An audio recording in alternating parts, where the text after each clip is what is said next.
Good evening, members of Spiritual and Cryptid Encounters. How's everybody doing tonight? I hope everybody's having a wonderful evening. I'm your host, Dave Cias, for Spiritual and Cryptid Encounters Open Mic Night here on Restream. For those that tune in on Facebook, YouTube, TikTok, and for those who follow my show on TikToks under HCS895. How's everybody doing tonight? I hope everybody is doing great. Let me share out this live feed to some of the groups that I shared to brother and sisters.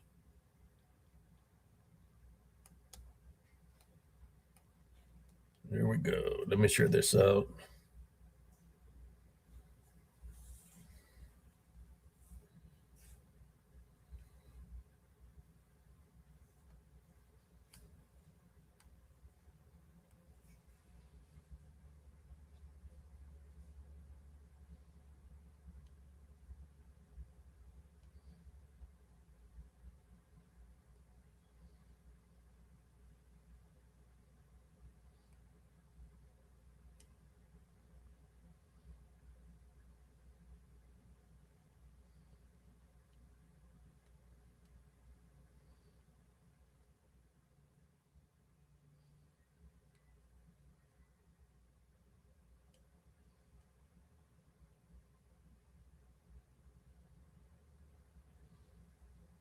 And here we are. We are just about all shared out, brothers and sisters.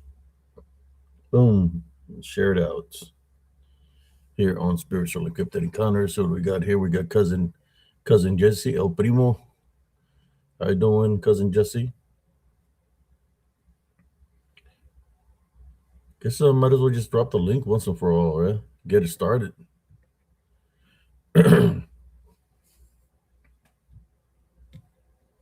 Now sometimes I get a talking and I forgot to forget to drop the link, but I'll drop the link for you, cousin Jesse. Here we go. Boom.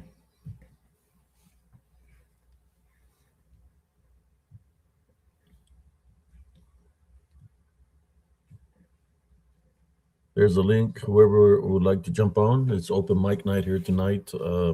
How's everybody doing today? I hope everybody's doing well. As for me, I'm just doing what I do here in Spiritual Cryptid Encounters.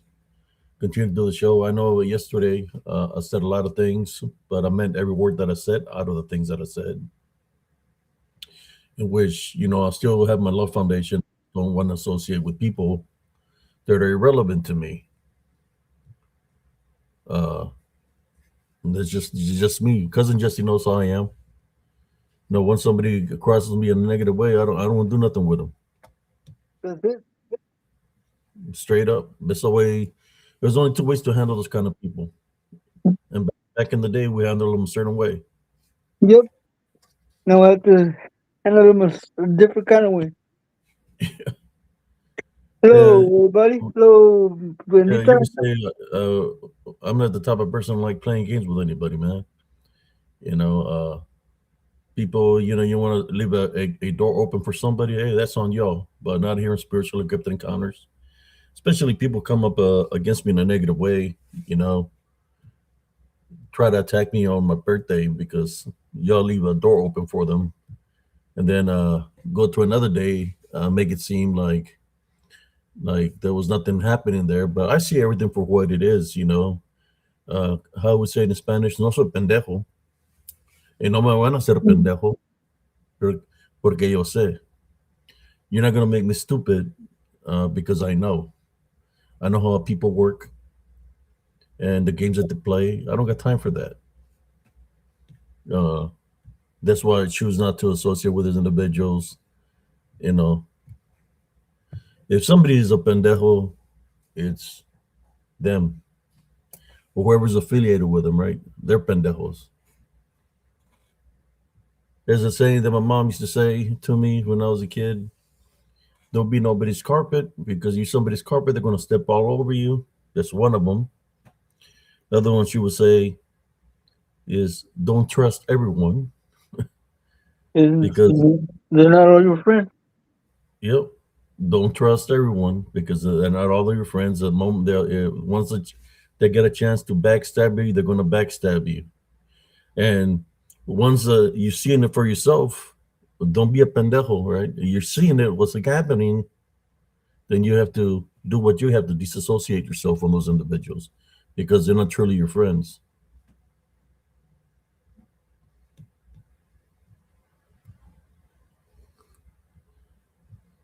You know, uh, I don't got time to be playing games with people, man.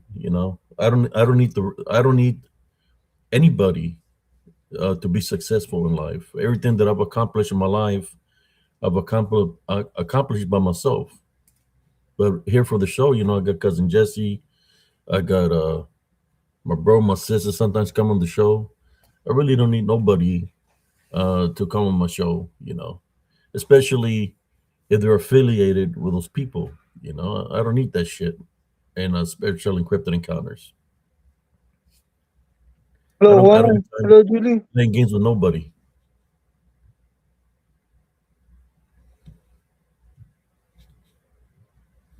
Yeah, I'm fucking tired, man. I don't know how long I'll stay on here. Yeah, I And, just put the link up there, cousin, for those that's gonna want to jump on. I managed But to stand up without using my hands today. I oh had wow, therapy. I marched without holding on to the walker. I took a step with each foot without the walker, and I sat down without using my hands. So, total mind control. yep, I'm kind of tired. I just came on to see what's going on. Yeah, I'm just doing the early life, primo. Decided to do early life, just to talk, man. Um, Well, just to speak my mind, man, and talk about anything dealing with the spiritual. I was trying to get a certain old friend of mine on the show, but he said he was busy. He was tired from working, so I said that's fine, brother. Maybe I'll have him on another day. I want to have other meals. I sent an invite to my combat brother. He wants to jump on. But they're always busy, man. They're always working, so it's hard for me to get my combat brothers Hello, Judy. on the lives Hello, because Ronan. they're constantly working different hours. Very very busy men. Don't be pendejo in Arthur Mills. Be smart about it. It's your first time here. Welcome in.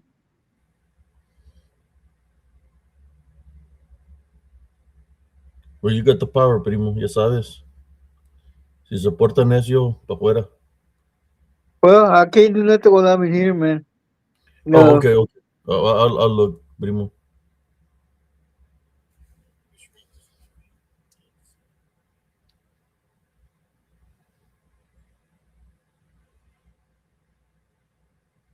All right, Arthur. It sounds like you were military.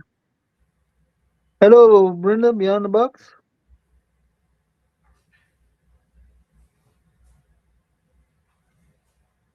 Wow. Yeah, I was Hello, trying Miss to. I Rachel. was trying. They're busy. They're always busy. I got one that still works for the government, high echelon. So, but he's busy, and his job is a high security. So Wow. that's the he when we were in combat, he was the loader and I was the driver, and he still works for the government. He works with the special ops missions. That's what he does for a living. Uh, he'd be traveling everywhere in the world, man. You Maybe see what one day, happened to Brenda? when he retires or something, I'll be able to have him on, and so he can talk. Just talk. Well educated. He's up there, man. Works for the government.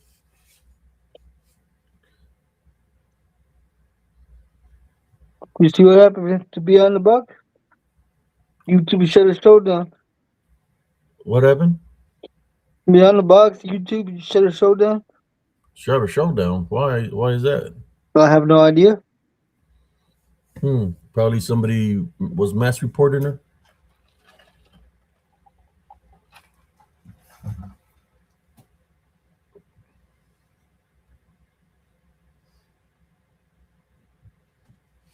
Bob Jackson, one carries the worst. Been there.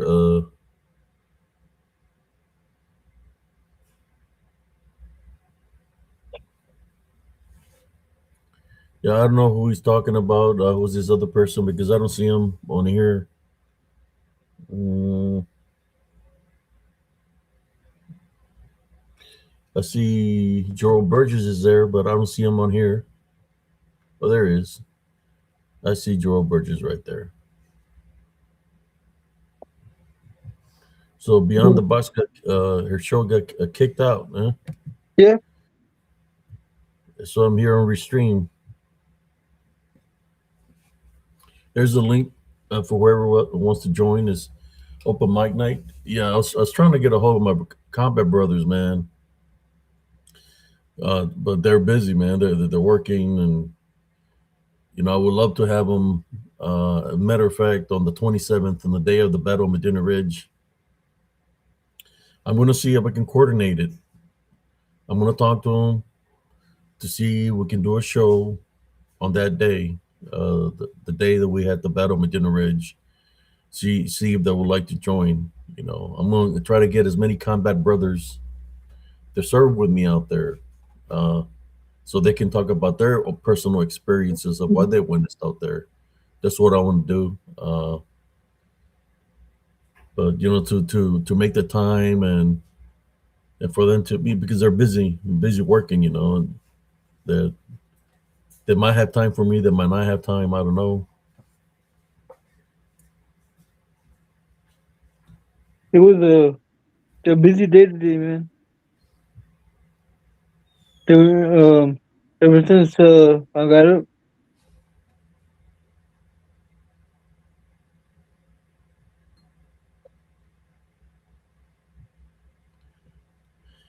Yeah, they're on my friends list, but like I said, they're busy. They have their own families and they're Is working. It's hard to coordinate because they're always doing something, staying active. Supporting their families, in which I understand. But yeah, I got contact with all of them.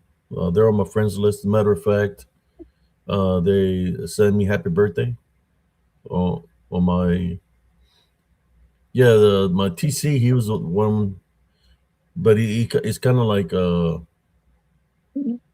guess he keeps to himself a lot. He's been through a lot. Just keeps to himself. But if I could get him on the show, that would be awesome. Just he keeps to himself a lot. Most veterans do. Me, I use this platform as a form of venting and just talking. Trying to help out people spiritually, because I believe that it's not just veterans that go through something. It's when it comes spiritually, anybody can be spiritually attacked. Somebody's going through something, but there's a way to be able to overcome what you're going through, and it's about having faith and believing in Jesus Christ, because He's the one no, that can help you. He's the one that can help you heal from whatever you're going through. no, Arthur Mills is not based in Austin. This show is not based in Austin.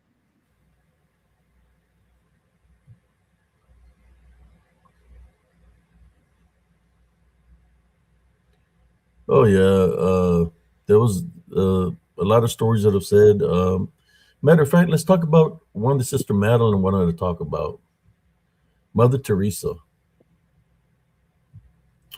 When let's talk about Mother Teresa. If Sister Madeline, I don't know if you're busy or what, but we can jump on here and talk about it, because I know things of the back in the days, how the you could say the Catholic system worked, in which if y'all don't know, they work in secrecy. They're not going to tell somebody. They're not going to tell somebody uh, where they're going to be at, to protect either the priest or the nuns.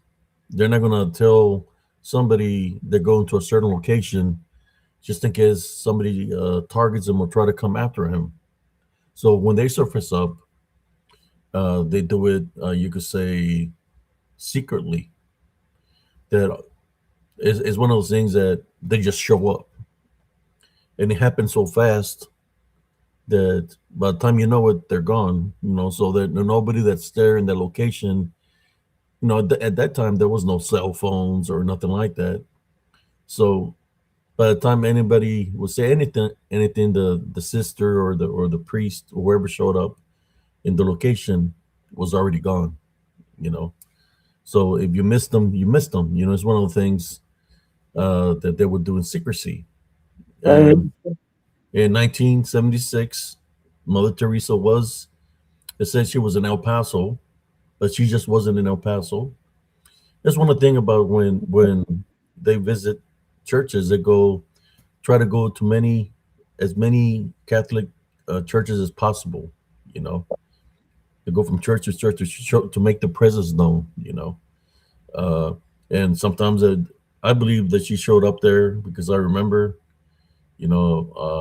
what happened to me, and I'm more than sure others. But I was the one that initially shared the story of Sister Teresa, what happened to me, because it Baba. was summer camp. Summer camp, where my summers were going to the parish hall. That's where I spent my time during the summers in the parish hall.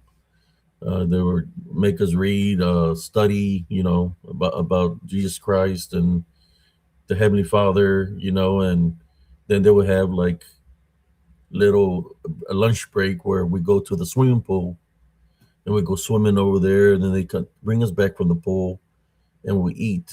The encounter I had with Sister Mother Teresa happened early in the morning when that happened to me, and I believe it was.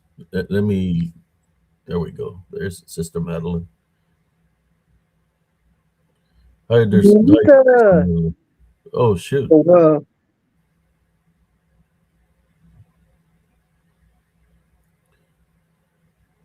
Let's refresh the. Let me refresh the link, Go ahead, man. and we'll drop Yeah, another link for you He he does have a bad connection. She's on post. on post.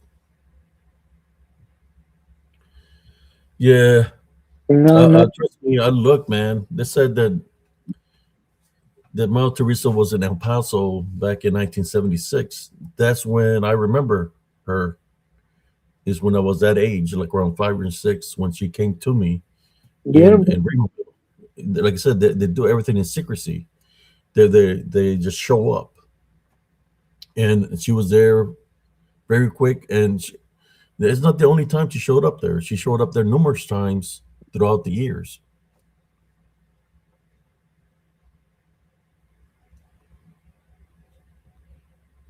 Okay, there we go. And I was looking it up to see if she was in the location. And of course, Google is only going to tell you certain things, but it says 1976, and that's when I remember when that happened. Was in 1976. And what's weird about that, Primo, is in 1976 when that happened with Mother Teresa was the same time frame that I got scratched in the face,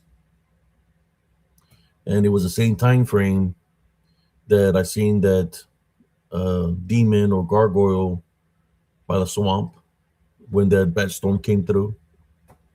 And I think the origins of her, where she's originally from, believe it or not, was Matamoros, well, which is hello, which Andres. is in the Rio Grande Valley. It's then down in Mexico, in the border, Matamoros.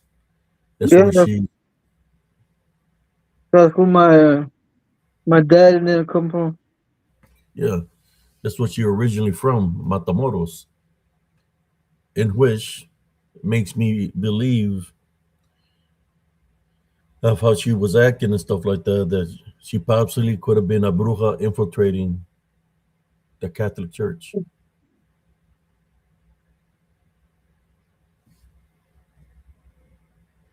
because we know that along that border, that's all there was back in the 70s. Nothing but brujas and blind brujos. Yeah, a lot of witches and warlocks in the 70s over there. Yep. But that's what she Hello, was. Punani. So if Matamora's there, she knows the valley, right? She Yep. had to know the valley. And if she knew the valley, then she had to know the, what is it? ¿Cómo se dicen las son de brujas? Los convents? Or what are they Mhm. called? The covenant. She had to know the covenants. Do you know why? Because the covenants will go to the Catholic Church. Yeah, They will infiltrate. Madeline, Madeline can't jump on. You should be listening though. Yeah. I just wanted to talk about that.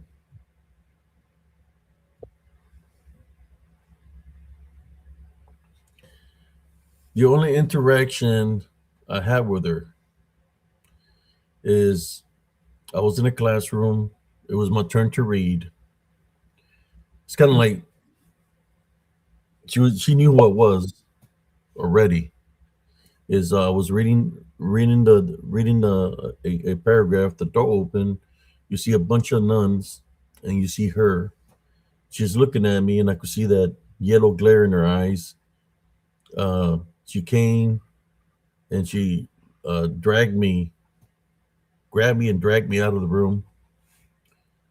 Dragged me down the hallway. You know, I was 5, 6 years old. You know, I was 76. So yeah, five, right? So if I'm for 69, 76, how much is that? Six, Yep. 5?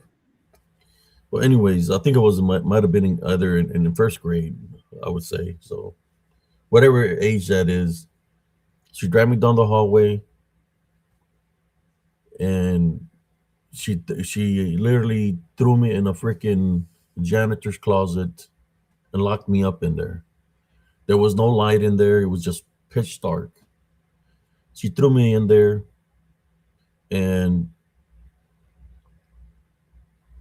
she would open the door and she would tell me, you know, after having me there for about 2 hours, she would open the door and tell me, "Are you afraid?" And she had like this little smirk on her face. And I said, "No, God is with me." When I would say that to her, "No, God is with me," she would get mad. She would close the door again and freaking leave me locked up in the closet.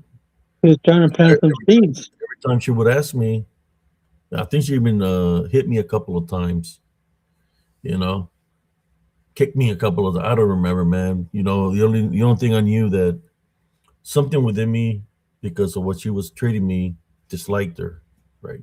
Because I could see her true nature. The thing that stood out was the yellow glare coming out her eyes. You know, something, the yellow glare that the Degen has, the yellow glare that the shapeshifter skinwalker have, brujas, brujos. She had the yellow glare in her eyes. You know, I guess you could say when a vessel is being possessed or has been taken over numerous times, and the negative attachment might be there. You know, because of the work she would do, right? Um, then the person in charge of the parish, her name was Ophelia Fella. Remember Fella, cousin Jesse, Yep, yep, the marimacho with the short hair. yep, yep, yep, yep. She came to me and she opened the door and she told me, "How come you just don't tell her?" This is what she told me. Just tell her that you're afraid. If you tell her that you're afraid, she'll leave you alone. And I said, "No, I'm not afraid." Then she would get me out of the closet, give me, every take me in her vehicle back home. She would drive me home, and I'll be there like after hours, keeping me in the closet, you know. But I wasn't afraid, you know. I was telling her the truth. I wasn't afraid. She wanted me. I guess she wanted me to focus on fear, to be scared or something. But it didn't scare me. You know what happens when you're in the dark? You get used to it. You get used to it, and you don't fear it. Wow. But I remember her coming numerous times to the Rio Grande Valley. You know, I heard what Sister Madeline was talking about, that possibly she was human trafficking children.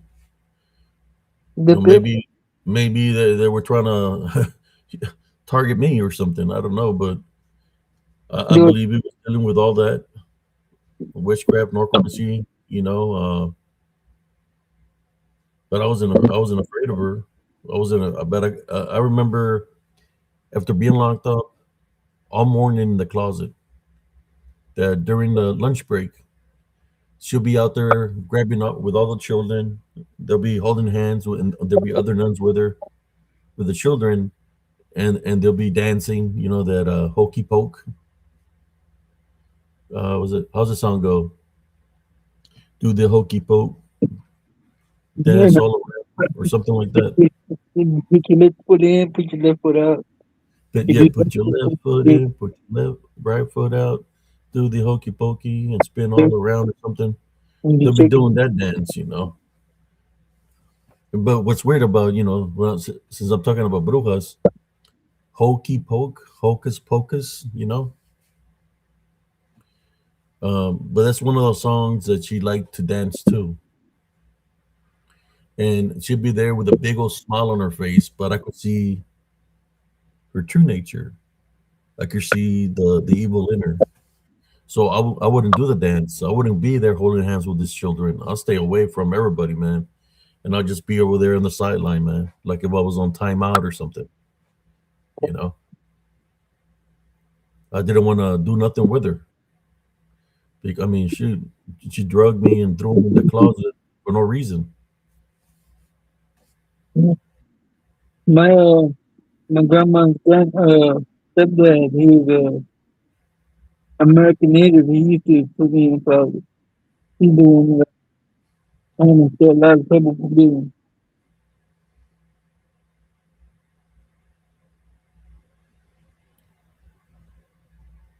Hello, mystical Wonderland. Well, I'm just saying, Sister Sara Gonzalez, that I've had the spiritual instinct to be able to see unclean spirits in people since I was a kid, and I was able to see the unclean spirit in Mother Teresa, and it was the spirit that was in her that was dragging me through the hallway and would lock me up and ask me the question of, "Are you afraid?" with a smirk on its face. But I could see the unclean spirit. So when I would say no, God is with me, it would get mad and lock it. But yeah, she had a negative attachment, because if somebody truly has a love foundation, they're not gonna do that with you, And anger is a spiritual opening to get spiritually attacked. So maybe she might have had a negative attachment, in which she might not have been a witch, right? But if she had a negative attachment of anger, of vengeance, of forgiveness, well, there's a spiritual opening where generational curses happen, and the demon use those spiritual openings to jump from generation to generation to plant a negative seed, right? So, when I believe that's what she was trying to do. When I told my mom about it, I told her exactly what you did to me. You know what my mom told me, primo? But My mother told me, "Well, that's what you get." She probably did what she was doing because eres bien cabrón. That's what she said. Because eres bien cabrón. I said, "No, mom." She grabbed me, and I'm telling her truthfully, what you did, and she wasn't believing me, man. Esa es la Madre Teresa or whatever. Ella es buena, es de Dios. uh, not what I went through. Or maybe she might have, maybe she could see too, but I seen what was in her. I don't know what she seen in me, but whatever it was that she seen in me, she didn't like, in which she was trying to install fear. In which she was install fear, then she's not working for God to be trying to install fear, because it's not something that God would do. God will want you to teach the children about a heavenly love foundation. You want to teach the children about forgiveness uh, and things of that nature.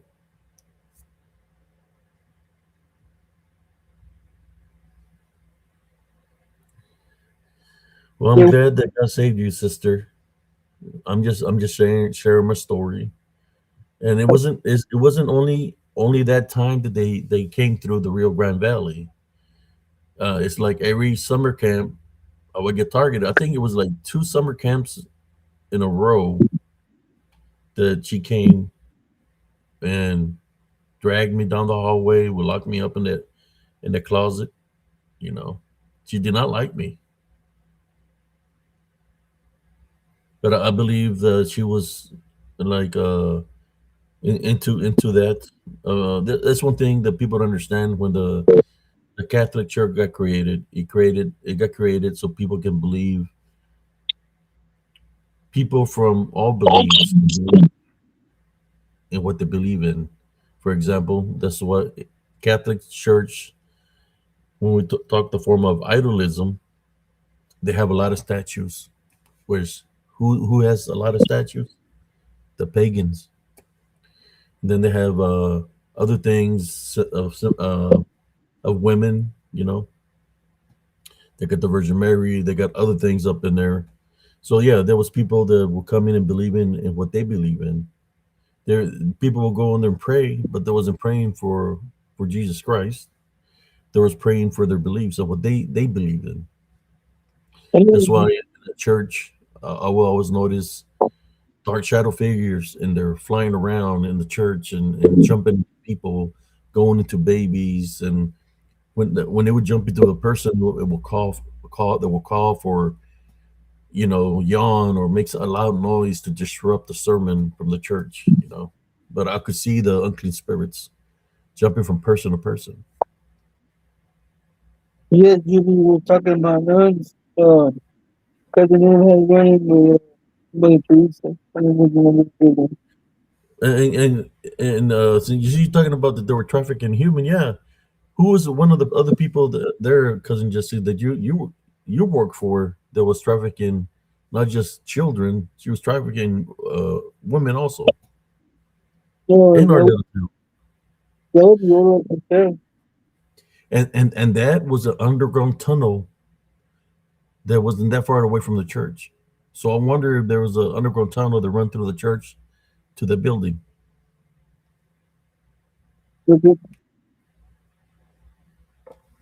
because it was right nearby the church. I'm still left-handed, Jimmy Queen. Left-handed rule.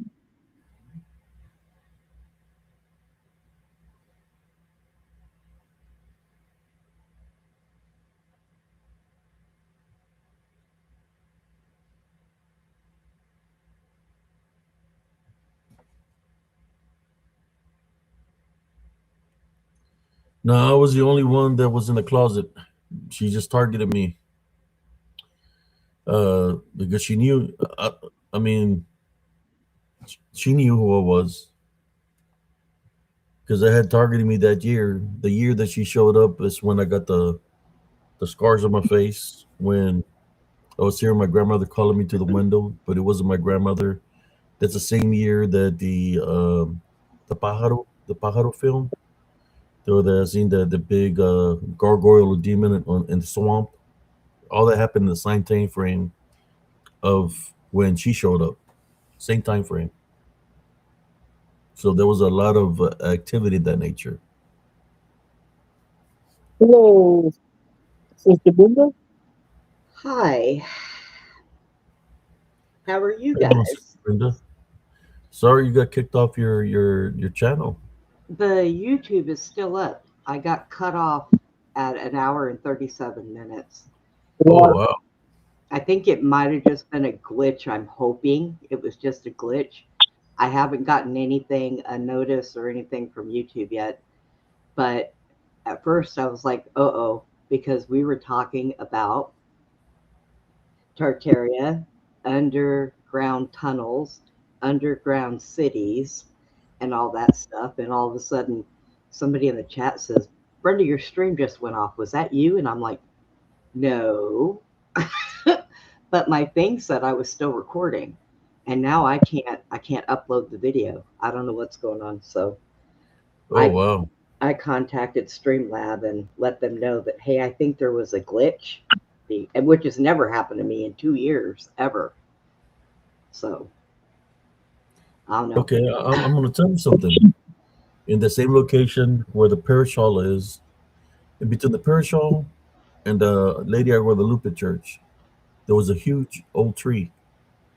Well, in that tree is when there was this a dark shadow figure that came out of that tree and was calling me to go to it on midnight mass, which is a Saturday, right? When I hit the back of my head and I was outside because they had took me out of the church. You know, they passed that the smoke or sage, whatever it is that they got in there, and it got me dizzy, and I felt a knot in my stomach, and I passed out. When I passed out, I guess I hit my the back of my head on the wooden bench. When I woke up, they had me elevated in the air like six men. I started kicking and throwing punches, you know, because you know when you wake up for something like that, you don't know what's going on. And then when they brought me down to the ground, they started putting olive oil on my forehead, saying that I was being spiritually attacked by something and all this. You know, I just told them that I felt dizzy. You know, so my mother came outside and grabbed me and took me back in the church. When I went back in the church, I started feeling dizzy again. Uh, this wooden churches from back in the day on the sides had openings where you could exit out or enter. So I was able. She said, "Stand right there, and I want to keep an eye on you from here. Go get some fresh air." So I'm there, and I'm getting some fresh air. As I'm getting the fresh air, I'm breathing in and out, trying to stay relaxed because I could feel the knot where I hit the back of my head, you know. And as I'm breathing in and out, I hear somebody scream and say, "Hey," you know, from a distance. And there was this big tree, and I just seen them waving at me like this, like, "Come here," you know, "Come here." So I'm looking, and then I just stay there, and I'm looking at my mom, and mom just looks at me like that. She's inside the church sitting on the bench with my other brothers and sisters. So as I'm looking at her, I see the figure starts walking down the sidewalk towards me, and then as it gets close to me, it stands right in the corner of the church, and it's looking at me. When I'm looking at it, I know it's not a person. It's like a dark spirit, you know, dark shadow figure, whatever you want to call it. It's looking at me and he tells me, "Do not believe in what the man is saying up there," which is a priest. And then don't believe what's up there. And then he looked at me, it's saying, "Come, I'll take you to my home. In my home, I have all kinds of toys.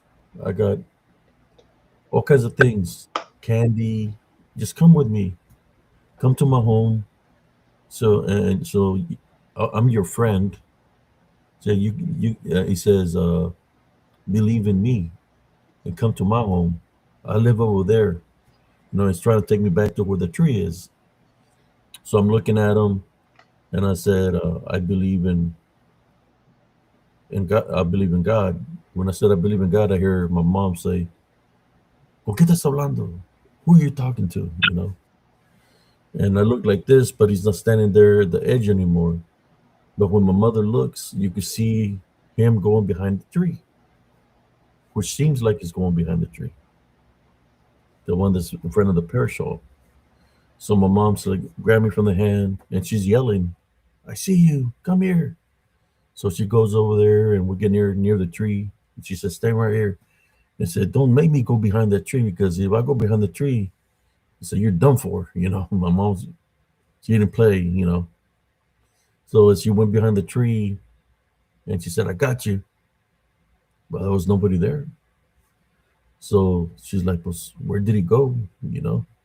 So then she grabbed me. We went walking around the parish hall in the parking lot over there. We were looking everywhere. She looked behind the AC unit. We walked around the big quad. down San Francisco. We came back down to the spot where I was standing.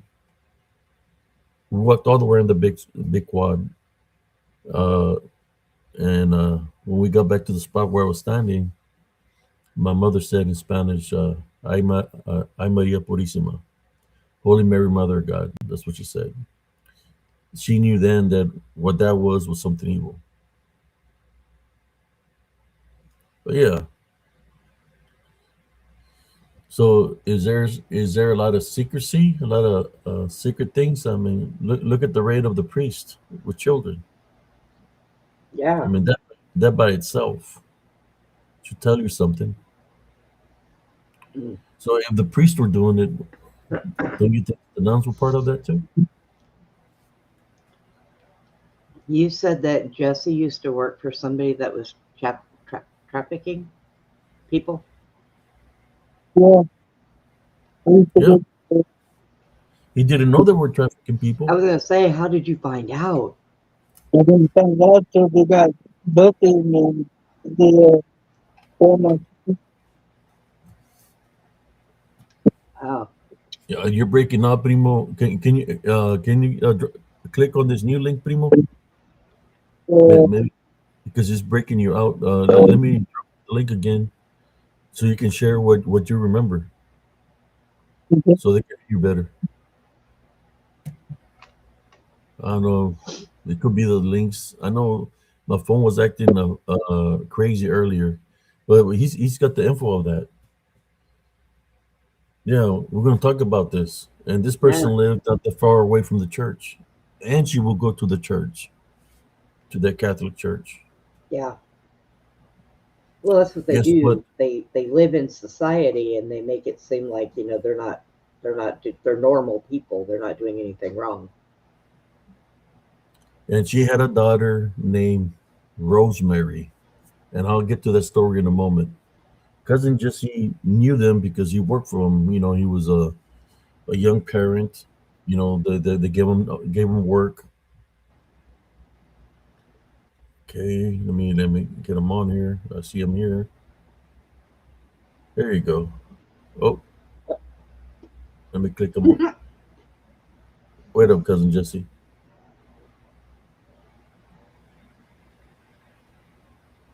There we go. do I sound better? Oh yeah.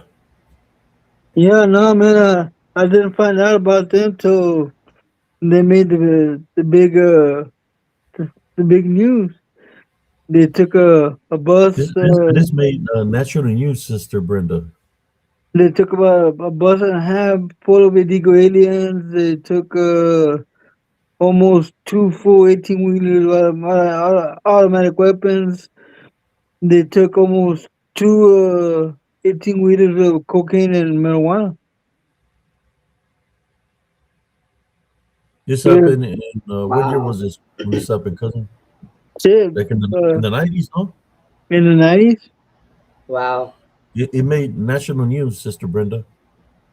Finally, somebody got tired, I guess, because they had a system. They would work these people 10 to 15 years and charge them every day for housing and food. And when they made enough to pass them up north, they would pass them and then tell the immigration exactly where they were. So they would get caught and sent back, and then by Monday or Tuesday, they'd be back working for $5-10 a day. wow. Mm-mm. But yeah, that's how I found out. The One of daughter, I the remember the daughter in the Catholic Church, Rosemary, which was I think the oldest daughter. Yeah, it was Rosemary, Lumpy, and then Rosemary, Melissa. I think Rosemary might have been the oldest. All I remember is it was a Saturday mass in the evening, and Rosemary just got up while the priest was talking, and she said, "My mother is evil." I interrupted the sermon, and then the mother's trying to say, "Oh no, she's not she don't know what she's talking about.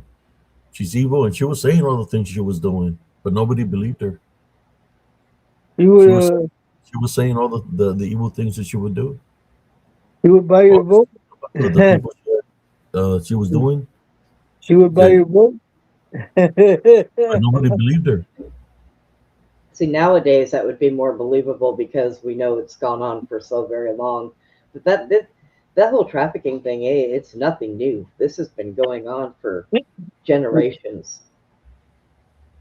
It's one of the biggest money pull-ins for people. It really is. It's sickening. This lady was a very evil person because she would pay people to take out people, also. Yeah. Yeah, ran a store slash bar slash restaurant. Was she? She was kind of like Slash what do they slash call them? slash apartment complex where she would do the prostitute. She had like two bars, right? The rock courts, and that, and they would do prostitution. Yep, Wow. So she was kind of tied up with like drug cartel and stuff. something like that. Yeah, And witchcraft. Oh wow. Tell her a bit more what you were saying. she would curse people left and right. Um, uh, she would like, I'll get you in your sleep and stuff like that. What a That's why nice. we had a big falling out because she caught me and her oldest son doing lines in the rock courts, and she tried to hit me, and I told her I hit back, and if I don't, then you know who my mother is, and my mom didn't play.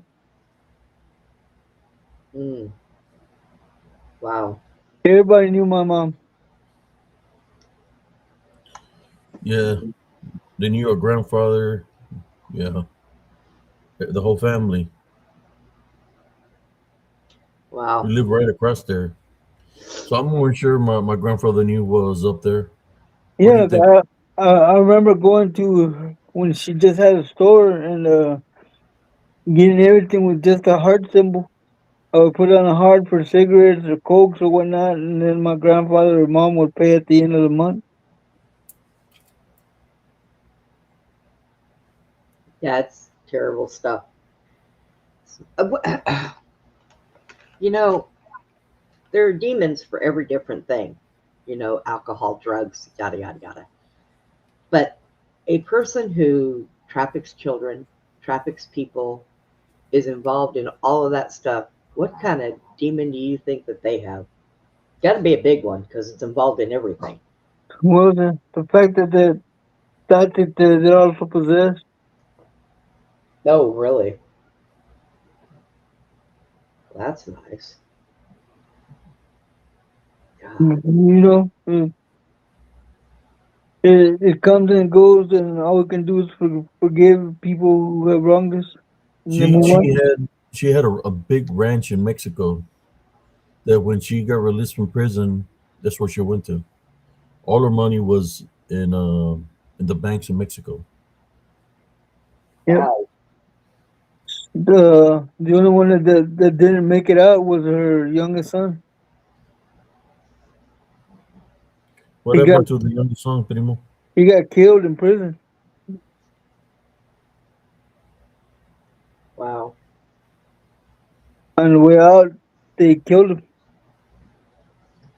But do you think that What was woman the is? reason did they kill him for? Um, he did something to somebody in Mexico, and they killed him on the way out. Is what I think. The whole family went down. Everybody except the oldest daughter and the youngest daughter. Everybody went down. No, if they went back to Mexico, do you think that she got back into doing bad things after she? No, they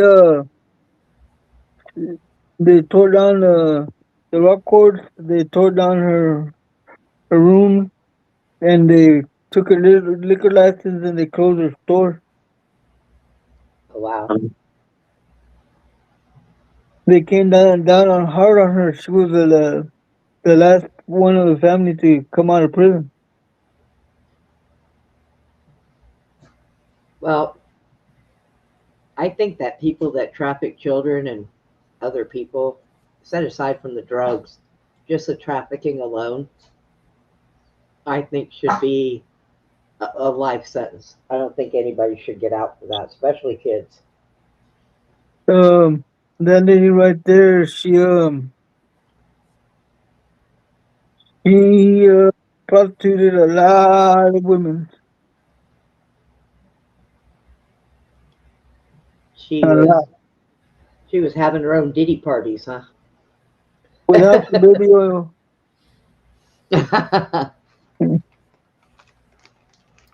All right, Yeah. cousin, Cousin. I'm about to get off of here. I'm a little tired, man.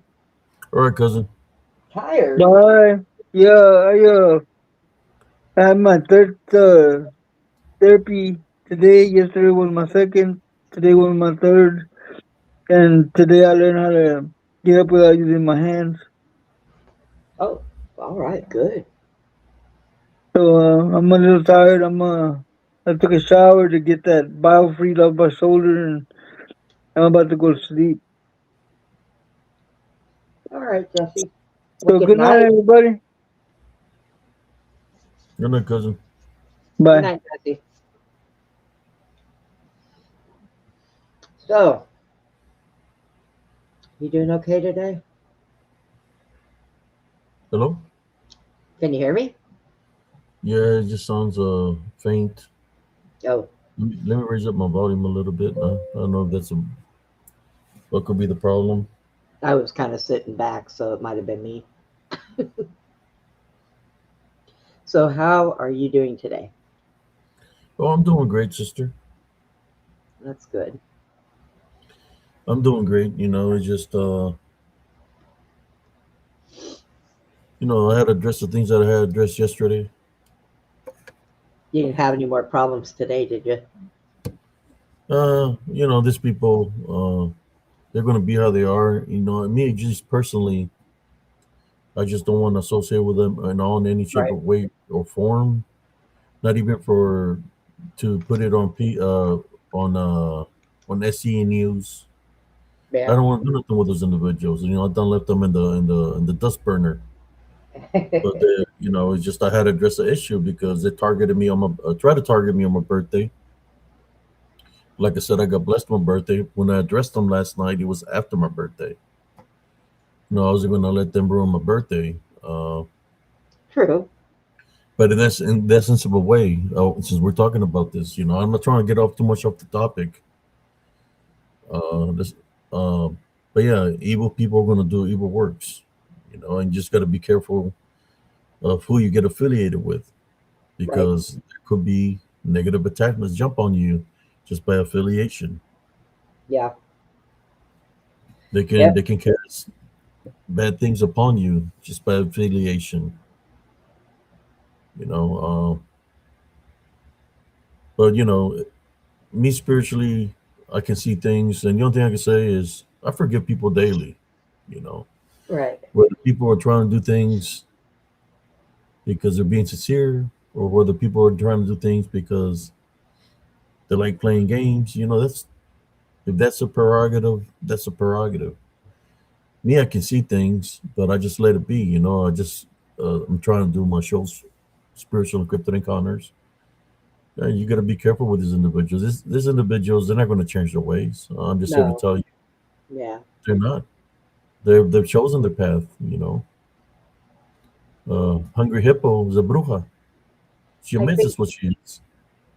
I think that people, in order for people to change their ways, I think that they have to have a sacrifice of themselves. Like they have to lose everything and do some reflecting on their life and think about it before they could even think about trying to turn their life around. God is powerful and can help. He can save sinners, he can save drug addicts, he can save dope fiends, he can save anybody. But the people have got to be willing to Want let to their, change. yes, they have to want it. They have to, be willing to accept what his hand will offer. And if you're going to say, yes, I accept him, but you're going to go back to doing the same things you were doing before and being cruel to people and, speaking out of your mouth when you shouldn't be. I mean, if you're going to continue to do that, I mean, it it's not was going their to help. life. It was their life. That's why I just say, hey, if they do something again, don't send me no link. I don't do nothing with these people. I Yeah, they send the link, and next thing you know, she's making fun of me on the link. Talking about she was the one that did this and this to me, blah blah blah. Well, it wasn't just you with that account; it was you with many other accounts that targeted me. You were laughing about it. That's why I did the live yesterday, and I said, "Well, all in good sport." And I placed a picture of you with a corner in a cop hat yesterday. You're in spiritual and cryptid encounters, because you know there's one thing about you. I'm gonna tell you like this, Jessica. I'll be nice. I'll call you by your name, Jessica.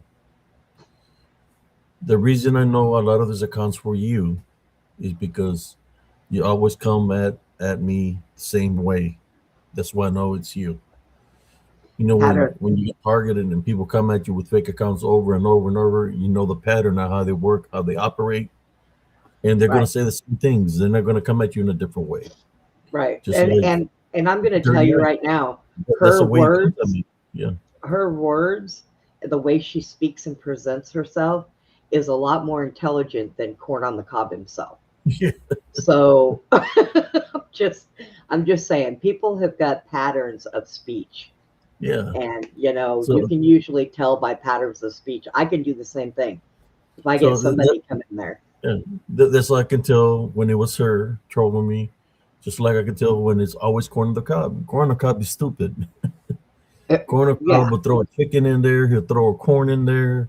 You say the same things that he said with the other profiles.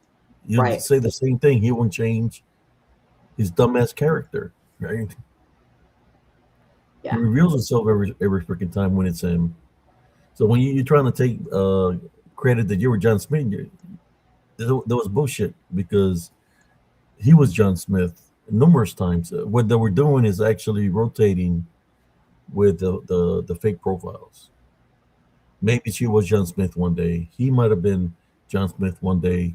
Crazy Horror or Ortega was a John Smith one day, and vice versa. They will rotate using the fake accounts. yeah. Well, I want to be chicken Cleckhorn today. Go ahead, Dana. She's in a straight jacket. I want to be chicken Cleckhorn. You can be whatever you want. She'll be going like this, like a freaking chicken. Yeah. So yeah, they were using different profiles. It don't take a genius to figure it out.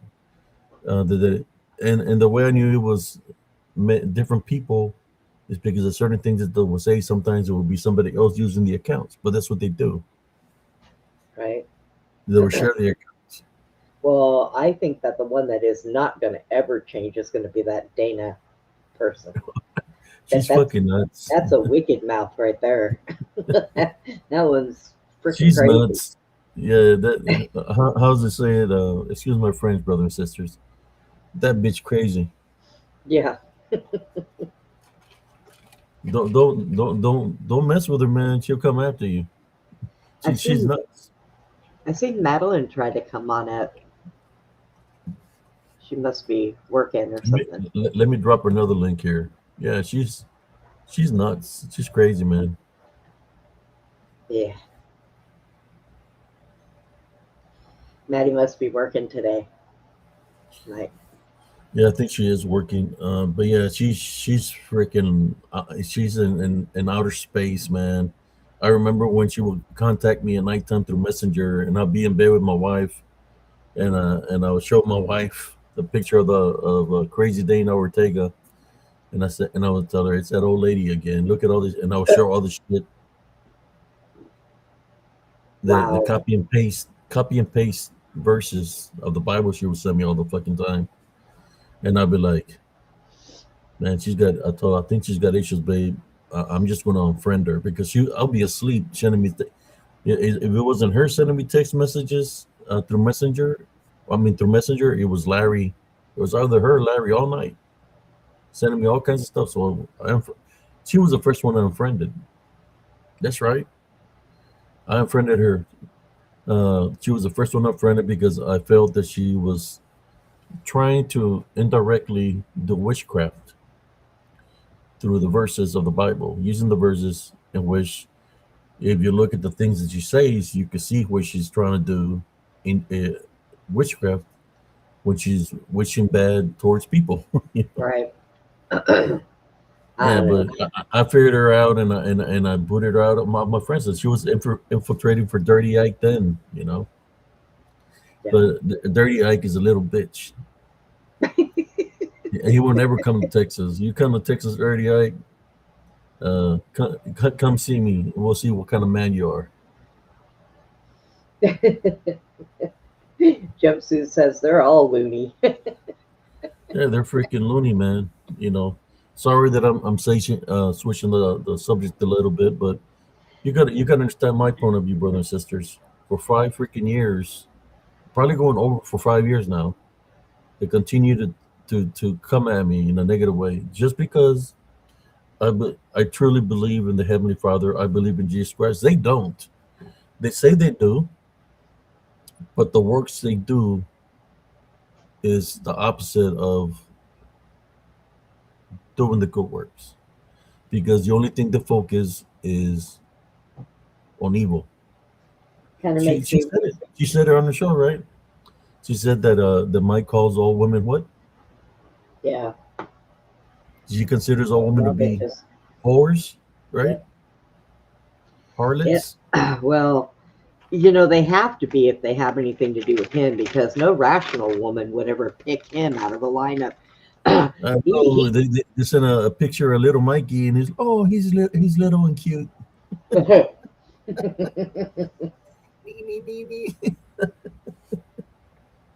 Yeah. was funny. Little Mikey. We're gonna call him Little Mikey. I mean, I will tell you, I'm one of those that I believe if a person is good inside, it doesn't matter what they look like. But that guy there, his aura is just all sorts of, excuse my language, but fucked up. There is not anything good about him.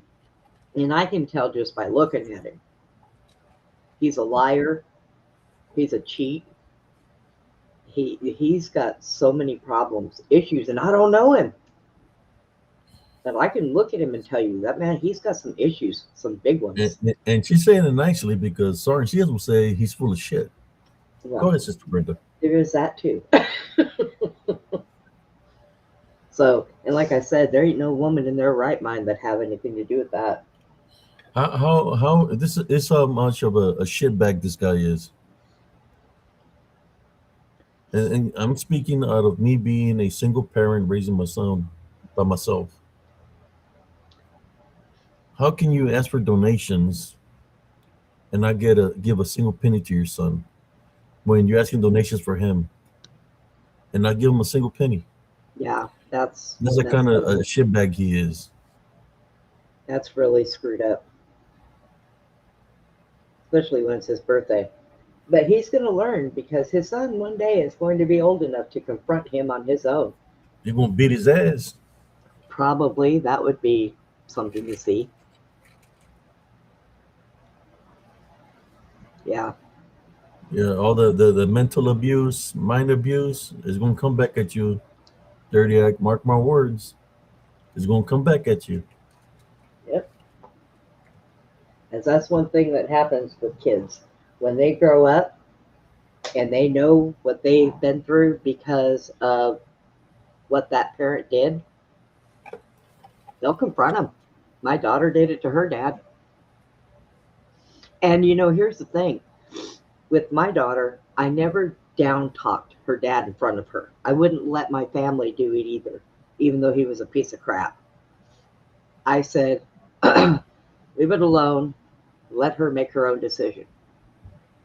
When my daughter turned 15 years old, she told me, Mom, my dad is a piece of shit. And I said, oh, okay, why do you say that? So they know. I mean, they're not dumb, and they figure it out real fast. And he's always going to remember that time that you might have called him and said, hey, buddy, what do you want for your birthday? I'm going to get you this. And nothing ever happens. They remember that. They remember the smallest things. So, yeah, it'll come back to bite him in the ass. Yeah, that was I could tell the pity party was all bullshit. It was a lie. She's not heartbroken. She was just playing a game. I could tell. I'm telling you, I can tell people's freaking demeanor, and her demeanor is crap like Mike's. Do you think that she's Don't come trying by to get, into the cracker there tears. I ain't seen no tears, but if she was crying, you got to be careful when it comes down to the spiritual aspect of it, because when there's tears, that's when the demons transfer. So I believe she had the demon of little Mikey perversion. She seen the little thing and her tear ducts, and it bonded her. So because she admitted to that, right?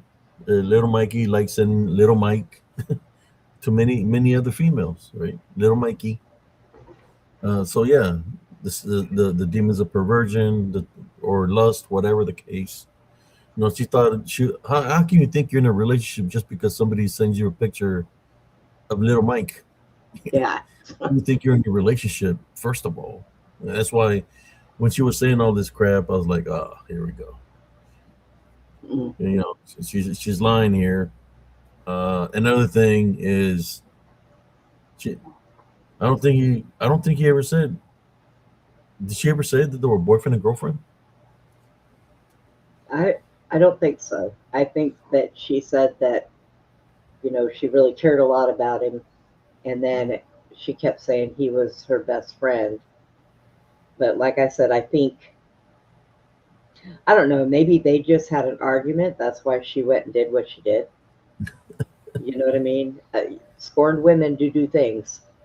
I mean, Yeah, that happens. I mean, the only thing I didn't understand why is this. You know, I consider purring around to my friends is, why would you open yourself up to somebody like that? You know, I know y'all trying to find peace and all this, but uh, we've learned in the past that they're liars, and they showed themselves. I mean, they had a peace treaty at one point in time that backfired because, well, they were on the peace treaty, they were still doing evil things, so there was no different. You know, I already knew the outcome. I was like, man, I don't want to hear this shit because I Well, already I know mean, what's. You know, you can feel bad for somebody and you can forgive them, but the conscious thing would be just don't ever underestimate them or trust them fully ever again, and just stay away from them. I mean, forgiveness is for you, not for that other person. Okay. exactly. That's my point. That's what I understand why they would even entertain her in any kind of way, shape, or form. Right. You're not gonna get nothing. Basically, what I'm saying, you're not gonna get nothing positive. She didn't incriminate him in any kind of way of anything. She was just playing yo. That's what she was doing. She was trying to take a blame for an account that they're all were using, but he was part of the account, the John Smith account, and Yeah. many others. But I'm going to say it right here, right now. Stephen Michael, he's a piece of shit. He's a deadbeat dad and a piece of shit. And all the people that are affiliated him are no different. And the right, Julie Coons, you found out about Dana.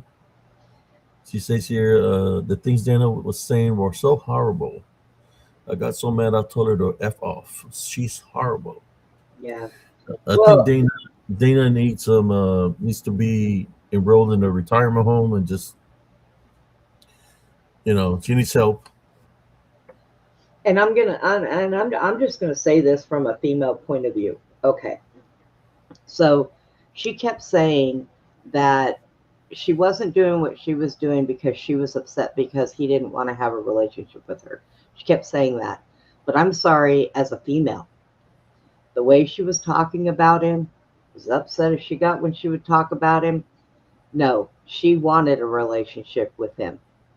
And if he said no, I mean, uh, Why, maybe, why, maybe why, maybe why he doesn't, would, yeah, Stephen Michael, why maybe he would he want doesn't. a relationship with her and he's already got a relationship with his mother? I mean, Silver Bullet.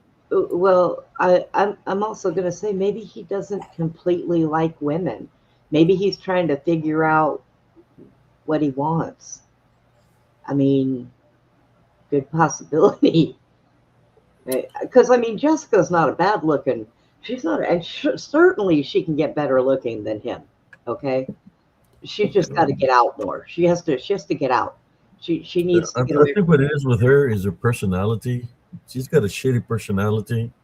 Honestly, I can see the wickedness in her, man. She truly needs to ask God for forgiveness and repent for her sins because how can you bring my name when I had nothing to do with the fucking excuse my French, the hillbilly or Jerry Springer show of you and Mike? I had nothing to do with that. That was from. between you both of y'all, but you took a shot at me when it had nothing to do with me. But you want to take a shot about me that it was you, and you even laughed about it. You giggled about it. You know, it's like why you want to take. That's when I knew that. That's when I knew that it was all bullshit. That like, ah, here we go. They're just playing a freaking game. Yeah, I just I don't know. I mean, like I said, I would probably forgive her, but I wouldn't let her weasel her way back into, Yeah, well, you know. she's a big whistle to try to whistle. I mean, how you not going? So that here she is right here. Let me see if I can share this for y'all. We'll show it one more time just for the good sport of. No, she said she did it because she said she targeted me because that I blamed her for the trolling account. So I created something for her too. Since she said it was her that did send all those corns at me. Well, I created something for her too. Here we go. For those who missed it yesterday, here we go.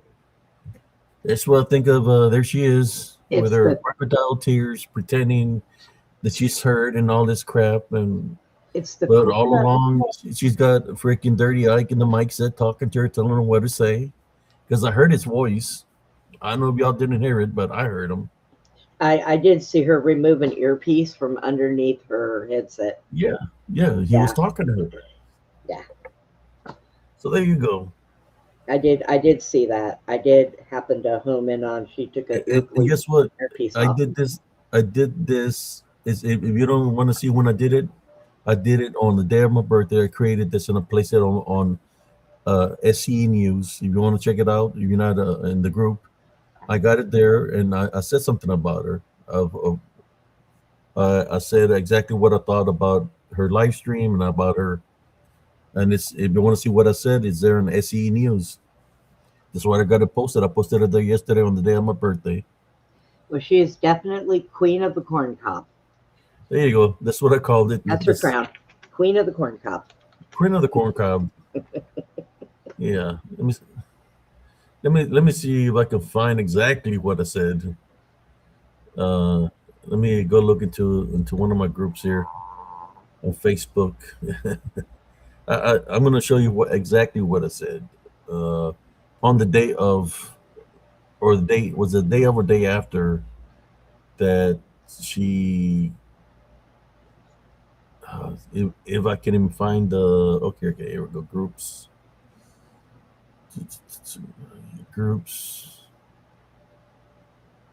SE News. Let me find it for y'all. I just gotta look for it. All right. Let me see if I can find it here for y'all. If I can, if it's even there, it is. I'm trying to show y'all exactly what I said. It's not, man. What's going on with this SE News? There we go. I'll place it like this. So y'all can see what I said about the whole situation of that, or what I thought about it. I don't want people to call me a liar that I'm making up stuff. So I'll place this on the day. Shoot, where is it at? Is this it here?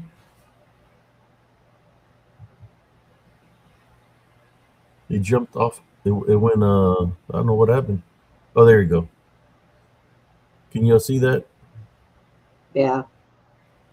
This is what it said. Thank you for admitting all the corns you sent me. Here's back at you. You was doing all the dirty works for Dirty Ike.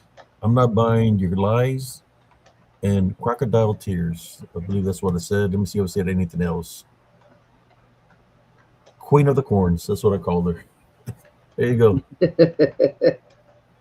Yesterday at 3:27 p.m.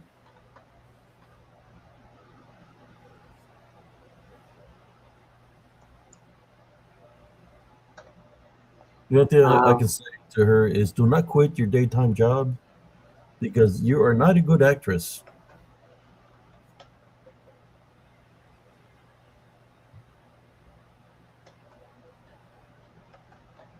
Wow. She removed the earpiece, said Jenny. That's a girl who pooped in the cup. What the hell? Oh God. Was it? What? That was the girl that pooped in the cup? What? Ew. Who does this? Who who poops in a cup for fun? Or just to make fun of somebody? Who does that? Not sane people. I'm gonna tell you that. Yeah. I mean, wow. Hmm. I was with a truck driver for 3 years over the road, and I can honestly say that I have never pooped in a cup. Okay. Wow. Or anything else other than a bathroom. I think she's even got a video game. Let me see if I can find the video game. Oh, there she is. Well, somebody getting corn famous. Oh, Look at the hungry. Look at the hippo. Do you see that, Sister Brenda? yeah. There she is. I didn't know she made a video game. Yeah, I was gonna say, I know that video game. That's actually that's a bad video game. That's the one that the kids online are all flocking to that one cult, that 674 cult. Yeah. There you Yep. go. Is there, there you go. Anyways, let me stop sharing this. Yes, OZ Patriot, they are sick people. There's something wrong with them. They might need to go and visit the one of those asylums that they're starting to build. Maybe get a little bit of help, shock treatment or something. I don't know. No, But you could hear somebody talking to her. It was a guy. It was Dirty Ike talking to her over the headset. probably, If you watch when Sister Brenda says that she was going to change the video, if you lower the thing, you'll be able to hear him speaking. He was speaking to her. yeah. Well, yeah. The first time when she said I have to change my headset, she blocked out the thing. But later on, while she was talking, like I You think see, it was just before Josh went up there, you see yeah, her pull her headset up. She pulls an earpiece out and throws it on the desk. So she you had can a hear she Dirty. had an You can earpiece. hear Dirty Ike talking to her. Yeah. See, so I don't. Like I said, she may deserve some forgiving just to satisfy the fact that I know that Josh and Nellie, they're really good people and they want to forgive people. They want to help people, and that's great. They are very good people. But somebody like that, I would forgive, but I would still stay leery of them Yeah, I because mean, they're trying to be good people, but then when the same people they're trying to you forgive, never know. I mean, they maybe. don't, they want to target your homeboy. I've Well, been there for didn't PRT all this time, right? Didn't They want to Josh? target your homeboy on his birthday, you Yeah. know, because you know what they want is division, right? That's what they want. Well, They don't let want me nobody to ask a be question. united.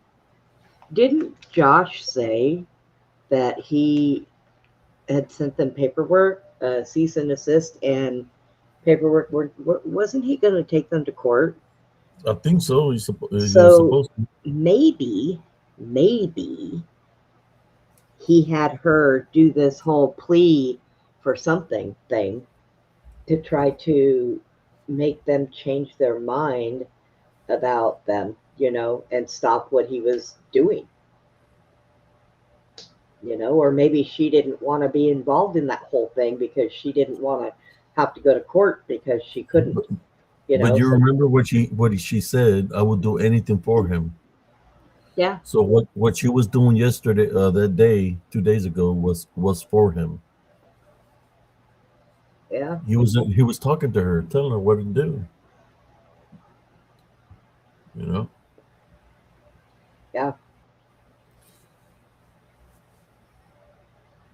yeah, I know.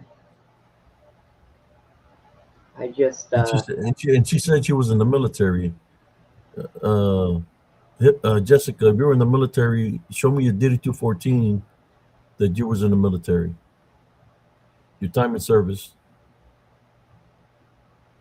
Because yeah, if you can't show that, then that's stolen valor.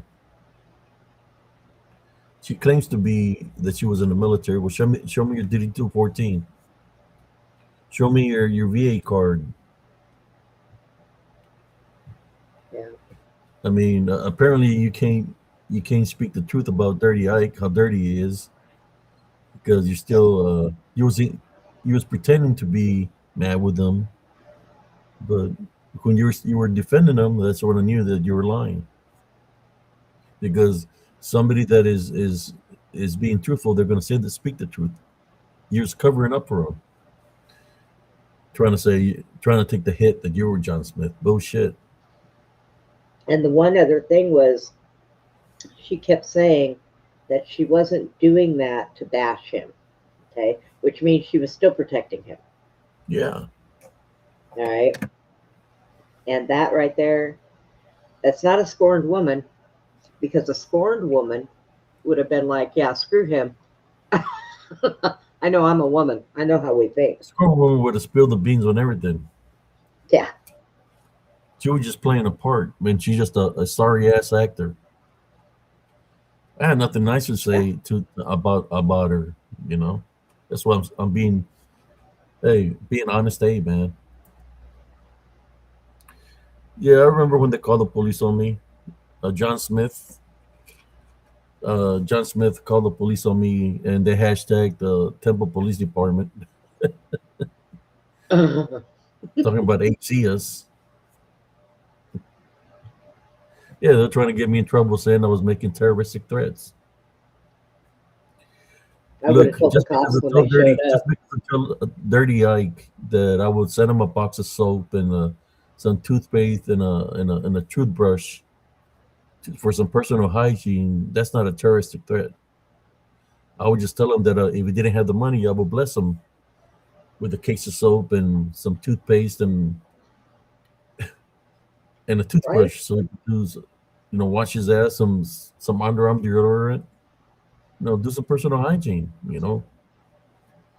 and they get mad and then they come with because he was doing the John Smith account and when a report me to Temple PD saying I'm making terroristic threats. I'm trying to bless him with something, you know. All he had to do was send me his address. I will bless him. Mm,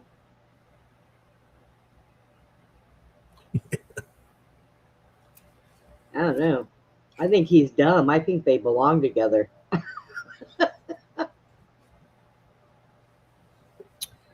Tweedledee and Tweedledum. She remind me of well, you know what? The only thing I can say is I did not buy into the crocodile tears. I could tell she was lying and she was full of crap. Me, I'm me. I'm going to say it how it is. I'm not going to sugarcoat nothing. I'm just going to tell you how it was. Yeah. You know, was somebody pretending that they pretending that they're this and this happened when they're just playing a part, playing a game. You know, so I'm just gonna call it how it is, man. I'm not gonna sugarcoat it. You know, like I said, don't quit your day job. And I think she said she quit her day job. So you know, whoever told you that you're a good actress, they lied to you.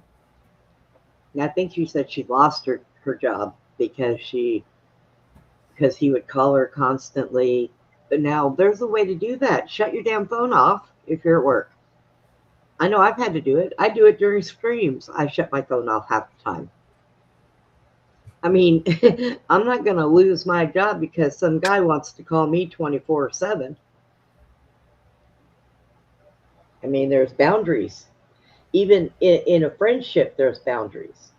Now you allow your phone to stay on and you allow him to call you all the time because that would mean you're in a very insecure relationship with somebody who doesn't trust you. So they call you all the time. I know I've been in that situation too. And they call you constantly all the time. You, So you know why she accepted the calls, right? why? Because she's in love with him. No. Oh, The reason she accepted the calls is because she's as evil as he is. Evil minds, right? I, I was trying to give her Do some you credit. remember when? Do you remember when she attacked Maddie for a whole month Yeah, with Cuffington? yeah. Because she ain't no good. She's as evil as Dirty Ike. There's nothing dealing with love. Maybe it was. Let's rephrase that. Maybe she got it right when she said it was about love, but it was more of love of being evil. I Because I think he you mentally, remember last year in October, she targeted Sister Madeline for a whole freaking month. She did. yeah. So I yeah, think he mentally abused her, honestly. I think that he mentally trapped her and she just felt like she had to be at his beck and call every minute. And she, that happens, you know. And she is going to do anything for him when it's like that. the reason I say this, she gave herself away. You know, if you really wanted people to feel sorry for your ass, and I'm saying that's RNC is talking. You should have never brought my name up and made fun of me while you're doing that live. You really were trying to be sincere. You shouldn't have Yeah. brought up my name. Should have kept it at what you were saying. But no, you had to throw my name in there, and you even smirked and laughed about it. Why? Because you're full of shit. Just like like Dirty Ike. You're both full of shit. Yeah. I'm going to tell you, I was in one of those mentally abusive relationships, and you don't just walk away that easy. It takes a long time for the back and forth before you finally leave if you're allowed to. Mental abuse is so much different than physical abuse because physical abuse, you can get mad and walk away. You can have them arrested. But mental abuse, what are you going to do? Walk into the cops and say he's mentally mind fucking me and I can't do anything? No, it doesn't work like that. Mental abuse is horrible. I know. I was in it. And it isn't that easy. It took me 5 out of almost 10 years to walk away and stay away. I mean, because you always go back because they always tell you it's going to be different or that they really care about you or something's going to change. You know, it is. It's. They make you feel guilty. So I'm not sure exactly what she is doing, but I am going to say that if he was mentally manipulating her to do all this stuff, making that video is not. Plus, she said she was going to keep that video up and she took it down. Yeah, that was a lie. It wasn't about that he's mentally abusing her. It's because that's how she is. She is that way. Yeah. That's why even took a cheap shot at Brother Josh Turner throughout the show. I mean, yeah, it was her freaking channel. Yeah, if you're here, Jessica and Ignito, jump on. Let's talk about it. Yo, I'll drop the link. I know you're here listening. Yeah. Most people that mentally Jump abuse on. people, they are narcissists. Straight up Yeah, out the door. They're narcissistic people. And that's how they get away with there you go. being. mentally abusive. Yeah, I'm not shedding crocodile tears. Jump on. Let's talk about it. Tell me that I'm wrong. You admitted that you be watching my show all the time, and Magneto. Jump on. There it I, is. I I don't was in care. a You come on here with a John Smith profile. Jump I on. was I was in a situation like that, Jessica. I might be able to help you. Yeah, let's talk about it. You know, I lost my mother to something like that. yeah, yep. Where my ex screwed up was instead of continuing to mentally abuse me, he put his hands on me, and I almost shot him when he did that. And that was it. I was done. For me to draw my gun and point it at his face, it was time for me to go before I ended up in prison. So I finally knew it was time to go. But you get some of these men that will manipulate, and men aren't the only ones that do it. Women do it too. I'm Yep. not just beating on men over this. Women do the same thing. Some. But when you're mentally manipulated, like I think that she is, because she looked a little confused to me. That she did. I wanted to jump on here, and I want to see no crocodile tears. Let's talk straight up. Yeah. We'll keep it respectful. Look, Yeah. look, Jessica. I lost my mother to somebody like that back in 1985. Yeah. You know what he's telling you is love is mental, mental manipulation right now. Mental abuse. If you get close to him, he might try to control you a whole different way, which will be physical and mental. Yep. And once it gets physical, you might as well throw it out the door. And they're going to consider you as he's going to consider you as property. Uh huh. That you're his property. Yeah, Exactly. that's not love. I had a friend that she was married for 31 years, and she was in a relationship like that. Mental mental abuse and physical abuse, more mental than anything. Yeah. And she finally divorced the guy, and she was like, "Man, I should have divorced him a long time ago," but she couldn't. Something was telling her to stay in the relationship, stay in the relationship. It's because when somebody mentally abuses you, your whole life you feel like you cannot live your life without that person. You're at a loss because you've gotten so used to somebody telling you how to tie your shoes, which way to go, what to do. So you feel like you cannot live your life without that person, that your life will be destroyed. And that's why you stay. And it's a sad thing, and it's so easy for people to just say, well, just leave them. And I used to get that all the time. And I would say, I can't. And they would say, why? And I would come up with every excuse why I couldn't leave instead of Yep. coming up with the truth of why I should leave. So, yeah, it is. Mental abuse is a real thing, man, and it's Come on, Mike, horrible. jump on. Stop putting women to fight your fights, little boy, little Mikey. That's what I'm calling him. Oh my geez.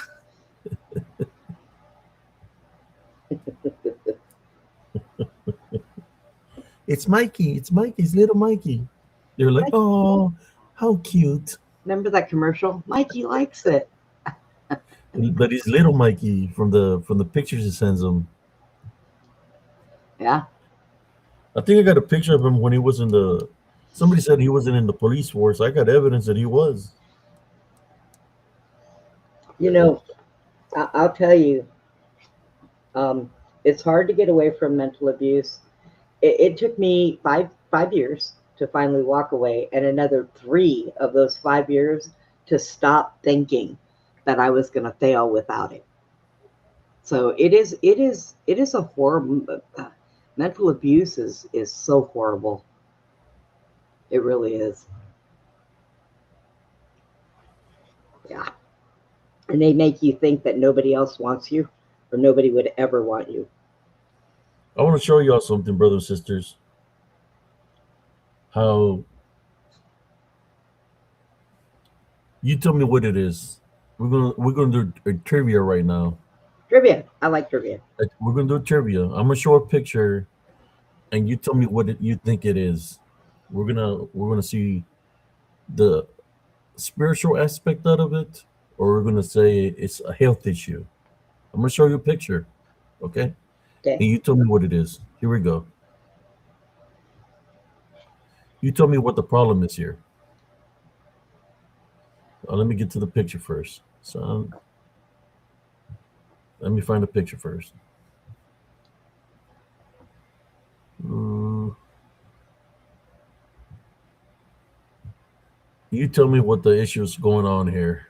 You know, since sometimes you have to show the people the truth, right? Sometimes people get blinded Yeah. by the mental and physical abuse, or more mental, right? The Yeah. manipulation. For example, this guy, I love you, baby. You're the only one. But he's sending little Mikey to everybody, with his fake profiles or whatever. Yeah. Uh, so here we go. We done heard it, right? People, I had a female that didn't try to do me that way too. It's, oh, you're so handsome there, but she's out there messing around with different dudes. The only Yeah. reason she was messing around with different dudes because the dudes would tell me. Yeah. So I dumped her. The dudes that she was messing around with, I knew. But here we go. Here's the photo. You tell me what you think about this. Sometimes you have to bring the truth into light.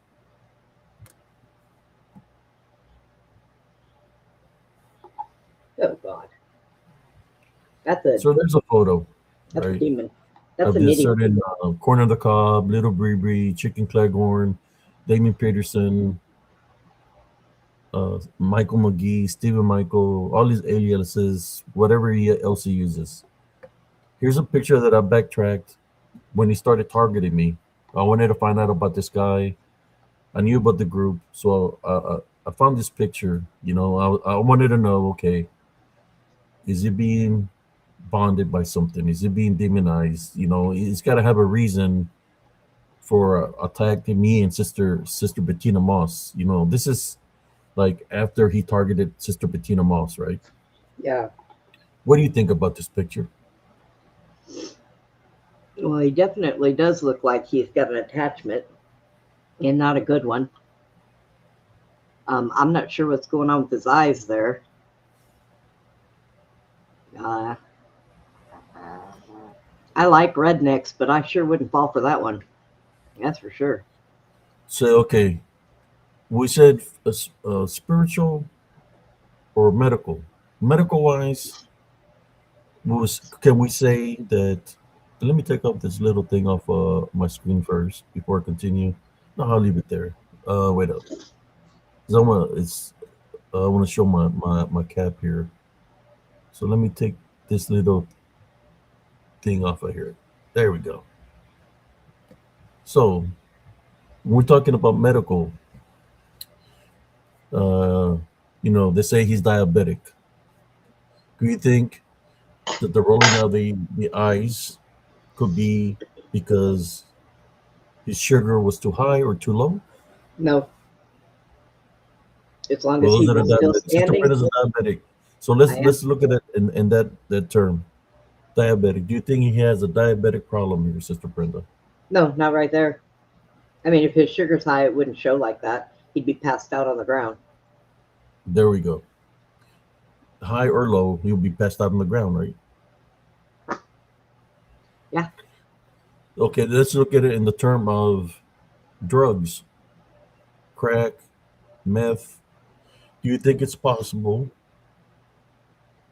that either he's high or that he's needing another high by Um, this?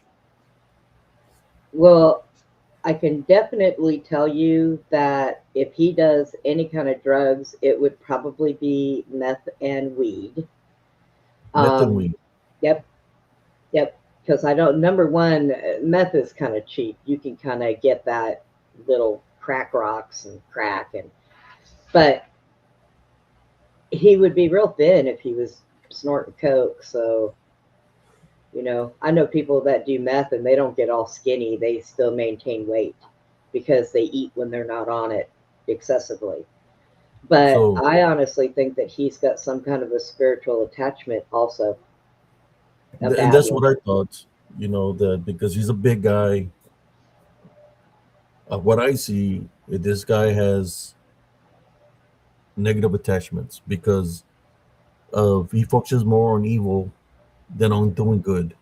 You know, when Yeah, she say that he believes in Jesus Christ, she's lying because he's done mess with a lot of people. I do believe that right here in this picture, and this is in his home, that because of the works he does, that he messes with people, that he has a negative attachment on them, and it's surfacing itself there in the camera, showing itself to the viewers. Remember, brothers and sisters, that they can transfer, right? So at this time, we'd like to tie, bind, and rebuke any unclean spirits on this picture, that they won't be able to transfer themselves to any of the people that are viewing this at this time. This we pray in Jesus Christ's name. That's what I was leaning, because there's numerous pictures that I caught himself where I see that it's not him, that he is got something like an unclean spirit in him. For example, when he does his investigations and he says, "No, mommy, no, mommy, no," or he says for somebody to f their coochie, you know, I believe well, it's an unclean spirit that's in him. when he went and he done. Now I did see some of those investigation ones that Josh had posted, and a lot of that was just him being a hoser. He was just he's no better than somebody else that I know that became famous off of telling lies. But so I think that was all just mostly him trying to make things bigger than what they were. But he was really bad at it. He bad actor. But I don't think that he is a good person. I really don't. Um, I seen that when she did that video that his mom was typing in there saying, "Oh, he's a good person." Well, of course you're going to say that. You're his mother, okay? And some parents are delusional when it comes to their kids. I can honestly look at you right now and tell you I love my daughter with everything I have, but she's a little bitch, okay? So, of course, his mother is going to turn around and defend him. I think that he is still hooked to her umbilical cord. Um, Probably one of the reasons why he won't get a girlfriend is because he'll have to pull himself off of his mom's tit, and he doesn't want to do that. Wow. I was married to an only son, and that was the struggle I had with him, was I couldn't get him to snip that umbilical cord from his mother for nothing. No, here's So one more I wanted to show you. There you go. One more I wanted to show you, Sister Brenda. okay, If you don't boot me out, here you go. One more. What do you think about this photo? God, that guy is the biggest idiot I've ever seen. I'm sorry. I'm talking about, what do you see here? Does it do you see like somebody coming off a high, or somebody in that nature? He Look at looks he looks a his little lips. angry. He looks a little angry, and yeah, his lips are dry, um, and they're kind of paley pasty. So that tells me that yeah, he probably was coming down off of doing drugs. Thank you, because that's Um, what I see there. yeah, and I can tell just by his lips. I've been around and seen plenty of drug addicts before, and also sometimes when people drink too much, they'll get pasty around their lips also, just like drugs. So yeah. Look what Sister Madeline says here. Look like he's enjoying the morning cup of Oh, Maddie. cornholio. She makes so much sense. Somebody says Mystical Wonderland said he was abused, but was very abused as a child. Hmm. I don't know if he was abused by his mom. I think maybe his dad was hard on him and his mom coddled him all of his life. And I think that is a lot of his problem, is his mother coddled him, which taught him no respect for her, which is why he doesn't respect women. And according to what I have heard, he talks real bad to his mom too. So that would explain not abuse on his mom's side. I think that she coddled him too much, gave him everything that he ever wanted. So that will attach him to her. Bad thing about it is, here's the problem. Anything ever happens to his mom passes away, and he is that attached to her. This guy right here, he's going to lose his freaking mind. And probably off himself. Puppy, what are you doing? My dog's over here acting crazy. What are you acting crazy for? Come Okay, here. here's one more, Sister Brenda. When I think in this photo, he is on something on this photo that I'm fixing to show you. All right, here we go. Let's share this. Is that if everybody's ready for the next one? Give me a thumbs up, and we'll share it here in Spiritual and Cryptid Encounters.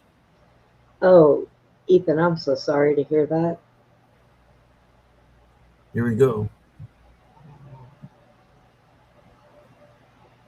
So, what do you think about this one, Sister Brenda? Do you think he is high on this photo? I think that on this photo, he's imagining himself on the cover of Vogue magazine. He thinks he looks good. And yeah, his eyes are all, the wife said his eyes are all red and pink. So more than likely, I think he's probably high on weed right there. And I got a question for Jessica. You tuning in, which I know you are. Are you blind, or do you see blurry? That you're not able to see the true him? Do you wear glass? I think you wear glasses, don't you? Do you need a new prescription? Do you can really see what you're dealing with? Good possibility. Right there, you could tell he's high on something, Sister Brenda. Yeah. Look at his mouth. He really needs Look to at his tail. he really needs to fix his teeth. That's bad. I'm just saying, and the reason, you know why he did this, to why he targeted, because Sister Bettina Moss had him on the show when he first started doing his podcast or whatever. She invited him to go on the show, but then Sister Bettina Moss cut him off early on the show or something like that, saying that he could tell this guy was lying. So she never had him back on the show. Then, like a week or 2 weeks after, she had me on the show, and we talked about Succubus Incubus, Night Terrors, Yeah. and that show was really good. So he got a vendetta against her and against me because we had a great show. So he targeted her and me after that. She never got him back on the show. Well, that just shows his narcissistic side. He's got to be better than everybody else. And if somebody thinks that he is not, well, then he will get mad and he will lash out. That's what a narcissist does. If they feel like they've been outdone, that's not okay with them.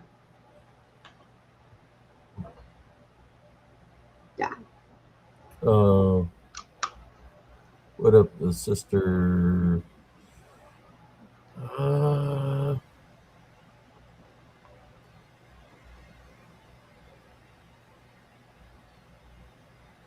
let me see. You can hear me, right, Sister Brenda? Yeah,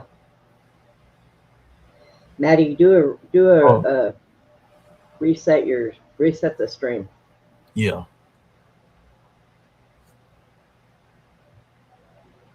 or reload it.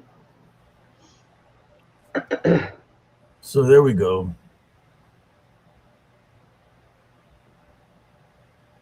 Yeah, he definitely takes me as a guy who wants to be the man, and he wants to be in charge of everything. And the problem with it is he targets very weak-minded women. Okay. Um, You're the Jessica weak-minded women, or do you think maybe that they like that kind of attention? Possibly. I mean, I have always been a strong person, so for mine to have done to me what he did and totally manipulate me and abuse me mentally, I had never had that before. So it kind of caught me off guard. Now that I've been through it, I would never stand for it again. I would knock somebody down off their knees. Him, I would just punch in the damn face and probably pop him in the nose, and he would run off crying to his mom.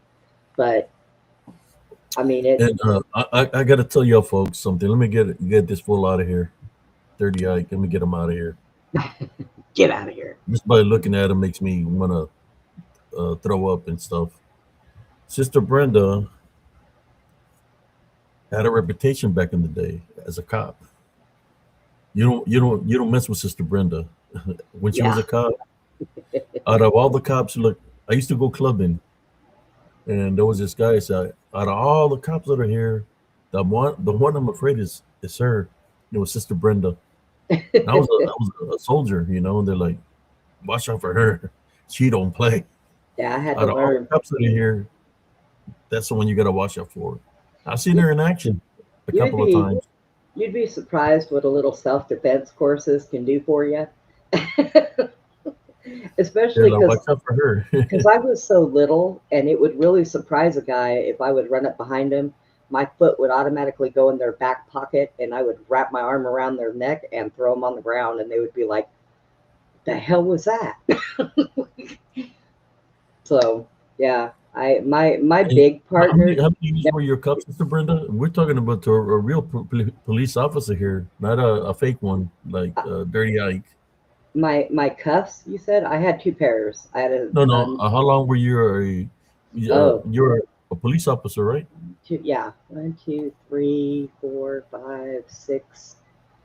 6 years, and then I also did 6 years of armed security.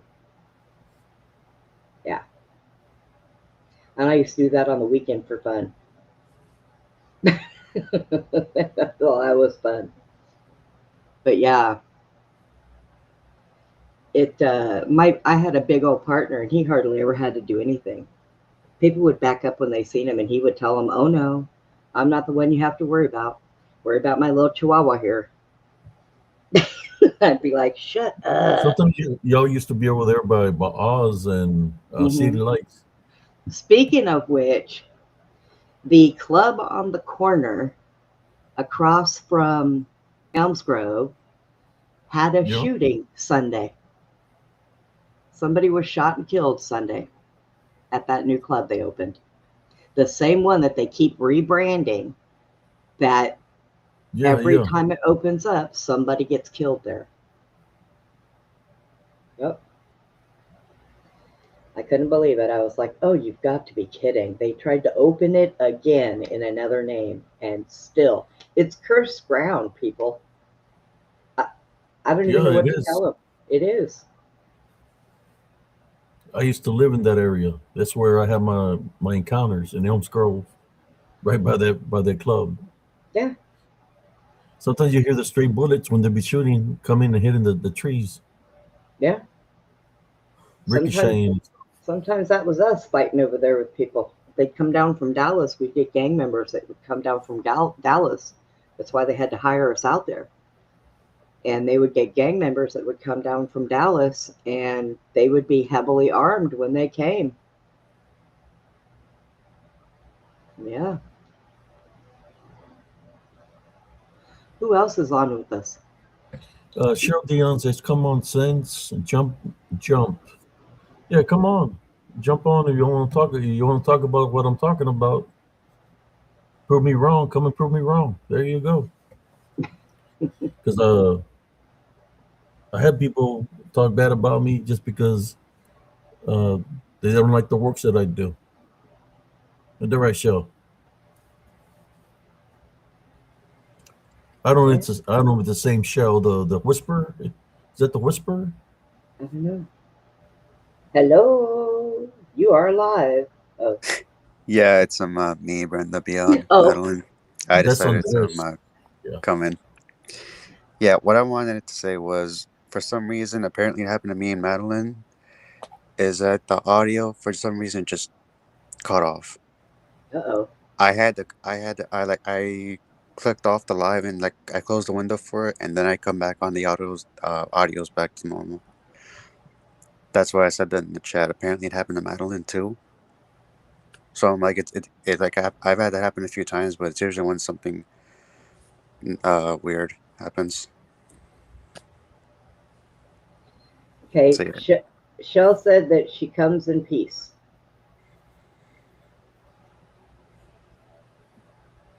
So. Well, jump on, Joe. You come in peace. Let's talk about the whispers that you hear. Because I've heard the whispers that you're talking about out there. Let's relate to some of your works and some of the works that I do. Because I know there's a lot of activity out there in the woods when it comes down to DDN and spiritual activity. That on the EVPs, you don't even have to be on the EVP. They can whisper right beside your ear. So let's talk a little bit about that. I mean, you are the whisperer, right? Let's talk about it. I heard somebody on another show say that they didn't believe that there are spirits. And I was like, well, wait a minute. Because when I see bad things, they're dark figures. When I see somebody that might have just passed away, that might be lost, they are a light of glow. And I help them on their way. And I'm thinking to myself, dude, I've been seeing these things since I was 5. I've helped. I helped the police department find somebody that had been missing for 2.5 months. Yeah. I located the location where I found a truck, and I found a location where possibly was they found the I gave them the coordinates. They recovered the truck and recovered a body of a person that had been missing for 2.5 months that I guess died out there. To this day, I don't know what he died out of, what happened to him, but I was able to find it. I had a selenite sword with me, and people viewed that video with me, and there was a lot of activity in that video. So when you talk about whispers, well, I know that the unclean spirits, these demons that are around, that if they don't want you to be in an area, they're going to come at you in numbers. One of the things that you have to do is be prepared when you enter this area. So what I do is I pray before, I pray during if I have to. If it gets out of control, I'm hearing not just the whispers but movements around me. Right. I pray against them in the name of Jesus Christ. Type on rebuke in the name of Jesus Christ. Then I pray after for nothing to follow me home. And I have the evidence here in Spiritual and Cryptid Encounters. It's not somebody pretending and saying no mommy, no, like Dirty Ike. You know, this fictitious videos that he has, hoax videos. I just want to hear you say you do this works and you're an expert. Well, I want to hear your expertise. And you say you're an expert, right? I've been doing this work since I was a very young boy. Hey, you're never really an expert because you learn something new every time. Yeah. every time. So what Brother Judge Turner was trying to do is trying to get everybody together. You know, the cryptid community, paranormal, UFOs, get everybody together to work together. That's what his mission was when he did the conference. But Well, people yeah, didn't want that. People wanted the division. They didn't want people to be united that way. They wanted the Bigfoot believers wanted to continue to believe in the Bigfoot. They didn't want to hear the spiritual aspect of things, in which this is why we have division. We have people that come up against me. I know that people come up against me all the time because of the works that I do, but that's okay. You know, can keep everybody happy, but that's part of the balance. and I understand wanting to not have division in a whole community where everybody is after the same quest, okay? But not everybody is going to get along, and you're going to have some people. Well, like per se, we'll go with Mike, who pretends to be out there, collecting evidence, and he doesn't want anybody to prove him wrong, the little narcissist. So he will take it to every extreme, and if it's dividing people, he's going to keep it divided. And you can never trust him. You can never trust him to go back on that. He is too vindictive. He's a vindictive control freak. And he really doesn't need to be, because as far as I'm concerned, he's a wee little man. And he's got nothing to be trying to control, but people allow him to. And well, that's what happens. Another thing I want to add during that live stream that I was watching, right now, in terms of you coddling of Ike's mother, coddling him, his mother, Silver Bullet, that was the name of the profile, was literally in there saying, was defending him and protecting him too.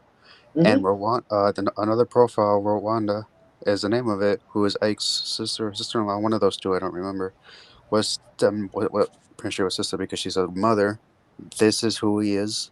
This is the reality. This is who he is in person." Because she's always trying to defend him. I even said in the chat, "You have to face the reality of this one way or another." Mm-hmm.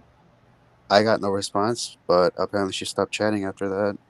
After one of those comments. Check out this one, Sister Dion, if you're here.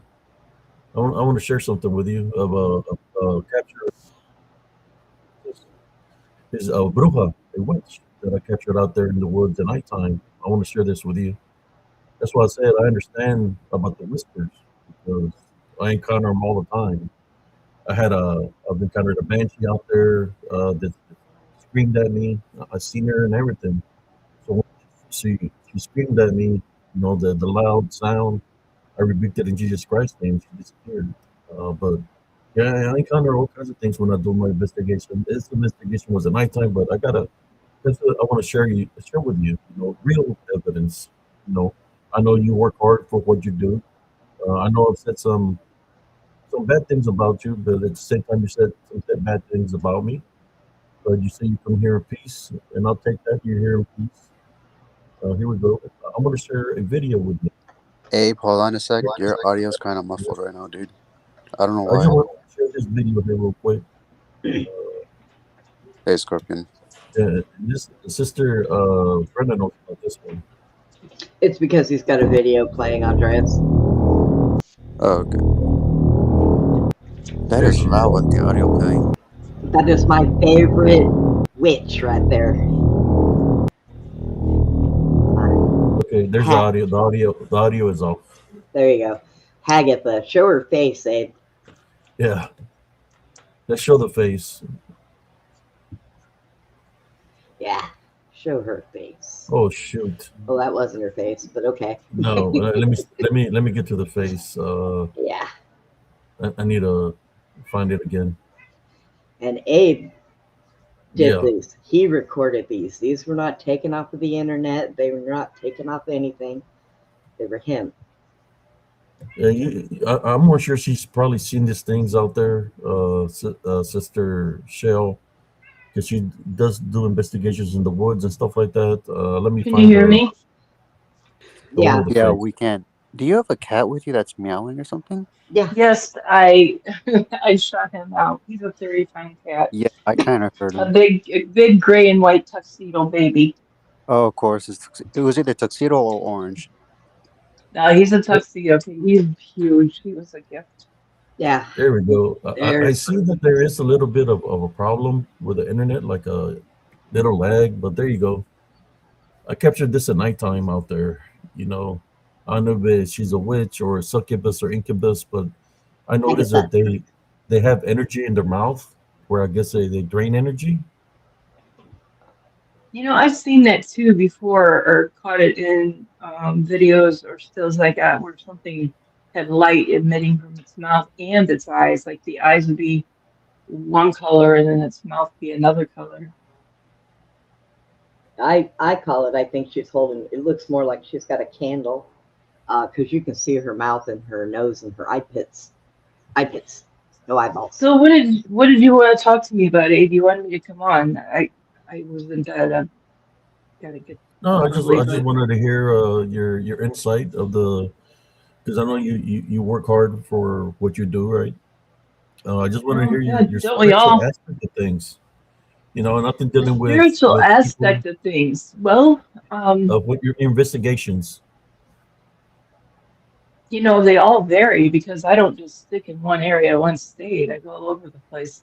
And every experience is different. Every being is different. Every person you deal with on the internet is different. But I ground myself with Christ.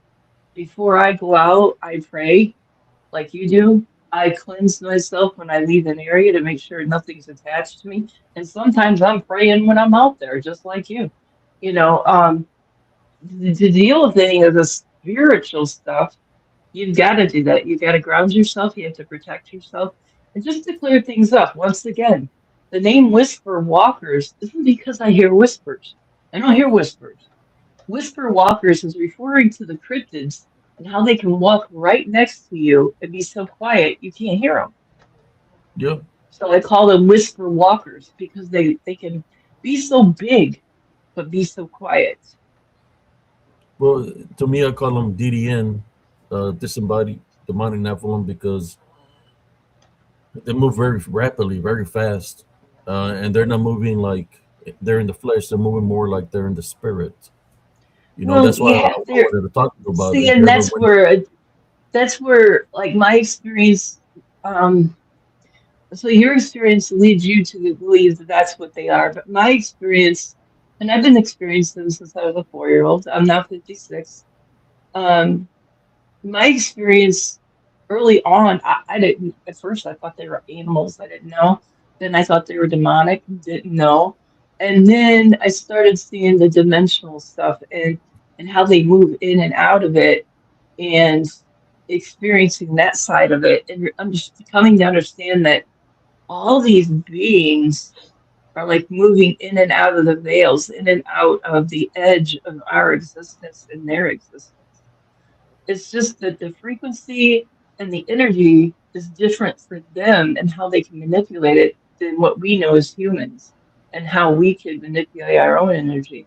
And some people are masters at it, can do all kinds of crazy things.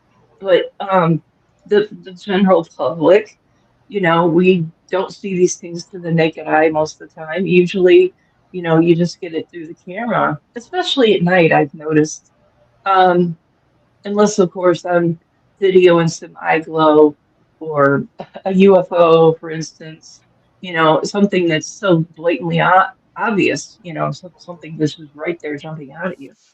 Um, Otherwise, your camera's picking up some things that your eyes don't see, and I think that's because they are they have a different particle spin, if you will, a faster particle spin. higher dimension. look at Yeah. this one, Sister Shell. How fast they move. This is the regular speed right here. Oh, yeah, I've seen this video. It's pretty wild, isn't it? I've seen that go past me and actually caught it on videos and photographs too. And then I lowered the speed to be able to capture what's moving that fast, but it's moving very rapidly. Yeah, That's see, I deal that's with stuff like that like daily around where we live. Like you go out the house and just go down 6 blocks, get anywhere near the swamp, get anywhere near the woods or the railroad tracks and the creeks and the river. You see that stuff all day long. shadow figures, because they're Yeah, well, I call them unclean it's like, spirits. You know, the do you deviant. think because looking where the sun is in this footage that you have here, the sun is coming from where the direction where you're holding the camera. Do you think that it may be passing between you and the ground and the sun can see it, or the sun give it shadow or bounce off it like a mirror? Or do you think it's behind you and actually shadowing behind you? Well, actually, it was in front of me. I It heard, was in front of you? yeah. What I heard was in the original video. I said I heard a dog, like I think. Let me see if I can find the Yeah, original. And I this is put, not the video I thought it was. There's another video out online where it Mhm. zooms past and you can make it out that it's a canine moving on 4 legs, but it's as tall as the guy video and the whole thing. It's pretty creepy. Pretty creepy. You know, the first time I seen the speed at which they moved, it scared me out of the field for about 6 months Oh yeah, they move because I very. because I because I realized, and that was about 2006 maybe, somewhere around there. I got a scare in the middle of the night. Like I could see its whole shape. It looked like gray mist, but you could see like it was really super cold outside. So it's like its hair was not visible, and this was to the naked eye, Yeah, but its skin and body shape were visible and zoomed right on past you. And that freaked me out a little bit. It took me a while to get back out there. Of course, it was cold, and where I live is super duper cold. Like right now, you couldn't go out in the field. It's just you get frostbite. But yeah, so it took me a while to get back out there. I was a little nervous about that. But then, the more I experienced, the more I started investigating certain aspects of them and trying to make the reoccurrence and, you know, just kind of your guts starts building back up to it. And if anybody's talking to me in chat, I can't see chat right now. So I know Madeline was speaking to me, had questions, stuff like that. I can't see Did chat. you ever get like your energy drained when you first started going out there and doing the investigations? Oh yeah, that's happened. I've That, had two I think. cameras, two video cameras, and two phones completely drained to dead. And then we were infrasounded so bad that we were down in bed for 3 days. It was me and my mom just out for our evening walk. And I come across a really long track line. I mean, that thing had to be 300 feet long. It was 22-inch prints. It was beautiful. It was perfect. And I was so into doing what I was doing and marking it out and taping it out and trying to video it. And I handed out this camera and I'm like, that one's dead. I thought I charged for it. I'll give you another one. She handed me that one. It would go for just a few seconds, be dead. And I looked back at my mom and she's just kind of leaning over and looking really bad. And it's like, Mom, are you okay? And she said, oh, she goes, I got this severe headache and I feel dizzy and weak. And I was like, let's go, let's get you home. That's the most important thing for me is to take care of my mother. And so I got her home and I got in, I started pulling SD cards out of everything, plugging it into the computer. And as I'm sitting there, I'm starting to get all dizzy and woozy and I'm plugging it in and there's nothing, there's no footage. It's all gone. And yeah, that was the first time we really got infrasounded hard. And it was like Before you the flu. continue your show, I would like to say something to you here in front of everybody. I would like to apologize to you if I've ever said anything bad about you, or if I placed the pictures about you. I want to apologize. You just don't understand how people attacked me for about 5 years. So I'm just making an apology to you right now. And what I will do for you is whatever pictures, if I got picture, I'm gonna take them off the internet, because That's I've all I never could really ask. against you, sister. You remember correctly, in the past, I was part of your group at one point in time. No, you weren't in my group. I was in your group. I was Oh, in your group and I used to listen to you at night and we had some conversations. And I No. think that's where things fell apart between us because, for one, we're trying to type in font, and I was trying to explain something to you from my experience, and you're trying to explain it to me, and Yeah. you got Yeah. angry, and then that's where it all went to pieces. And Yeah. I tried to keep the peace. I've tried. I don't go out looking for trouble, but when somebody comes at me, they're gonna get it back. I kind of give what I get. Yeah, I'm the same way, sister. That's how I was taught. Don't be nobody's rug. That's tough love. I guess you're around the same age I am, bro. I just turned 57. I don't know exactly how old you are, You're but a little bit we're older than me. Yeah, you're a little bit older than me. old school, man. We're taught tough love. If somebody's gonna respect you, respect them back. If they're gonna disrespect you, well, tell them where to go. My mom used to say, "Don't be nobody's carpet," because if you're gonna be a carpet, they're gonna step all over you.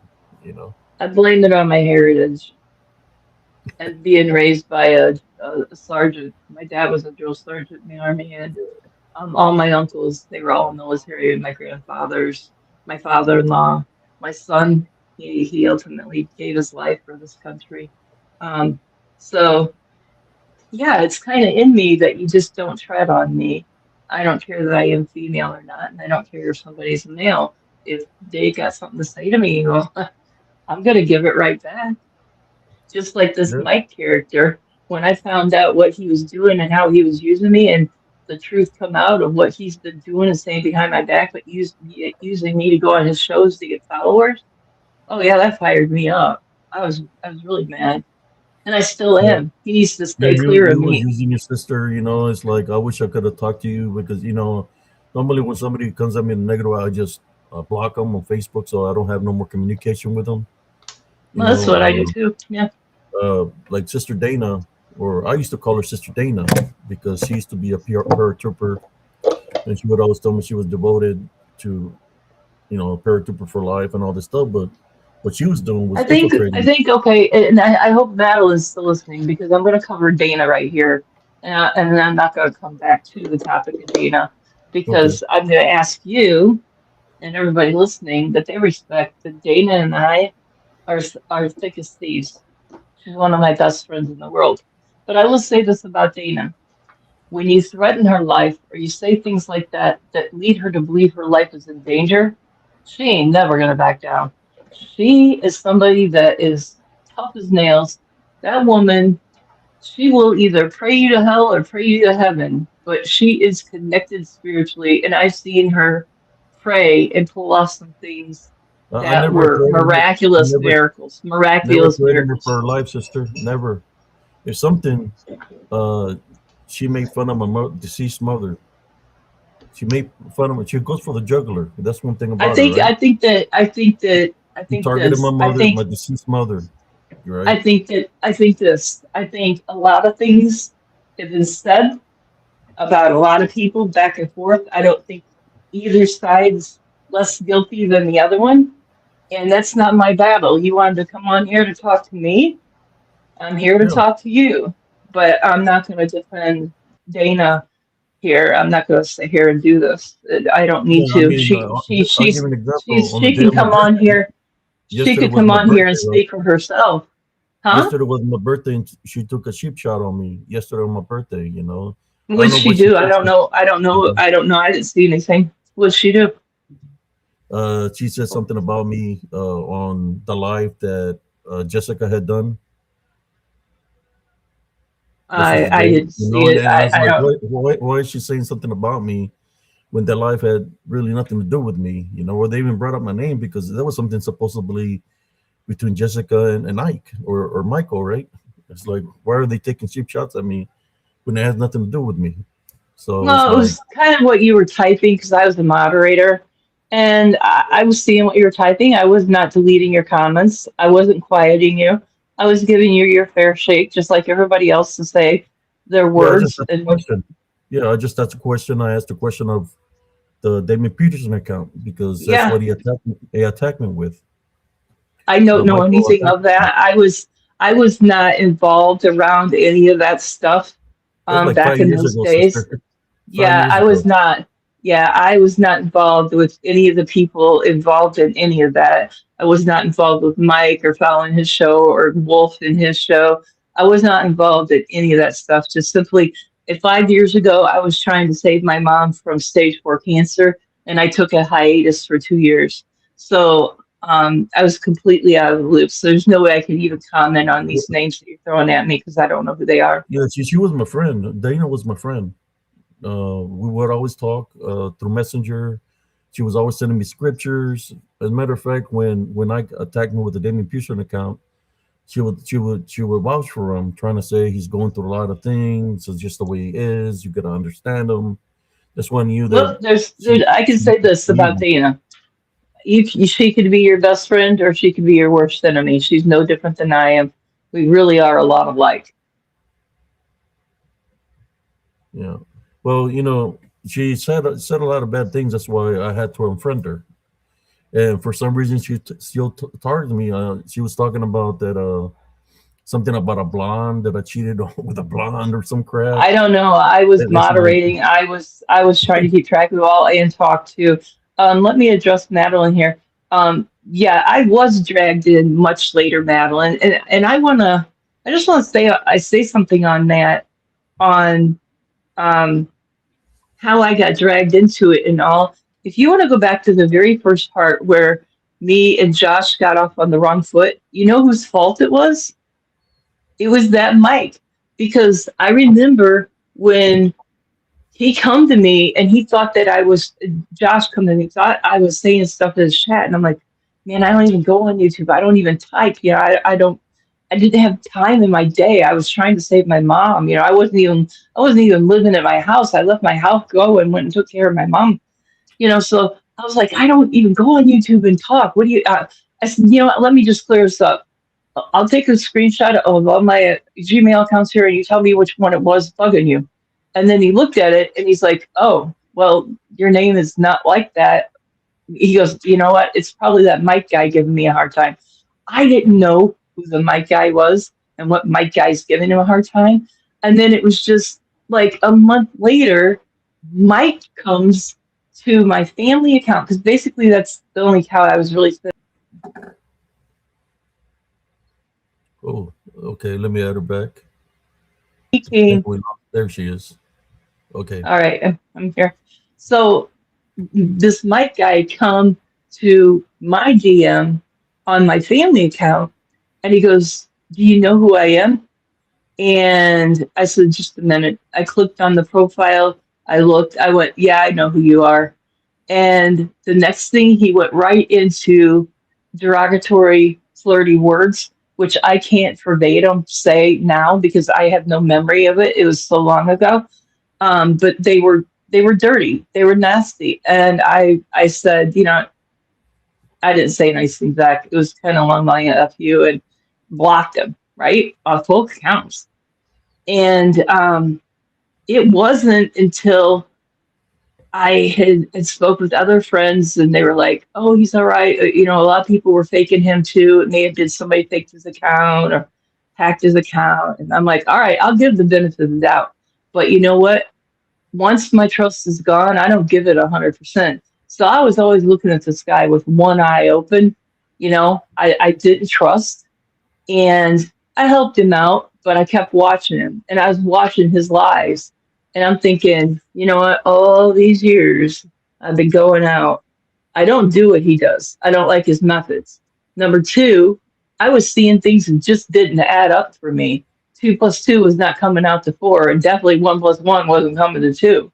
And I was like, no, something's off here. So the last show that I did for him, I noticed that Jessica slept in very, very quiet. So I started to question, what is really going on here? So I went to Jessica and I said, hey, after the show, I said, you're very quiet. Are you okay? And she's like, yeah, I'm going through some things, And so we talked. And then after we talked, I said, I have to ask you a serious question. And I said, and I'll never bring it up to you again if I'm wrong, and I'll never bring it up to anybody else. What's his beef with me? I said, he gives me like a chip on the shoulder feeling. And she says, well, he don't like you. He's just using you. And, you're following to help his channel. And he's been trying to get me to block you and everything else. And I said, okay, well, that's good. I thank you for being honest with me because, I was getting pretty heated at that point. And then, not at her. I was not mad at her. I was mad at him. And then I said, all right. I said, since we're just going to air it all out, I said, I think he's hoaxing in those videos for this reason, this reason, this reason. And when I started making her think back on it and I started taking her back in time to certain things that happened, all the keys started falling into place for her. And then she said, you know what? I'm going to confront him on this. She goes, you're right. So when she tried to confront him on it, he didn't deny it. He said two of his moderators knew about it. And she says, but yeah, I've been your best friend. I've been the one helping you with this court stuff and doing this and doing that. And everything you asked me to do on my channel, I do. And she said, and you couldn't share that with me?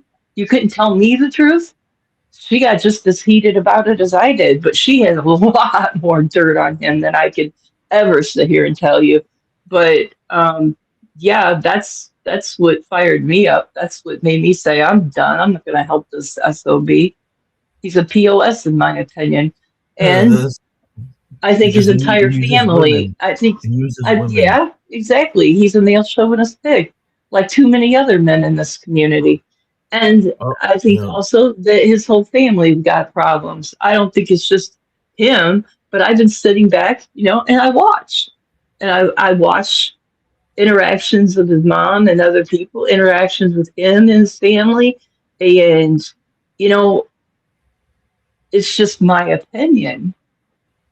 I can't go pointing fingers at people for not being perfect because I'm by far not perfect. But I'm just going to say that my energy does not jive with that energy. And I'm sorry I ever went out there on a limb trying to help the guy get his subs back so he could get his kid back. And then especially when I learned some other things, was like, that guy don't need his kid back. He is demented. I think the last thing he needs is kids around him at all. Yeah, you seen the video, I think, where he's chasing the car? No. Thinking it's he mentioned my name, that it was me, and I was like, man, why would I even want to go to Oklahoma? I listened. He made a video, a short reel of him chasing a vehicle, thinking it was me. Oh, yeah. Now I know what you're talking about. Yeah, I seen that. You know what? Now I'm sitting here looking back, and some of the things that had been said in the last week and how he approached me and stuff like that, it's literally manufactured drama to get the ratings up. And I've seen it not just with him, but I've seen it on your channel. I've seen it on Josh's channel. I've seen it on all these channels where all you guys, all you YouTube content creators, you're always having to go at each other. And that's why I stay out of it. That's why I don't even get into YouTube, because I have a lot to offer, a lot to bring to the community. I always have. But it's not worth it to me because life is too short to get into these little playground squabbles. I mean, it's stupid. Yeah, it is stupid. That's why I created Spiritual and Cryptid Encounters. I said, okay, I'm not going to get involved. Then let me give you some advice. Let me give you some advice. I think, and this is my opinion, but I think you and your channel would go much further if you walked your talk. Your channel says spiritual and you're supposed to be this, supposed to be that. But as a spiritual person, as a Christian person, you don't be judging so harshly and then going and squealing about it and making things up about people, because that's not Christian behavior. What things am I making up, sister? Well, you said I was a witch and you made a Photoshop of my face and stuff like that. Yeah, I mean, that was completely, that was made up. Because y'all were targeting me, you and your homegirl. Dana were targeting me. And that's the only thing I could do is defend myself, right? So I had to give you. There's a way to defend yourself, just like there's a way to defend yourself without just making up random lies. Well, I wasn't, it's like it was good. What was it saying? What's good for the goose is You good for the already gander. apologized. You already apologized, Yeah, and I but I did appreciate that. apologize for that, and I Yes, said I'm and I gonna take appreciate any that. photos off of that. Okay, I thought and I appreciate that. yeah, I'm gonna take all those photos off. But it's just be careful what you get, who you get affiliated with. Is basically what I'm saying. Oh, Be totally. careful. I totally learned a lesson that I should follow my gut. My gut told me early on not to go about this. Don't help this guy. And I went against my better judgment, and now I'm kicking my own ass for it. Yeah, because I mean, yeah, I've been okay. I got a question for you dealing with the experiences like when you go. Have you ever gotten hit where you fly 4 or 5 feet in the air? That's the things that was happening to me in Elms I Grove. had one time, it's kind of a long story. One time there was, I went to one of these areas where I constantly go way out in the middle of nowhere and I check for, the prints and the evidence and whatnot. And I pulled up there early in the morning. And thank God I had, it's when I first started taking David to log out in the field with me because I was starting to think, okay, I'm a Yeah, I remember woman David. and yeah, he's an SOB too. But anyway, uh, uh, I think yeah, Carlita we're might not going know. to go there. We're just not going to go there. This is bad energy to even bring that up. But okay. So anyway, this particular time, I'm glad that I had brought somebody with me because right off the side of the bridge, there was a bunch of concrete slabs and rebar. Somebody had dumped at that corner of the bridge because there was kind of like a drive right there by next to this creek, and it was a fast flowing creek. My cousin actually died in that creek earlier that year. Um, Her car went off the road on a slippery night, these slippery country roads and stuff, and her car went behind the guardrail and down into the water. And she got out the back window, but the current is so fast and so cold it took her away, and she died. So So sorry to anyway, hear that. yeah, yeah, thank you. But anyway, so I was at that place, and I see these three dead rabbits laying on, when I just looked over the side a little bit, laying on this concrete, and they were perfectly laid there. And I'm like, oh, I got to go down there. I got to get a better look, and I got to see what's under that bridge now. So without saying anything to him, because he's off in his own world doing his own thing, I went his direction to go down that bridge, start climbing down the bridge, and I didn't go slow enough. And I've learned my lesson now to like bend over and peek down there before I even get my legs to where they could be grabbed. Because what I did is I stepped down, and when I did, it was a dog man that grabbed my ankle and he Wow. flipped me. And when he flipped me, I remember the somersault being backwards and so fast that yeah, you can't even put it into words. But when I come down, this rebar come right between my armpit and my chest wall, and I landed on all that jagged concrete.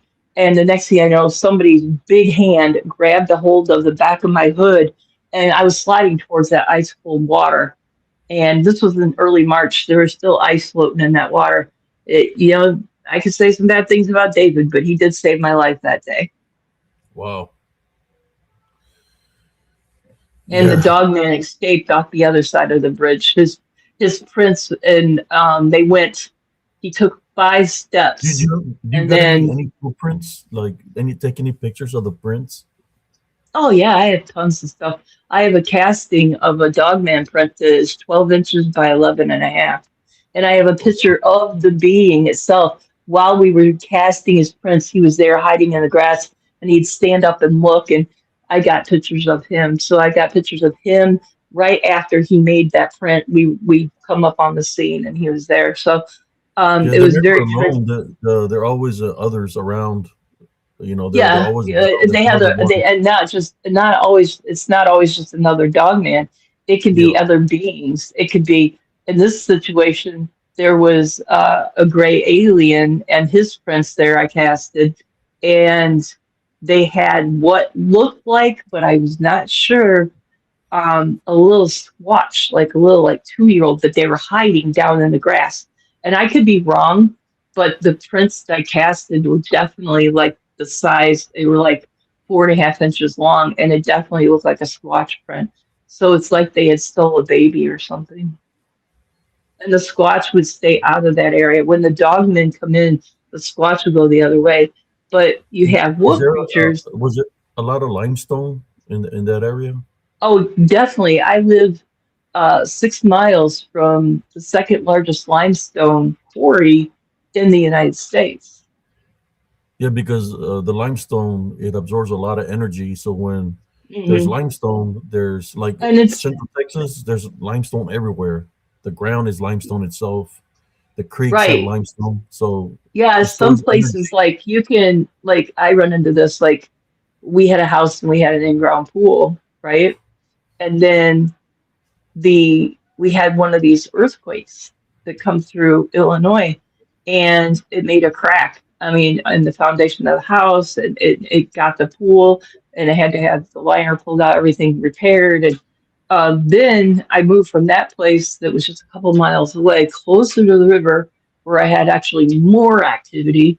And then well, I lived there before my divorce. I lived there for 4 years, and we couldn't put a in-ground pool in because the limestone in the ground we would have to blast. Yeah, So yeah, limestone is heavy in this area, and it gets especially heavy around the edges of the river in places. it stores And energy, which because the yeah, manifestations that happen. I had an uncle that lived in Joliet, Illinois, and he had activity in his house in the basement.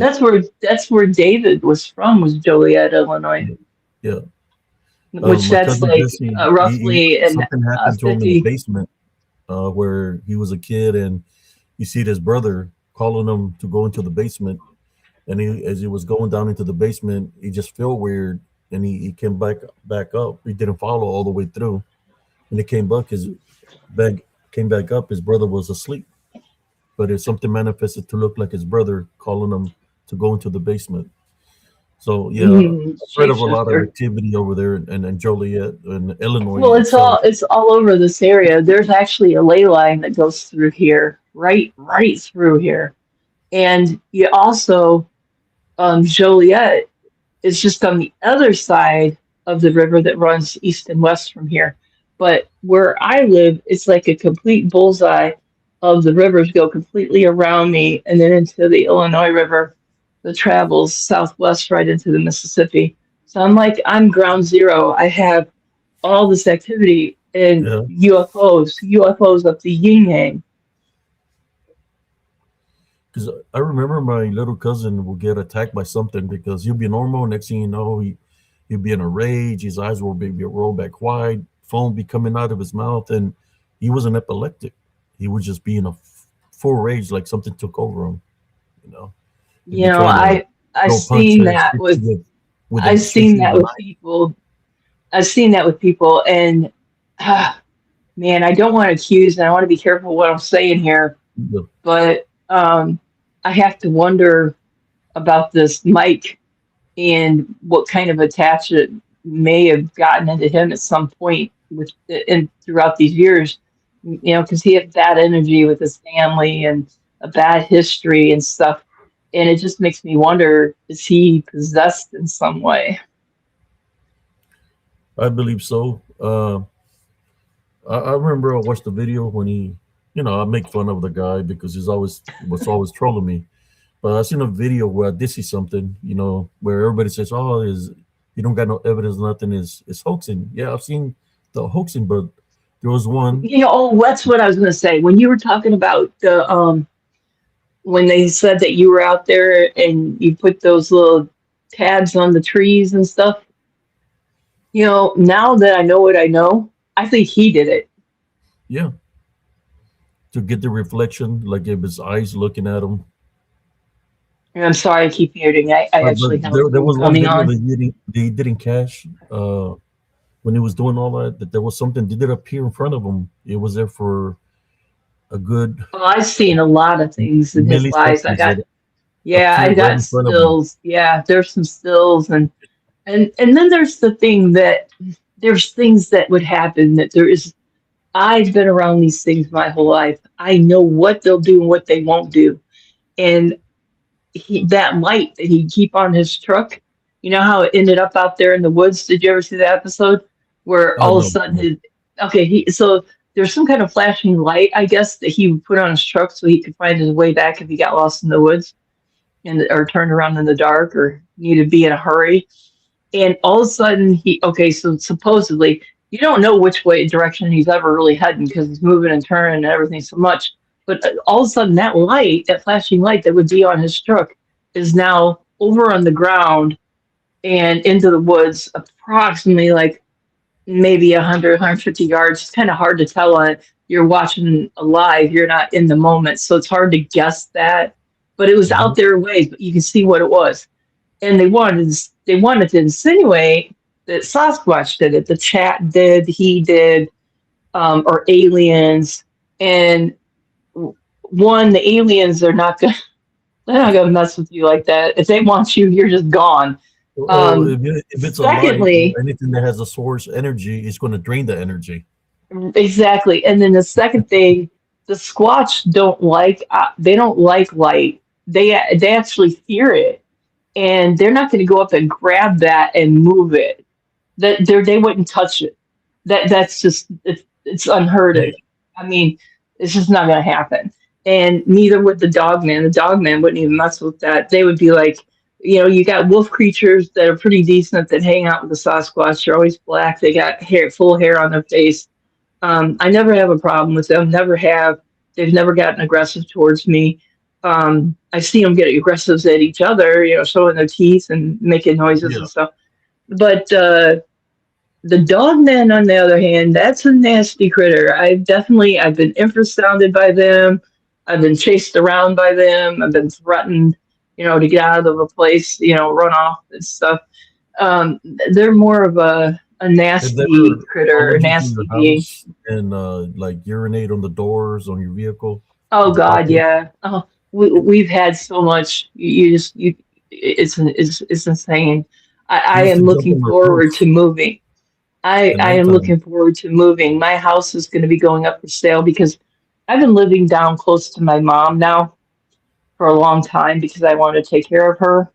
And um, yeah, I'm going to be getting out of this area completely. I don't like the energy. I don't like the vibes. I don't like these critters right on top of me. Can't let my Yeah, dog out at night without going out there with them and making sure they come back in. It's old. It's tiring. It's exhausting. I'm ready for a break. I have broad evidence and broad evidence. I got mountains of it.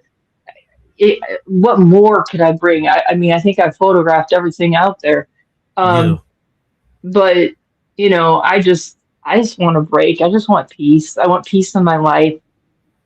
I want But maybe quiet. you want peace, but maybe you got a higher calling that's to share. I Just know that I have, and that's why I've tried to do what I've done, bring these things to light for people and let them see what is out there, and that going out there camping in the night and or going out there like I used to do by myself, walking alone. It's really risky, and yeah, I go by people need myself to at know. nighttime sometimes. I'm Yeah, out there I quit doing that. I in quit black. doing it at night. In black mode at nighttime. Like Yeah. just to see what happens, man. When you hear them footsteps running beside you, and break just. But there was one day I had to pick I've up a gotten piece of great footage because of that, though. I mean, I a have piece to of two say by because four just yeah, to protect myself. I've gotten some great footage, being out there at night. But I won't go by myself. My daughter goes with me. I have friends that'll pop in and go out with me. I just don't live it online like everybody else does. I keep privacy a lot. Yeah.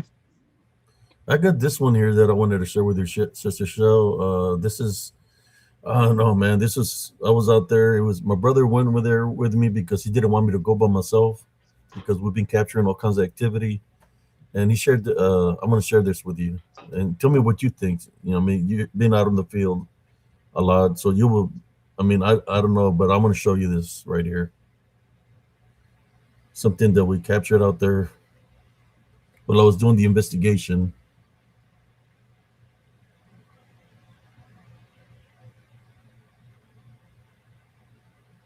Is that What do like a you think? mist? Is that like a mist? It's kind of Is that what I'm seeing? It's so small. like a dark I'm not shadow on my spirit. computer. I'm on my phone because I didn't Yeah, plan on yeah. getting on here. It's like a spirit or something that passed right I beside have me, and then, seen. I have seen. That's what I was telling you. When I first seen this, and it was in the complete shape of a squatch, it kind Mhm. of freaked me out a little bit. Um, but I've seen all these different beings, all these different interdimensionals will show up like that or do that, especially if it's really cold outside and their body's emitting heat and they're doing what, okay, so cloaking don't exist. A lot of people want to say it's cloaking. It's not Yeah, that at all. It's that our eyes don't see as well as our cat or our dog or a bird. We're the worst eyesight on this earth. So it's not that they're cloaking, it's just they're moving through time and this at is a that pace I that slowed our down the eyes speed. can't detect. Yeah, I slowed down the speed on this one to be able to see what movie because he passed right beside me. Exactly. Yeah, so I had Exactly. to lower Because the they're speed. moving. Yeah, Like when I experienced that, the researcher friend that was with me, I don't know if you've heard of the Owl Man. He's always on How to Hunt guy. I think He I've used to heard. be my Yeah, he used to be my research partner. It was him and I and my daughter together when we experienced that squatch in the shape of like a mist form, and it literally like floated, like it went across this whole area. It was like a big area of like maybe maybe 120 feet wide of an opening, and it was like it was just flying across there without moving its legs, like you could see it all. And that's what I'm saying. I started realizing I don't want to be out here at night Yeah, by myself anymore. they can get from point A to point B real fast. Blink. And that's what I was going to say. Me and him happened to not blink and see it at the same time, but my daughter blinked and had missed it. That's how fast it was. Have you ever heard them call your name Oh yeah, growing up, or yell your my mom, name? my mom, and yeah, it happens to me and my mom all the time. Like we had our windows open, um, and I would be at one end of the house. They have a really big, long ranch style place, and I would be way back in the back of the house, and the windows are open, and I literally hear my mom calling me. So I step in the hallway. I'm like, "What? I'm busy," and she's like, "I didn't do that, but I heard it." And then my mom was out. We got her a Caucasian Ovarka. I don't know if you know what that is. It's a type of dog. It's a Russian dog, Yes. and we got that for my mom to have protection, so that I could move on with my life, and get me and my daughter a place. For her to have a home. Coming through divorce, it's hard to build back up. It's like being 18 years old all over again, right? And so I left my mom, and we got her that dog, and we had it trained, everything. It's awesome dog. But she was outside grooming it, and she said, "I keep hearing your name." She called me and she said, "Are you busy?" And I was like, "No, I'm not busy." And she said, "Can can you come over?" And I'm like, "Well, if my mom calls me and says that, there's a problem." So I'm like, "Yeah, yeah, I'll be right there."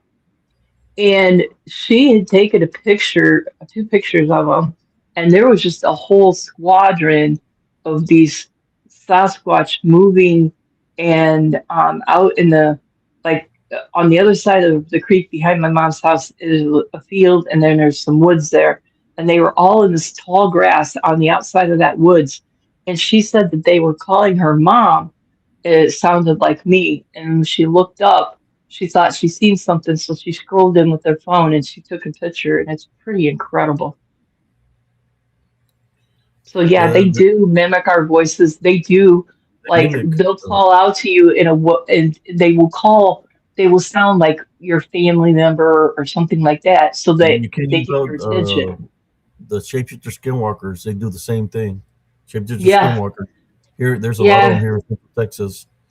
There Yeah, was one we day. don't have that. We don't have to deal with that here, thank God. I have not had to deal with Skinwalker.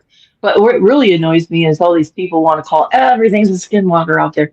You know, you go through TikTok, you go through YouTube, everything's a Skinwalker. It's like, oh God, will you people shut up? There was a one day that my sister was going to go to the store. I was at the park, and I hear my name being called, and I'm walking towards that path in Elms Grove, and I hear my sister telling me, "Come help me with the grocery bags." And it's dark in the path, and as I'm walking into the path, I hear my sister yell from the house, and she said, "What are you doing over there?" Yep, So yep, I that's the look in kind of front of stuff me, happens here. and I Yep. walk all the way across the park. That's like a good 150 feet. My sister's out there in front of the house with all the grocery bags, and I was Wow. telling her that I was going to her to help her with the grocery bag because she was calling me into the path. So And you know, that right there is shapeshifter skinwalker in Central Texas. That's what they do. They can mimic voices. well, They like I was like to saying, all of these things do that. Even the rake will do that. They'll they mimic hit voices. threes like banging of rocks 3 times, Yes, everything's in threes. Knock at the door, banging of pound on the the wood, wall, the tap on the trees, roof. yeah, Everything's three. Yeah, three, tapping three, in three. threes, knocking in threes, banging in threes. You know what I do when I start hearing that? I pray. Yeah, because that's they're letting you know that they're demonic and that they're making fun of the Holy Yeah, Trinity. because it's not So always Sasquatch out. It's not always Sasquatch out yeah, there. There's but so much out there. they're letting you know indirectly who they are without saying who they are when they're doing And the I go threes. completely and I go Or three completely off the scratches. energy. Right. I go completely off the energy I feel at that given moment. At what level of prayer do I need to go to?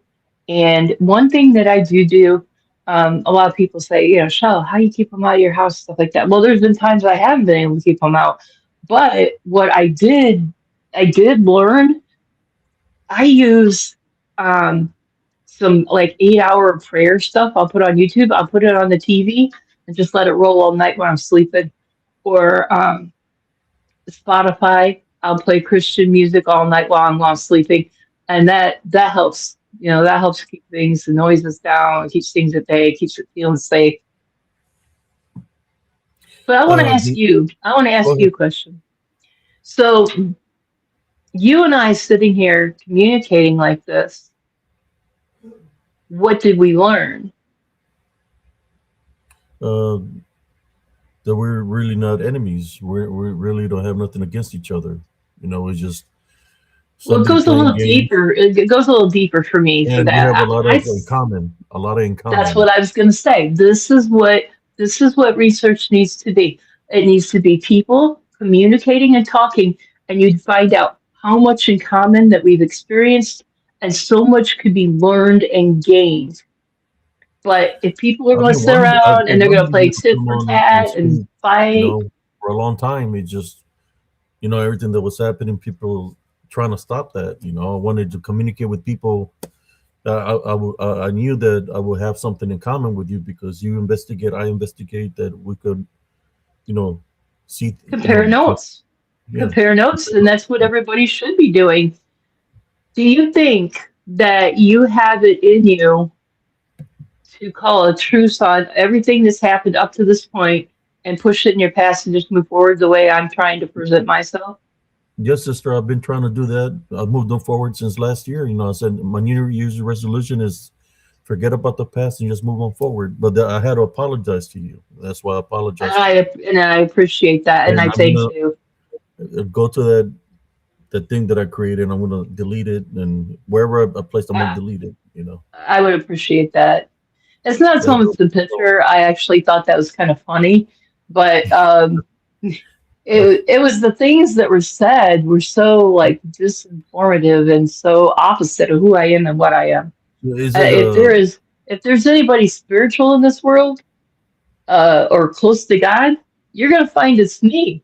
I died for 7 minutes and was brought back to life. And I guarantee you there's heaven, and I guarantee you there's Jesus. And I had a conversation with him, and it changed my life forever. that's And another thing we have in common? I passed I away. feel like everybody says, how can you walk among these things and they don't mess with you, they don't hurt you, whatever. That's like, it's Jesus is my secret. He's in my back Yep, pocket. you got blessed to come back. I died in King Daughter Hospital for about 20 minutes. I was clinically dead. The doctor opened up the curtain. That's when my spirit came back into my body. I was somewhere else. Went Was through it extremely painful when you come back into your body? Because to me, it no, was like the because most. you're gonna have the same ailments you had before you left. Right. But did you So when feel when you went back into your body, like I see myself diving back into my body, and when I went in, it was the most painful thing I could imagine. But they were also shocking me to life at the same time. I don't know if I was feeling that or if I was feeling the entrance back into my body, but yeah, it was I pretty think rough. I think they tried to take me out, sister, because they made me sign a piece of paper for all my organs. So they wasn't trying Ooh. to relive me. So what happened is Which, when the doctor opened the curtain, he looked at me. He had dropped his coffee. You could see he had a smile on his face, and you see me looking at him. He dropped his coffee and took off running out of the room. Next thing you know, that was overnight. I was supposed to be there for 2 weeks. Then all these RNs come in the room and told me to grab my stuff and to leave. And I'm like all confused. I was in a daze. They had injected me with all kinds of blood thinners. So they made me leave the mhm. hospital. I get in my vehicle, I'm driving, and I stop on the side of the road because I feel something. When I look, there's blood coming out of my eyes, out of my nose, out of my mouth. Yeah, Uh, that's when your INR gets too high somebody from blood and somebody thinners. contacted trying to get a hold of my sister, and then I didn't even know how I made it home. But I got blessed to come back to my body. But to make a long story short, they started blaming me. I ran into this RNs and they started blaming me. They kept on saying it's your fault. He's not here. And I didn't understand who they were talking about. Well, I found out that that doctor took his own life after Oh, that. wow. Uh, that's all I know. And the brother wanted vengeance, and he came and tried to come after me. And I told him, look, your your brother was the one that tried to take my life. So if you want to come for me because you say you have a vendetta or vengeance for me, then I got to defend myself for what he tried to do to me, and I'm going to take it out on you. This guy had moved to beside me where I lived just to come mess with me. But when I told him that let's handle this business, he took off, and that's the last time I seen him. Hmm. Talking about Interesting. these people, supposed to be there. That's why I don't trust it. Don't trust the doctors what they try to do to me. I So don't trust anybody. The doctors told me that, the Heavenly Father blessed me. When He blesses you to come back, that's why these things that are right. around they get pissed off because we had an opportunity to go come back, and we still make it back into heaven. But these things that have fallen, like the fallen Yeah, angels, Jesus even said they, to me, he said, you'll be they will back. never go He back. goes, you'll be They, back because I didn't want to leave. I wanted to stay. And he's trying they to can't push make me it back back. And into the heavens because that's where they got casted it out. You know, hmm that's yeah, why it's those things that get mad, and they start trying to say things. So that's when we're going to prayer. We're spiritual warriors. hmm we have to take accountability for our actions. So at the end of the day, if Yes. we're going to get to where we need to be at the end of days, end of times, end of our life cycle, we got to walk our talk. We got to act like what we're portraying as to who we are.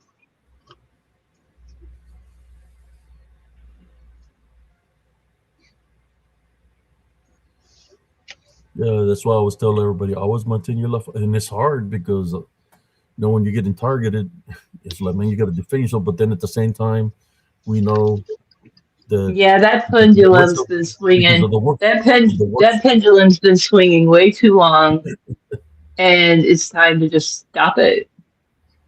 Yeah, It's time to just stop it and learn something. that's what Brother Just Turner wanted to do is unite everything. But Oh, I see Josh is on here. Hi, Josh.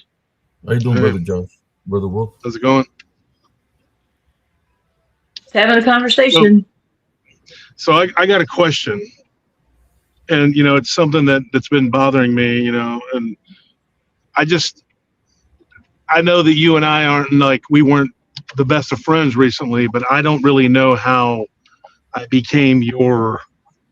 I mean, you weren't mine, but I guess I became your main target. Like I became your nemesis, as you called it, and you wrote these big long, pages or You know, whatever. you know, I when I really don't had, understand that. I mean, let me, I'm just going to get down to brass tacks with you. A mhm. lot. Okay. So I had said this earlier talking to Gabe here, or Abe. I'm sorry. My Yeah, that's daughter right. has a boss that looks like you. His name is Gabe. And I'm sorry, Abe. Um, the first time that I had communication with you, you were angry, and I was getting accused of something I had not done, and we worked through that. But you had said something at the end of that. You said, "Well, there's this guy Mike, and he's been creating fake accounts and doing things." And then it wasn't like too long after that I had talked to you. This is when this Mike character approached me and inappropriately, and I blocked him to shut him down. And it was through other people that, encouraging me to go, support this guy, whatever. I'm like, all right, the problem you and I had right out the get go was because of Mike.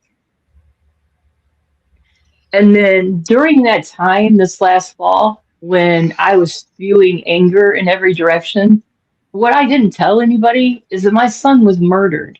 And I was carrying some anger with me, and I was venting it out in every freaking way. I, Sorry, sorry to hear about that, sister. and, My I, and condolences. thank you. And I'm sorry that I said things that were probably pretty damn venomous. But like I said, I was full of anger. I was reflecting back on things that people wronged me, and I was mad at the world, Josh. Really, I really was. And I'm just starting to pull out of it a little bit. I mean, I have my days. I have my days where I just stare at the wall till the paint looks like it's moving because I'm just so thick with grief. I can't move sometimes, but it's getting better. The one thing that sticks out in my mind above all the other things that was said and done. I honestly don't remember the first time we ever communicated. Um, me coming at you angry or whatever, because I didn't speak to you until we had the thing where I bought the wood carving No, thing. you and I spoke because Bettina sent me a message, and I happened to be on my family account because during that time Hmm. I was not even home. I was taking care of my mom, and Bettina said, Josh Turner is really pissed off at you. And I'm like, for what? I don't even know him. I don't even watch his shows or anything. And I had never, honest to God, crossed my heart, hope to die. I had never been on a live in YouTube and chatted. I didn't even know it was an option. And then you'd come to me and you said this. Well, I just dialed you up. It was on Messenger. I'm not gonna sit there and get things minced words in fonts. I'm gonna talk to somebody. They got a problem with me. I want to hear it. I want to know. And Hmm. so you and I talked for a few minutes, and you said, "Well, it was your name, blah blah blah." And I said to you, "I go, all right. You know what? Let me take a screenshot right now of my Google accounts." And I showed you I had my photography account on there. I had my doTERRA because I used to sell doTERRA essential oils. I had an account for that. I had an account on there that was my daily stuff that I use, to get emails.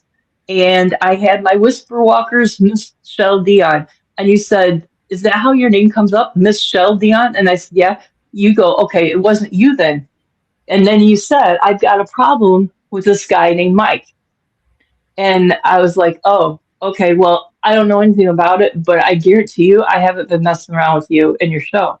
Well, then just when I learned all this stuff this last week, that is one of the things that Jess said to me, that Mike didn't like you because way back in the day, you were coming on his show and you were making all kinds of nasty comments. And I'm like, oh my God. And that was about the same time he had messaged me, was right after you did. And he came at me in DMs and he came at me sexually and he got his ass blocked.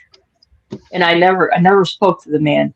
But I'm thinking, oh my, that makes sense. Somebody, if they were going in his life and they were going in your life, and I'm gonna say I do have enemies. You don't do this long and not make enemies. Somebody had to have faked that account and was like working both your lives or something. But I swear to God, on my life, it wasn't me. It was probably him, because I remember one time I was doing a show, and he popped up on with a fake profile with my picture on it, and they had a certain name on there like it was me, and they were watching me.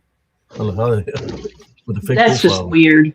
That's just weird. I don't get that, the whole fake account stuff. I know it's been thrown around and stuff. I personally don't do it, don't have it. I'm going to show up as me. I'm going to, like you said, you wanted me to come up there and talk. I came up there and talk. I come in your group. I didn't hide. I didn't. You said you're I coming know. in peace, and Yeah, I said, I'm coming in peace here. You know what? That's what it was. You know, I don't hide who I am. I vaguely remember talking to you about that. I can't even tell you because I talked to so many people. Well, there were so many people. I don't remember being extremely pissed off. I don't know what that is, but I remember there being like a couple dozen people who were getting that I thought were saying things. Jessica Cryptid Huntress was another one that I know now was not her.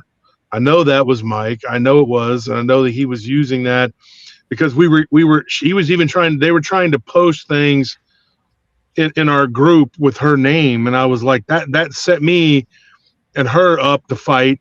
And this happened with multiple people. And according to what Jessica Christensen said the other night on the live, she said that he has 4 or 5 fake accounts that she knows of, and that he just toggles back and forth between them, and he sets all this up to fight. And he wouldn't share with her those names, but she did share with me one name that he would use, and so I definitely went on Facebook and blocked it. It ends up looking like a teenager account. That name was Fred. That name was Fred Baines, Banes, Fred Baines. So that's the only thing I know about that she knew about that she shared with me. I do find this highly suspect, Josh, between you and I, that around that time that happened with you and I, all of a sudden, out of the blue, this guy I don't even know, have never even spoke to before, comes at me. Do you know who I am? That was his first words. And I'm like, hang on. I hit his profile, looked, I'm like, yeah, I know who you are. I said, but you're on my family account. What do you want? I mean, I'm not over in the cryptids right now, over there talking cryptids. My mom's dying of cancer here. I've got bigger things to take care of than worry about any Facebook drama with the cryptid community. Sorry. That's how I was. And then he said something in sexual nature, and I didn't even glorify him with an answer. I think I said like F you or something like that and blocked him. So it just seems highly suspect to me that around the same time you come to me, then he shows up too, and I didn't even know he knows who I was. It's just, I don't know. It just, to me, it screams to me that he was probably the one that was going around pretending to be me, causing a bunch of trouble, and he probably did it in his own. He probably did it in his own group just to have somebody blame. Well, I wouldn't put anything past him. I have another question, because somebody had basically, I mean, you claim that Bettina talked to you and that told you that I was blackmailing her with a video. What was that about? Because when I exactly what I said. So when I talked to Bettina about that just recently, she said that was not true. She Well, I'm said that was sorry for what absolutely not Bettina. true. I'm sorry for what Bettina says. I just tell it like it is. I tell it like what the experience I had, what somebody said to me, and that was that. How long ago was it that she supposedly said this? Oh God, we're going back a couple of years, like three years ago, Hmm, maybe 3 or 4 years ago. that's It's been some crazy. time. I Because mean, she I don't told know me the that words was, verbatim. I know she had been drinking. I know she'd been crying. She was at the time she was fluctuating about not doing her show anymore or doing her show. And I said, just quit. Why all the drama? If you don't want to do it, don't do it. I don't have a choice. I don't have a choice. And that's when she had mentioned you and that she's got to keep you happy because she's afraid that you would release this video of her and some other dude named Roy or something, Ray or something. And then she said that she Roy didn't want Stubblefield. that to get. yeah, Roy Stubblefield. See, because my thing is this, I don't have that video. And when I talked to Bettina about it just recently, like maybe 3 weeks ago or something, I talked to her again about that. And I was like, are you sure you didn't say anything like that? Because that's really, she's like, Josh, I I have swear I no never said reason. anything. I have, but like I said, I told you she was drinking. Maybe she don't even remember it, but she did say it. I don't I know why mean, she would say I'm not. that. Because, Why would I say that? Why would I do that? Bettina was my friend. Bettina used to talk. We used to talk well, no, I mean, I'm constantly, not saying, and all of a it's sudden not that she just you, cut me off.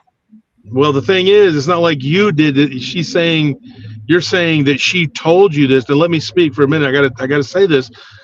It could be something where maybe you misheard. I don't know, but it doesn't make sense to me unless it was during a time when her and Marvin and me were going at it, and that was being I do orchestrated. think it was. Yeah, I do think it was around that time. But the thing is, that video came out later, though. That I was don't the know guy anything about named it. yeah, that guy that was a guy, Mark. His name was Mark, and how Roy Stubblefield ended up with it is because Mark gave it to Dana, and Dana gave it to Roy Stubblefield. And I'm going to say this, but I'm going to say this, and this is the truth. We have the screenshots of them going back and forth about how much trouble they're going to be in for Dana releasing that to everyone. So that is the absolute truth. And tomorrow, I'm taking that to the cyber crimes, and I'm turning Dana Ortega in for that. And I'm not just going to turn I, her in for that. I'm going to turn in everybody who was involved in the conspiracy to pin the felonies on me, to pin the felonies on my nephews, and everybody that was involved. And I'm going to let the authorities sort it out. They've already been to our house. They were at our house. We talked to them about 2 or 3 weeks ago, and they told me to come up there when we were ready to turn all of our evidence in. And now with Jessica's video, I think I'm ready to turn everything in. And I'm just going to say, I don't know what your involvement is. I didn't, not trying to I throw don't you or know what anybody else. felonies. I don't know what felonies that you speak of. There's a lot of all this stuff that I don't know. You know. The felonies are that whenever Jessica Christensen released that video, and I've had people analyze it now, she had recordings, and she has recordings of Mike trying to convince her that they need to find a third party from out of the country, i.e. Hector, okay, to release these videos. And what they wanted to do was pin it on me. That's where it Well, all comes back Hector. to. Yeah. Okay, well, this Hector thing. Um, He's another little he, sicko.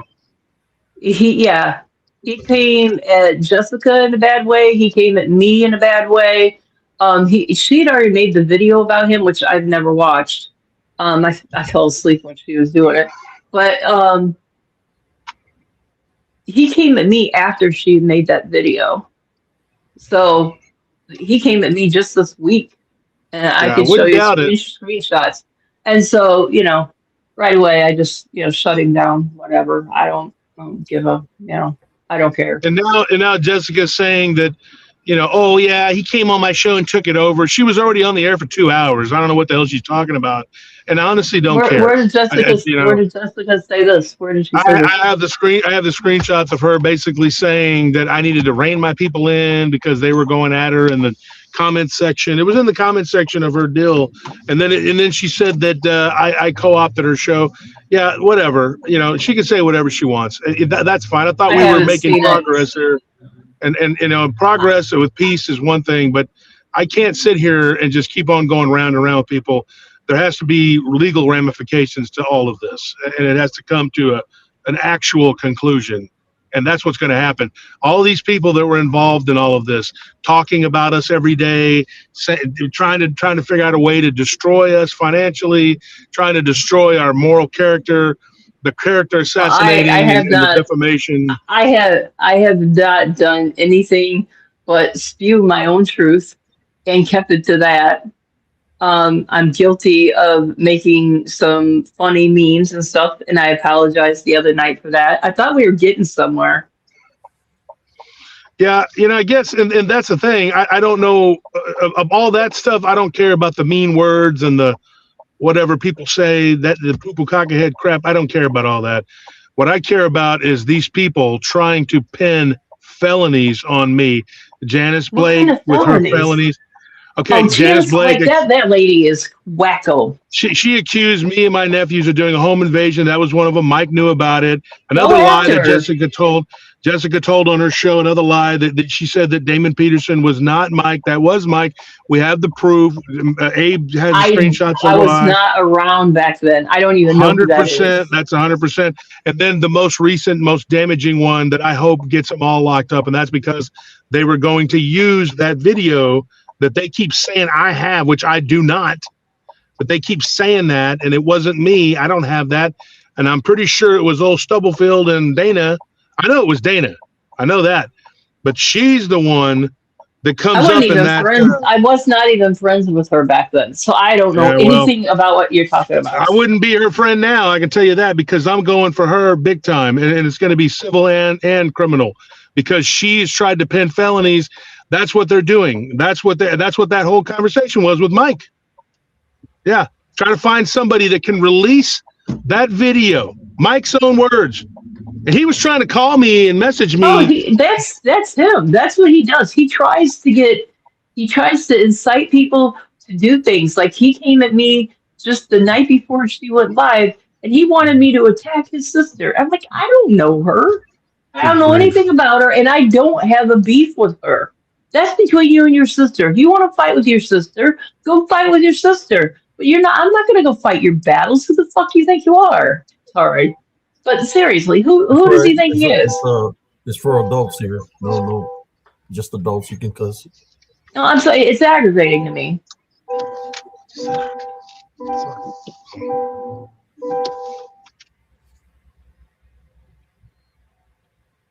The whole situation, I've learned so much in this last week that absolutely disgusted me, that I could not believe that I got pulled in with these people. And I'm so mad at myself. I'm so mad at myself for even trusting anything to do with that guy. Things, right? You're going through your own things, and they use that. Yeah, and it was a distraction for me. It was like, okay, I'm looking at Facebook instead of, like I said, looking at the paint peel off the walls, because I feel like I weigh 3,000 pounds in my chest. It's a hard time, and I had people in my ear going, "You need to help him. You need to help him out." And I had bad experience with you, Josh. So I was like, okay, so they're telling me the truth. And that's what I thought. And well, I was the first person to come forward and tell Jess, look, I will go on your show. Let me on your show. If you're going to do this, you're going to out him. I want to clear my own name, because I didn't know this stuff. But once I started figuring it out, once I started finding it out, well, if you've noticed, I haven't been posting anything in the last few months. You said on your show, you know what? You shut up and leave me alone. I'll shut up and leave you alone. And I did. Did I not, Josh? I have not even been hitting laughing emojis on funny stuff because that's really what got us off on the bad foot. It's me laughing at Larry when I really didn't even know who he's talking about. I thought the Jelly Belly thing, just the word, was hilarious to me, and I don't, it was late at night, and I clicked laughing on it. And next thing you know, I was in this heated war with you. I quit commenting. I quit laughing. I quit it all months ago. And I started watching everything that Mike did. Every time he had a live, I was watching because I was suspecting hoaxing. And I was just sitting there taking my notes down. This has happened, that's happened. And when I went to Jessica with it, she's like, she knows I've got way more experience than he does. And I said, Jessica, in all these years I've been doing this don't happen. This don't happen. Things aren't like that. And just pointed it out to her. And she's like, you know what? I'm going to confront him. I'm going to ask him if he's hoaxing. I said, do it. I'd be glad to hear it, but I doubt he's going to own up to it. What did he do? He owned up to it. He says he don't think it's hoaxing. In his opinion, what he's doing is giving a little more juice to his show so that people feel like they're getting their entertainment's worth. It's all entertainment now, but he calls himself a researcher, investigator. All he's doing is hurting research, hurting investigators, hurting the people that are out here doing it, bringing it, working their ass off to do it, and he's making us look like fucking jackasses. Sorry, did it again. That's right. Said it's for adults, so doesn't matter. I'll cuss on here sometimes too. I think I was cussing yesterday. Okay, so I want to read something to you guys. This is what Dana Ortega said today. All right, she says Josh is going to twist this and try to use it to his advantage and say that he wasn't at fault. Yes, he did go after Mike, and it wasn't none of his business what was going on in my family. It's not. I don't know what she's talking about, her family. I don't know her family. I know nothing about her family, and I did not go after Mike until Mike went after me. So I'm just going to make sure that y'all understand that. So she continues, but he's going to use. She says, but right there. Wait. You're gonna use that. You're gonna lump me into that, and I haven't even seen that post. No. I'm trying to read this to the audience. Okay, so it says, right. But I'm not lumping you into this. Listen to what I'm telling you. But he's going to use this and say that all of us is what she says. She says, but he's going to use this and say that all of us were saying that he was right all along. No, Josh is never right about anything, except when he says he can't win an argument with me. Okay, first of all, nobody's arguing with this crazy person. I don't give a shit. And she says, and that's the truth. And the reason he can't is because I don't have dementia. What the and anyway, and I don't have Alzheimer's like they've tried to say, because if I did, I could not with them and always out with them. Anyways, she says the only cow that I know that Josh has is Nellie.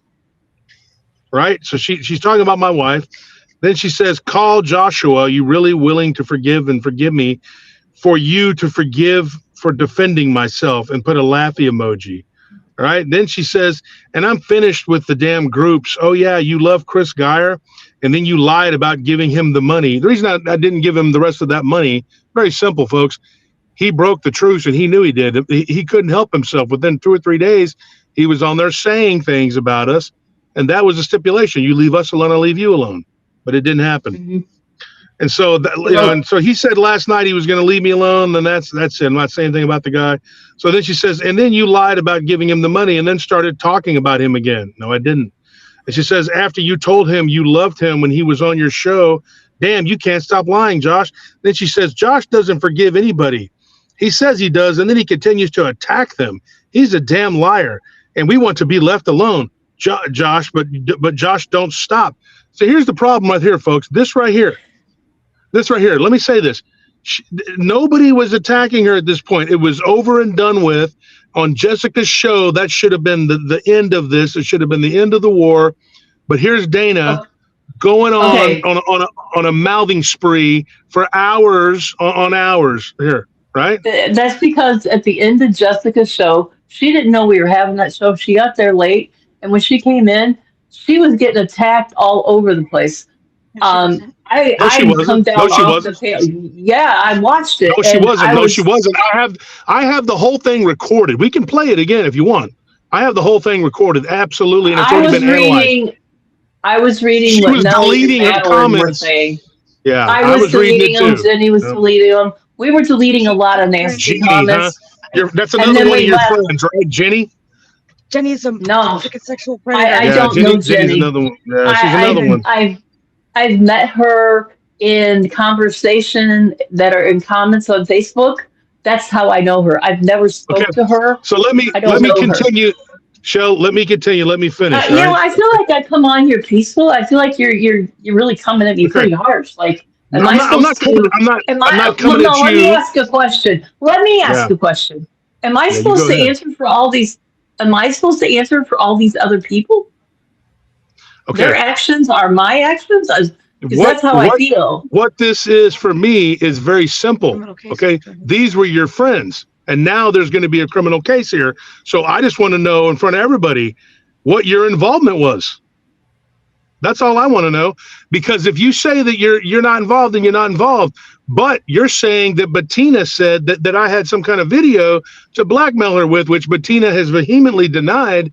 But Dana is actually the one that had the video. You see? That's why Yeah. that's You're why this telling thing me. is I mean, yeah. And so you're I'm telling telling me. you, I told you. Shell. I was not friends with those people back then. I didn't even know Dana Ortega back then. But you're defending her right now. I'm not defending her. I'm defending myself. I'm saying I didn't know about that stuff. I had nothing, no part in it. I don't know anything about Dana having any video. Now I'm going to ask her. But, you know, you're Well, how coming at about me with this, stuff Shell? I didn't How even about this, know. Shell? Bring it down. Okay, here's the thing, Shell. I'm not pissed off at you, but I want you to know the truth about the Vipers that you were with, because I have all the screenshots and all the receipts that people in that camp have completely ignored. And they've been ignoring them, but they're right there in PRT News. It's right there in the PRT News group, made public just a few months ago. All of those screenshots are there for anyone to look at, and you can see the conversation, the communication that she had between her and another individual, and that she was saying they were jumping her ass, whoever that was. I know who it was. I'm not gonna say his name right now, but they were jumping her ass and saying, what you did, you stupid B word, we're all gonna go to prison now because of what you did. Because Dana spread that video around to everyone. And what Mike wanted to do, and what he wanted to make Jessica do, was to have a third party spread that video around and then blame it on me.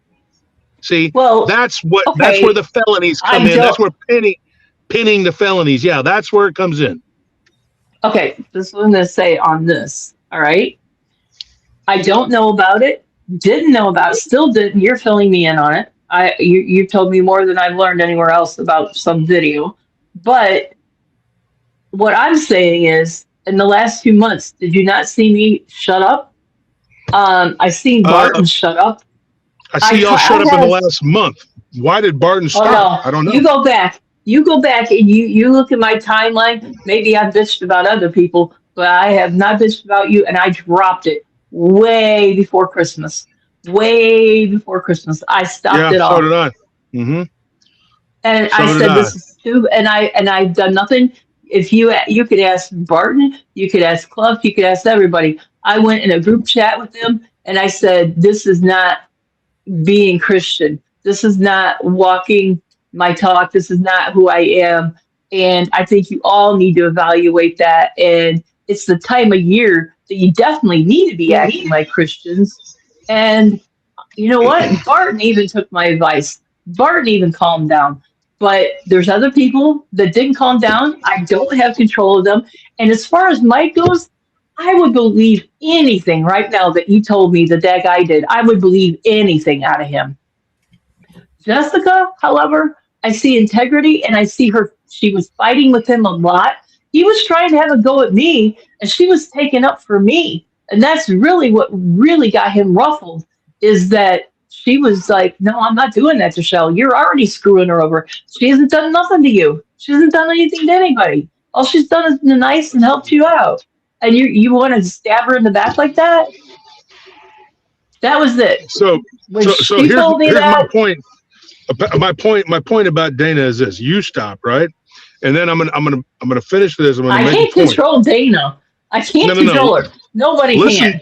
look, nobody can. Listen to what I'm going to say. Here it is. Finishing it up here. It says, old Josh does hold grudges and he starts the grudges, right? Josh made fun of Mike because they were poor. Yeah, right. And laughed at him because he has diabetes. What the? Making fun of his skin tags. Josh has skin tags. No, I don't. And then she says, Josh doesn't smack back. Josh smacks first and then expects everyone else not to smack him back. He's a habitual liar. This is her just continuing this rant. She says, for the love of God, if Josh will stop, then it will stop, because when I kept my mouth shut, she never has, they kept there is running, trying to have me killed. No, we didn't. And then she says, and Josh says I have a mental illness when he was the one that was locked up in a mental institution. No, I wasn't. And if she did have a mental illness, that would explain all of her horrible behavior. Otherwise, it's just demonic. So anyway, it says here, because his daddy had it done. Yeah, nobody put me in a mental institution. Josh, as usual, made it about him. This wasn't supposed to be about him, but he kept talking about himself, and we attacked him. He started all the attacks first. No, I didn't. And she says, and Josh is right about one thing. He nor Nellie are going to win an argument with me. Mental illness, Nellie lies about having a tumor and an aneurysm. Now listen to that, folks. Do you understand this woman is attacking my wife's illness? Do you understand the depravity that is coming from this woman? Now here, right here, she says you have to be mentally ill to be a liar, like Josh and Nellie say that she's got an aneurysm and a tumor when it's not true. To bleed people of money that feel sorry for them. They started this shit because of Justin Damn Decker, a man who's in the hospital with a stroke. He's a guy that had a stroke because he ended up having to get a restraining order put on old Dana. So this is the kind of person that was in y'all's camp, and this was on a daily basis. Now, here's the thing. Stop calling it y'all's camp or my camp, because no, I'm independent here. I don't belong in any camp. I never did. I don't. But that's your friend, right? That is the person you associate with. Yes or no? She has never done anything to me. And what I see is what I already said to Abe when I came on the show here. I see a pendulum that never stops. It's dig this way, dig that way, back and forth. So you're going to be friends with somebody who is saying all of that, and she is continuing to try to keep this war going, Shell. You're not. I got to say that. You're not trying to keep this thing going. You, to me, appear to be, turn the corner and trying to stop this. But Dana, I promise you, people like her will continue this. And if you think that she is not going to continue talking and being friends with Mike McKee, y'all are all crazy. Okay, I'm going to tell you right now. She absolutely hates the man right now. I know for a fact. Sure. Okay. She just defended him in those comments. She just defended him in those comments right there. Well, you know what? If she starts defending him and she starts saying some sideways stuff like that at me, I will have a problem with her. I will. But Dana has not done anything to me. I'm not gonna sit here and pick sides. I'm not gonna be pitted back and forth against people. I'm not doing that. So here's the thing. I'm not asking you to. I'm here independently. Nope.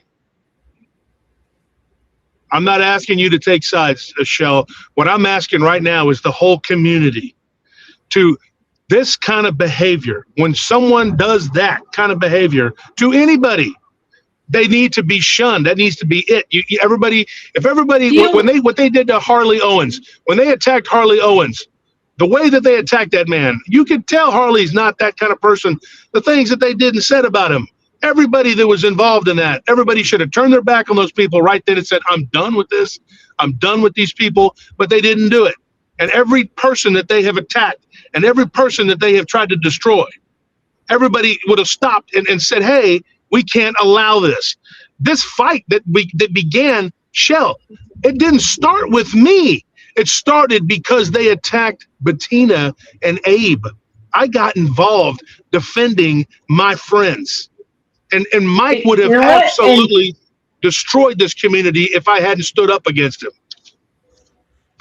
I don't blame you. He pitted But everyone against everyone. what I said to Dana, I said that the night we were going to have the show, I said, now it was me and Jess. Nobody knew that show, what was going to be in that show. But I told Jess, I said, I'm going to have a talk with Dana. I said, she is one of your mods, and I'm going to have a talk with her. And I said, you come to that show, and you know what? There's going to be PRT people there. I have no doubt. And I said, you got to behave yourself. You got to do it for Jess. You got to take the higher road. All I could do is suggest something to somebody. I cannot bend their pinky finger back when I don't even live anywhere near them and say, hey, behave. I can't do that. I mean, they're their own adult people, and they can take actions for themselves and accountability for themselves. But I'm not going to sit here and take accountability for things that people did that I can't control. Yeah, I totally understand that, Shell, and I agree with that statement. But the thing is, when you got a person who has said and done the kind of things that she has said and done, you know, and I'm going to have to go legal with this situation, not because I want to, because I have a million things going on that I'd much rather be dealing with than having to fight with people anymore. And this has taken up way too much of my time and way too much of my money and my effort. But would I do it again to defend my? Hell yeah, I would, because I'm not going to sit back and let people do this kind of thing. And I have been completely drugged through the mud. That's exactly how I am. You see me speak up and stand up when somebody's saying some shit that I don't jive with, or saying some shit that's untrue. That's when you see me rear my ugly head. Otherwise, I sit and I shut up. But I know that my name has been drugged through the mud over there in PRT when I wasn't getting that wood out to you. Nellie was doing it. Madeline was doing it. I was getting screenshots from people that are sending this stuff to me. Everybody there. They're having a ball over there. I have the timeline of that, Shell, and I've looked at every single person's situation separately, individually, and those were rebuttals. The timeline. If you go back on the timeline, that's what I'm saying. I honestly told everybody. Said a word. Listen. Go ahead. You go ahead. I never said a word publicly about anything to do with the wood and all that. I posted on my timeline, me mailing it to you, hid your address, was polite about it, but put it out there publicly so you couldn't say you didn't get it. And I can't help that a damn tornado hit the day that I was supposed to mail it. My roof was whipped off. The trees all around my house, there's no trees left at all. And we had no electricity. We live in a little town, and there's 1,000 people here. It took them 2 days just to get the trees off the road and the power lines back together, right? I didn't have electricity for like a week. But damn it, as soon as I could get down that road, I went and I mailed that stuff to you like I said I would. So who were you fighting for? Like, because that's the thing I kept asking everybody was like, why is Shell in this? What is your, like, was it because Larry told you a bunch of stuff? Because I know he went door to door telling everybody everything he could about me, about Abe, about Anthony, about everybody in PRT. It was a collective. Like I said, I was very angry. I just lost my son. I was very angry, and I thought about that ordeal I had with you. And then Barton is my friend, and that's where I started making comments because of the things Barton was saying, and I didn't feel it was right what was being said about Barton. And that's where I spoke up on his timeline, and that's where all these other people like collected me, I should say. Like, Barton had left. Huh? Barton had left, and he was in the hospital. Yeah. No, you're asking when I got involved. Yeah. No. I'm not disputing and then that. It was when. Okay, so what I know is when Charlie Kirk died, you went on your timeline saying Barton did this, Barton did that, and I was like, no, that's not fair. That's not what happened. There was that's a guy. What I remember. There's a guy that his name, he goes by Brad Smith. I don't know if he's a real guy, but he was on Barton's page, and he was talking with Barton. You know how many Go ahead. people I deleted off my page during that Charlie Kirk thing? That's what angered Yeah. me. It's like you can't help what your friends do. Just like you're yelling at me about Dana right now. I can't control Dana. She's not my problem to control. She's a grown woman. I'm not yelling at you I could about give Dana. I'm I trying to could I tell could get I gave her advice. I said the best thing to do is think about Jess right now. Take yourself away from it, out of it. I don't care, if you're angry, you got beef with everybody, just be calm. But that's not how the chat went. It got crazy. And you know what? I didn't stay. I left. I left her to sit there and fight it out with whoever's still in that chat. I don't care. She's a grown woman. She obviously can defend herself or she can stir up shit herself. It's on her. Yeah. Yeah, and it's on Barton though, because Barton says things and does things with people who he knew were harassing me. And I'm going to mention somebody like James Graves. This guy I don't know threatened who that us. is. Well, he's all over Abnormal Investigations. We have screenshots with Barton of him with Mike, and this man threatened to kill us. And we turned Did him you see into him? 3 different law enforcement organizations. He threatened to kill us. He came on What was Abe's his name? show. What was James his name again? Graves. James Tipton or James Graves. Graves. He came I don't on. know who that We is. have all the screenshots. We have the recording of him coming on to Abe's show, where Abe and his cousin were on the show with me, and the guy threatened to kill me and kill my wife, cut our heads off, burn us, and he called Anthony the N-word. Okay, that's what he That's did. not cool. That's not cool. I don't align with that. I don't think that's cool at all. Yeah, and he totally said that he was doing it for Barton. That's what he said over and over again. Barton never denounced this guy, and then was later him and Mike and all those people talking and yucking it up with him, and they are friends with this dude. This is their friend. Now, if my friend goes over there and he says, I'm going to kill you, I'm going to cut your head off, I'm going to SA your wife, I'm going to do this, I'm going to do that, and he did it. He said all of this, and we have the recording, and Abe knows this is the truth. Everybody watched it happen, and I played it on my show, what he did, right? So then, Okay, well, I haven't then these seen it. people I are don't know all the guy. associating with But I that don't guy. care. I'm not. I didn't. I care. I don't know him. See, I care. I care don't. what my friends do and say. But see what I'm saying. But what I'm It's saying, if unfortunate. my friend did that, if my friend gave somebody a death threat, I'm getting away from them, because that's me that says you are not stable. You're gonna kill somebody over internet words, sticks and stones. They break my bones, dude. I mean, come on. So you're still friends with Dana. She's prayed for our death. She's asked God to kill I us. haven't- She's told she's committed felony after felony. I She's have sitting here had- saying, yeah. And you know what? And I have had talks with her about that. And I said, you got to be careful how you talk to God, because it's going to come back on you. Done with her. Karma will come back on you. This is what I told her. I said, if you stay in those kinds of things, Dana, you got to be careful, because you're going to be praying for something and it's going to turn around, come knock on your door. You can't be talking to God that way. I've said that to her, but that's all I can do is give my friends advice. If they're getting so overheated and so involved in this whole thing that they're saying stuff like that, all I can do is offer my advice to, calm it down. That's it. That's all I can do. I can't control them. I can't tell them who to be friends with. I can't tell them what to do. It's beyond me. I can make suggestions, and I have. I understand that. I understand that. Like I did at Christmas. I got everybody. I was like, come on. Now, everybody, just stop. Stop. Just let it go. I created a group. I created a group that was on Messenger. That was me. And you can ask any of these people that we're talking about. Larry was in there. Bart was in there. Cluff was in there. All the people that were involved in the fighting. Okay, AI Mike left the group. He left.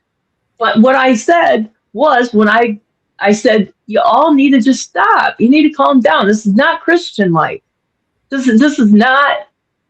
If you're claiming to be a Christian, you got to act like one. And I talked to them, and I did get it to calm down, but I couldn't get it to stop. I tried. And see, and I appreciate that. I really do. I'm going to get to the bottom of this, and I'm not going to sit back and have people conspire to try to hurt You me. gotta do what you gotta do. No, absolutely not. They inspired You gotta do what you gotta people, do. and they tried to inspire violence against me. I mean, I have it all. It's all there. I've seen And it. I've seen it both yeah, ways. I've seen so much things. I had this guy contact me that said he was from PRT and that he was one of your followers. And the guy told me that you had paid him to come check me out so that they could murder me. to pay. And I'm not Why saying, would, What's his name? what's and his I'm name? not grilling you. Where's the I'm not, screenshots? Do you have the screenshots? yeah. Oh, dude. Well, then we need to send that to me so I can turn him into the police. I talked He needs to go to jail. Well, what I have is the pictures of the guns that he sent me and the insinuation, and then I called him up just like I called you on Messenger. When I have a problem with somebody, I go right to him, and I called him up on Messenger, and he told me over the phone that he was a follower of you and that he was paid to check me out because Wow. you were checking everybody out. Oh, yeah. Okay. Well, we need to figure out who this person is, because I'm willing to bet if this is the legit truth, then that person is probably one of my I'm not going to enemies say trying it. to. Yeah, we need to. I'm not going to say it on. I'm not going to say it on an open forum like this, but I Understandable. will text it. Please, I will please text let it, me know, because I that person needs to don't be want turned trouble. Oh, but that person is turned in. Trust me. That I went right to that the person cops needs to, with it. and they need to go to jail. They need to go to jail for what they did. That is absolutely the truth. Yeah, you know how do you think I Because feel? I come home. I never told anybody to do something. Well, I never heard it, so I was like, well, and he didn't show me proof. I said, show me proof of it. He didn't give me proof of it, and so I'm like, all right, okay. And then I was done with it. I got a hold of the cops, and I give it to them.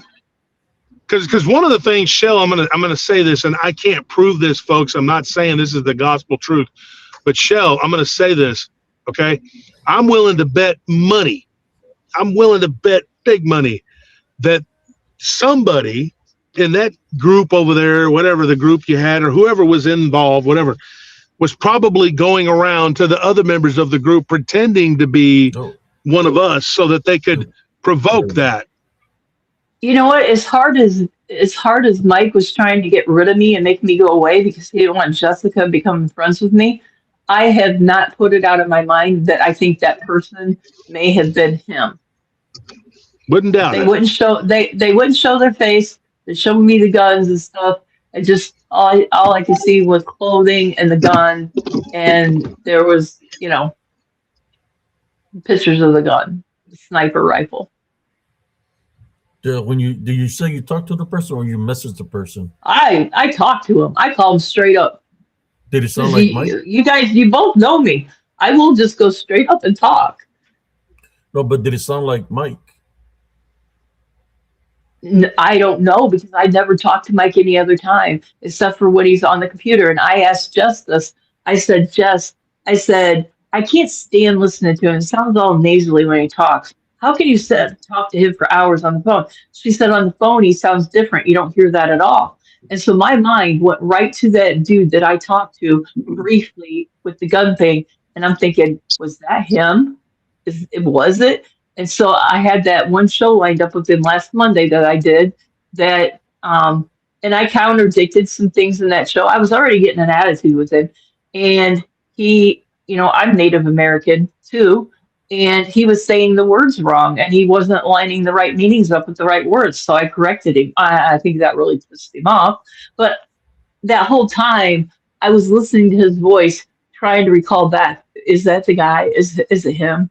Because by then, my red flags were all over the place now. And I was ticked that I had agreed to do that show. And I'm like, now I got to go on there. I got to do the show.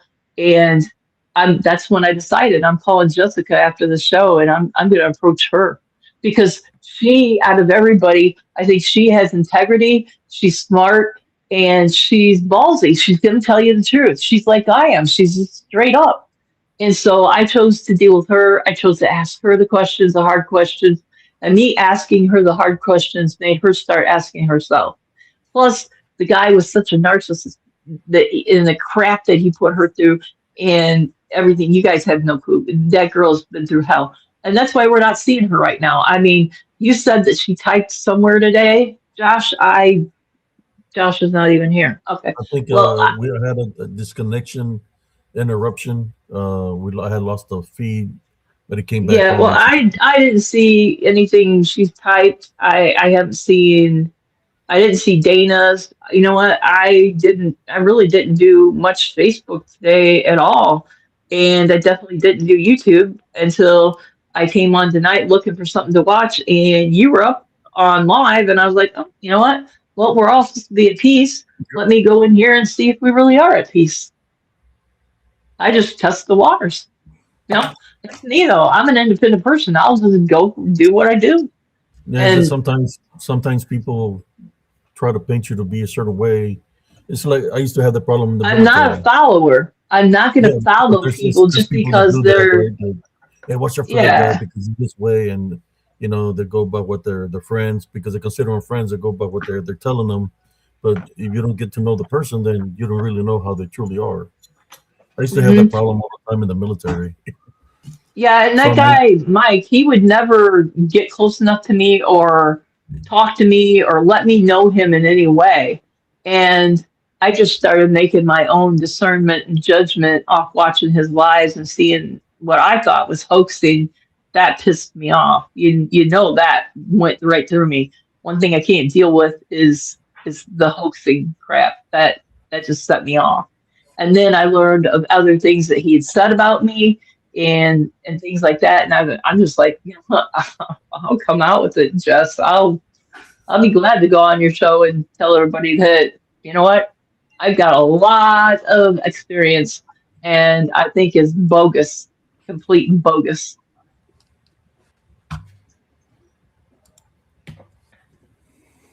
Are you there, Brother Josh Turner? Yeah, I'm here. I'm just listening. Okay. Well, Josh, I have this to say. If you got to do what you got to do for what you feel is your safety, your peace of mind, but the pendulum needs to stop. It just needs to come to a halt. And I told Dana this. I've told everybody this. It needs to just stop. It's childish. This back and forth, back and forth, back and forth is ridiculous.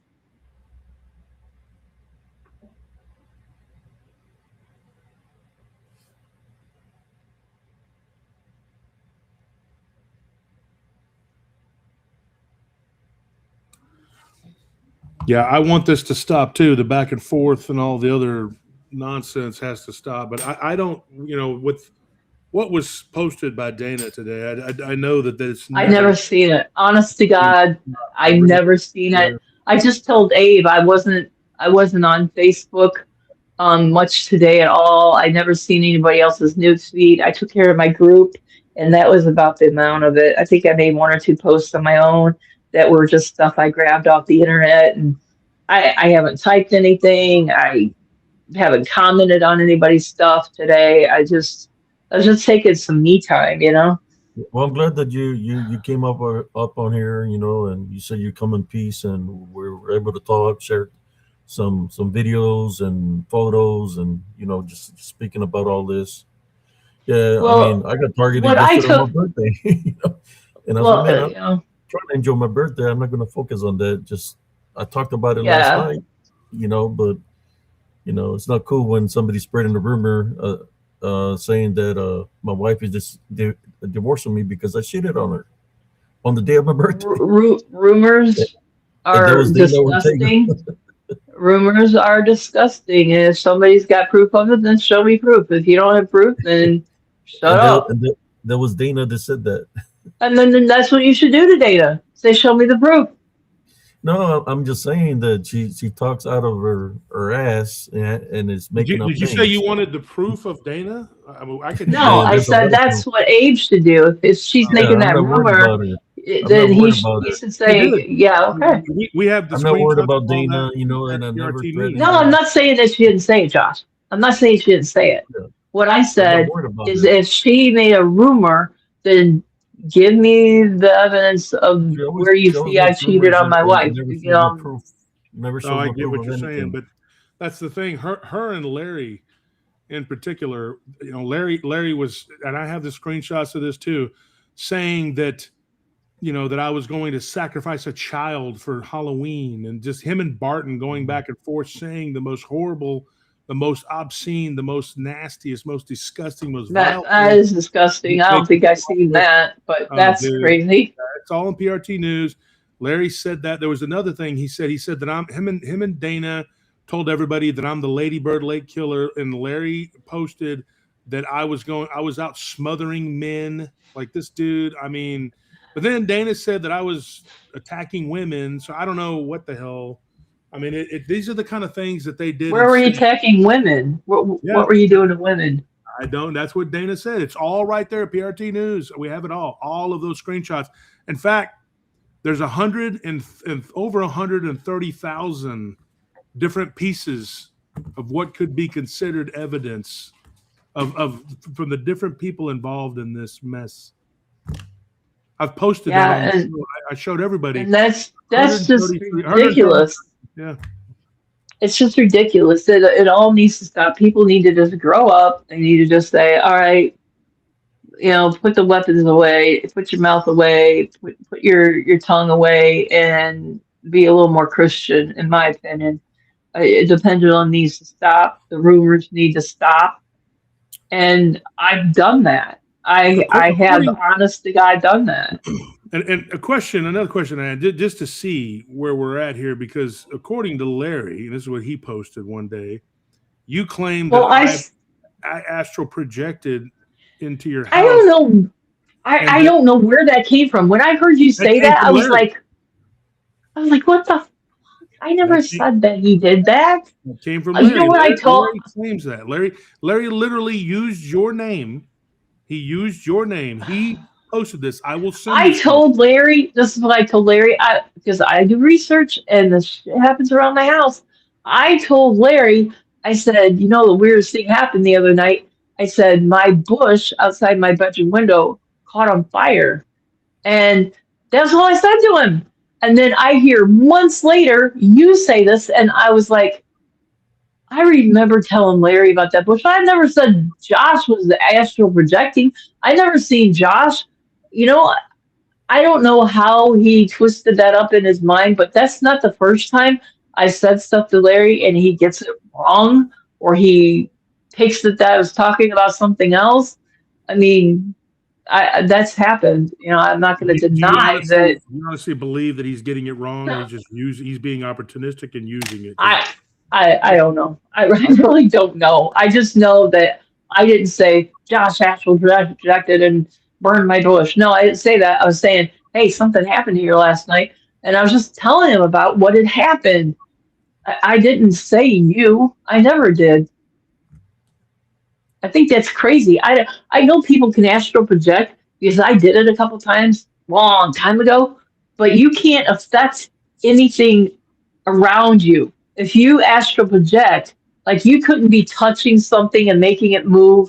You couldn't do anything. All you could do would be look, like remote view. That's it. You're not going to be able to move something or do something. So that I would not accuse you of that, because that would be stupid on my part. That would make me look like a dumbass. And it has, and I didn't appreciate it. This is a good point, to make, because one of the things, I've said this before, is I didn't think anybody over there was watching or listening or paying attention to what some of these really bad ones in the group were saying. And there were levels. There were certain people they'd pop in and say something every now and then and badmouth us and then move on. But then there were people that were just every day nonstop for 2.5 years, and Larry was definitely. I got caught up in it for a couple of weeks, and then I was like, what the hell am I doing? Just stop. Larry was there. He was involved in doing it, and he was doing it, for a long time. And it was 2.5 years. And I got Larry to stop. I said, stop putting that garbage on your timeline. I said, your family and friends don't need to see that. They don't want to see that. I said, they don't even know who he is. So why do that? And I quit it for that reason. My family was like, so are you okay? Because they knew what I'd been through, and they see me being all venomous online. And it was like, really? And to be honest with you, it was my daughter. My daughter is like what really like smacked me in the face. Is like, I need to be there for her right now. And what am I doing? She's right. I'm being negative everywhere to everybody. And I stopped. That it was my daughter that really made me look at my behavior and go, I am not walking my talk. I am not acting like a Christian right now, and I'm sorry. I'm angry at the world, and I just gotta stop and pray. I prayed about it, and I feel I've done good, and I try to influence other people to stop because the pendulum just needs to quit. It's ridiculous. It's childish. Yeah, it's spiritual You know, openness, it's just anger, literally it's like spiritual openness. childhood, fifth graders going at each other. It's stupid. It just So needs I to got a stop. question for you, Sister Shell. What? Do you think there? I mean, what I've seen, spiritually, I always pray, tie bind, and rebuke in Jesus Christ, name against any witchcraft or necromancy. Do you think there was any witchcraft or necromancy involved of No, no, of anybody nobody, trying to do no, anything negative towards nobody talks anything? to people of witchcraft, and nobody like knows anything like that about witchcraft. No, there's none of that ever. I would have went nutto on somebody if that would be the case, because I don't even accept these friend requests that I get are from these people that are wicked and they got altars and stuff like that. I see their posts. Yeah, I can try to be friends with them, but then I keep seeing that post and it goes against everything I believe. It's like, all right, I got to cut you. You got to go, and I just cut those people, because sometimes you friend people online and you don't know what their beliefs are or whatever until you start seeing some of their posts, and then you're like, ooh, get rid of you. Yeah, and Nellie has a good point here, and this isn't just for Shell. This is everybody. I mean, fifth graders don't act like this. This is far worse than fifth graders. Please stop minimizing the hurt. Oh yeah, I would agree. It is worse, but kids can be very vile and evil. A lot of people have said that, and they've told us that we need to just, block and delete and whatever. But with Mike, you can block and delete because he's using multiple. No, he's everywhere. He's everywhere. He is being ridiculous. He was going into other people's chats, and I was getting, big YouTubers, big friends of mine, bigger named people that were messaging me and saying, hey, our moderators picked this up. We know it's not you. What is this? And I knew exactly who it was and what it was. And at one point, there was a fake account that I know was his, Lil Bray Bray, and Hector, the guy that he was trying to get, that Jessica spilled the beans on about how they were going to try and get this video of Bettina so that they could mass produce it and blame me. See, I missed that show, like I told you. I didn't watch it, so I don't know that, but whatever. Well, Hector and Mike's Little Bray Bray account were in Tony Merkel's chat, and his mods picked it up. See, that's the thing they don't understand. They tried doing this in a lot of different people's chats. See, and Mike, he tried messaging me and calling me. At first, I thought the whole thing was like kind of suspicious. And the reason that I said that Jessica apologized to me is because she did. Me and her talked before the show. I know. Yeah. I encouraged her to call you. Yeah. I encouraged her to call you. Well, we talked and she apologized to me a couple times. And I said, look, I understand. And she said, just watch the show. You'll see. And she came clean. And the thing is, with Mike, he was, I thought Clough, honestly, first I thought Clough was setting them up or something, because I thought maybe that's what happened, like, because he was all with Jessica and saying, I'm done with you, Mike. But then again, I didn't know. And Abe, you said the same thing. You didn't know if it was them playing games or what was going on. No, there was no games. There was no games. I see that now. But there are people, Shell, that aren't like you who want this to end. They don't want this to end. And you're right. It's Mike.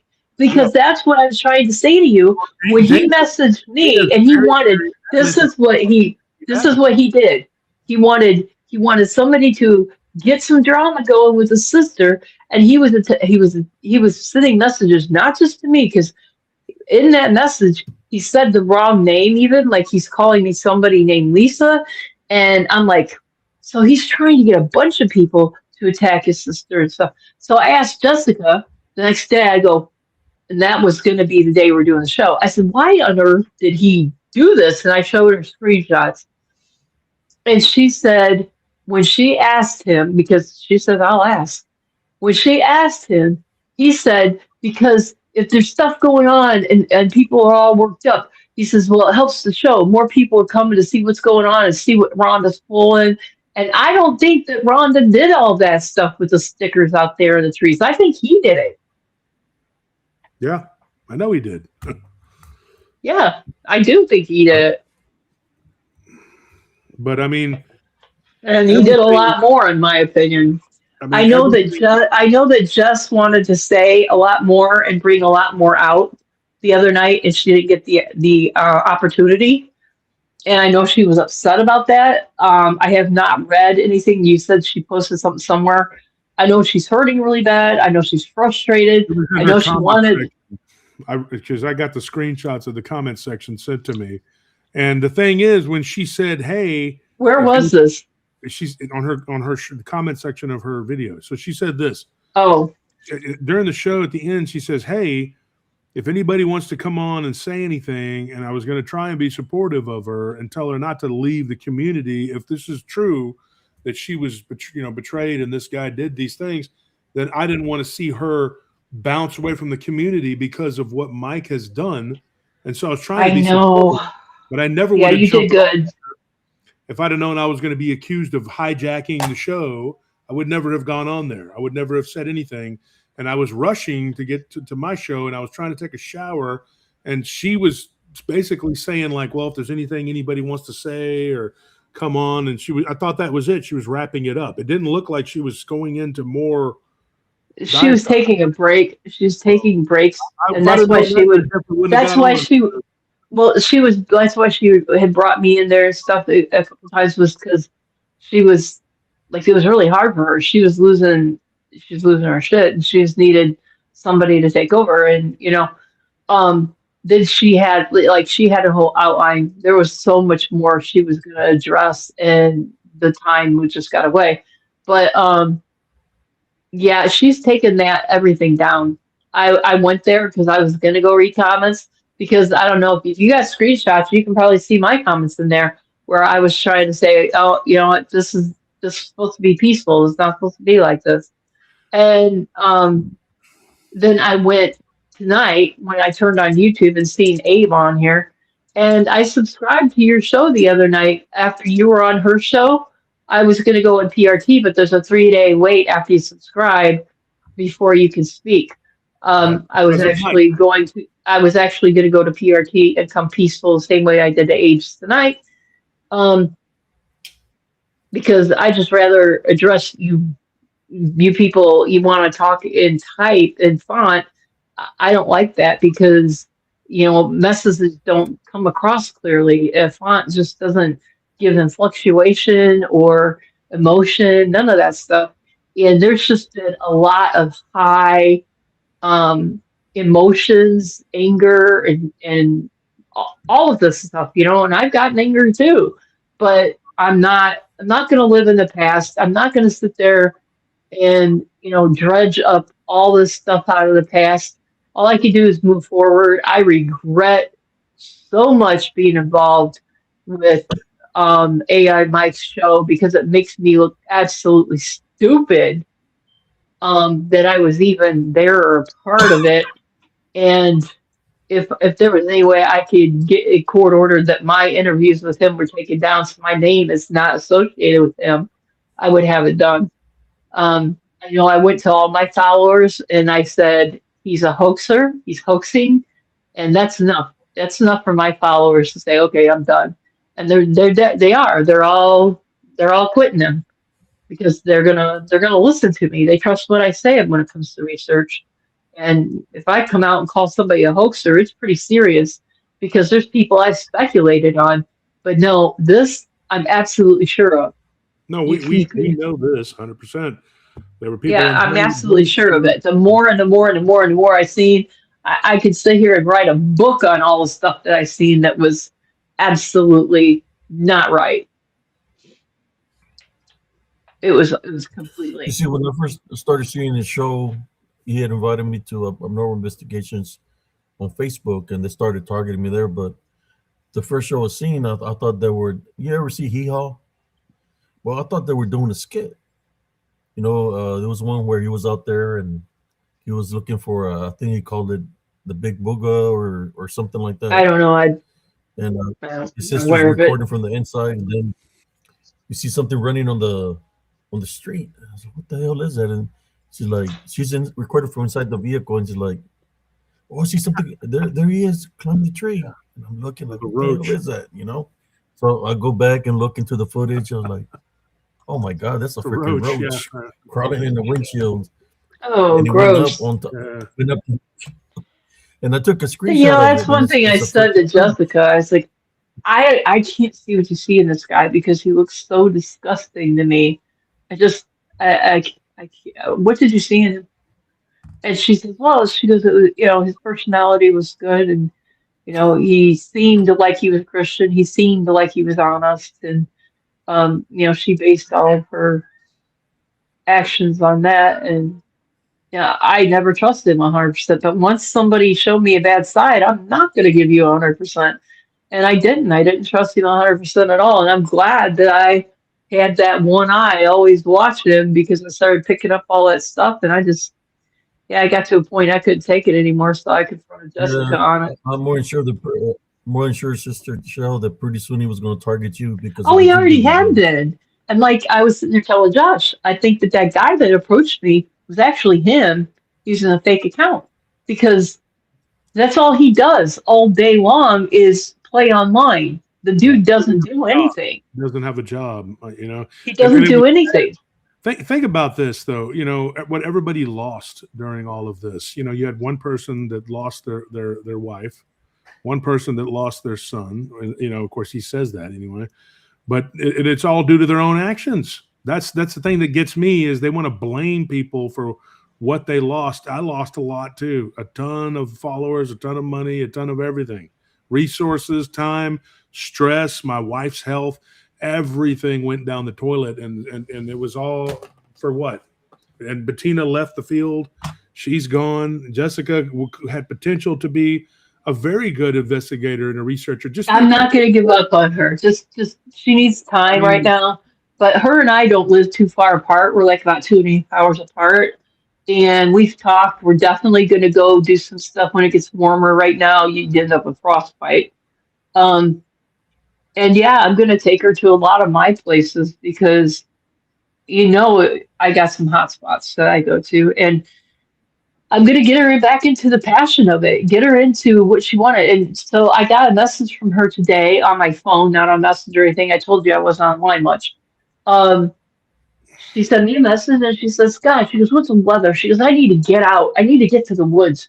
And I said, I don't know. I haven't even looked at the weather today. And she goes, oh, damn, it's cold.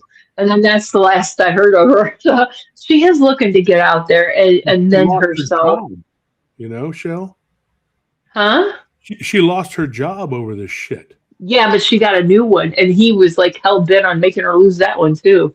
What the? And that's when there was things that were making her wake up at the same time I was waking up, and I'm like, hey, talk to me here. And she's a really cool person. I mean, I can't say enough good about Jessica. And honestly, she's a very smart person, but she did just get into where she was getting taken advantage of. But with the wrong guy. Yeah, she was getting taken advantage of really, really bad. And she's seen something in the guy that the rest of us can't see, and she's hurting. I feel sorry for her. I mean, it was no skin off my back to walk away from the idiot. It just pissed me off that my name is out there and on his shows now, and I'm just like, ugh, makes me want to throw up. Well, I mean, there's a lot of people that when I first talked to the guy, he told me he was a former police officer, and I don't believe that. I don't believe that.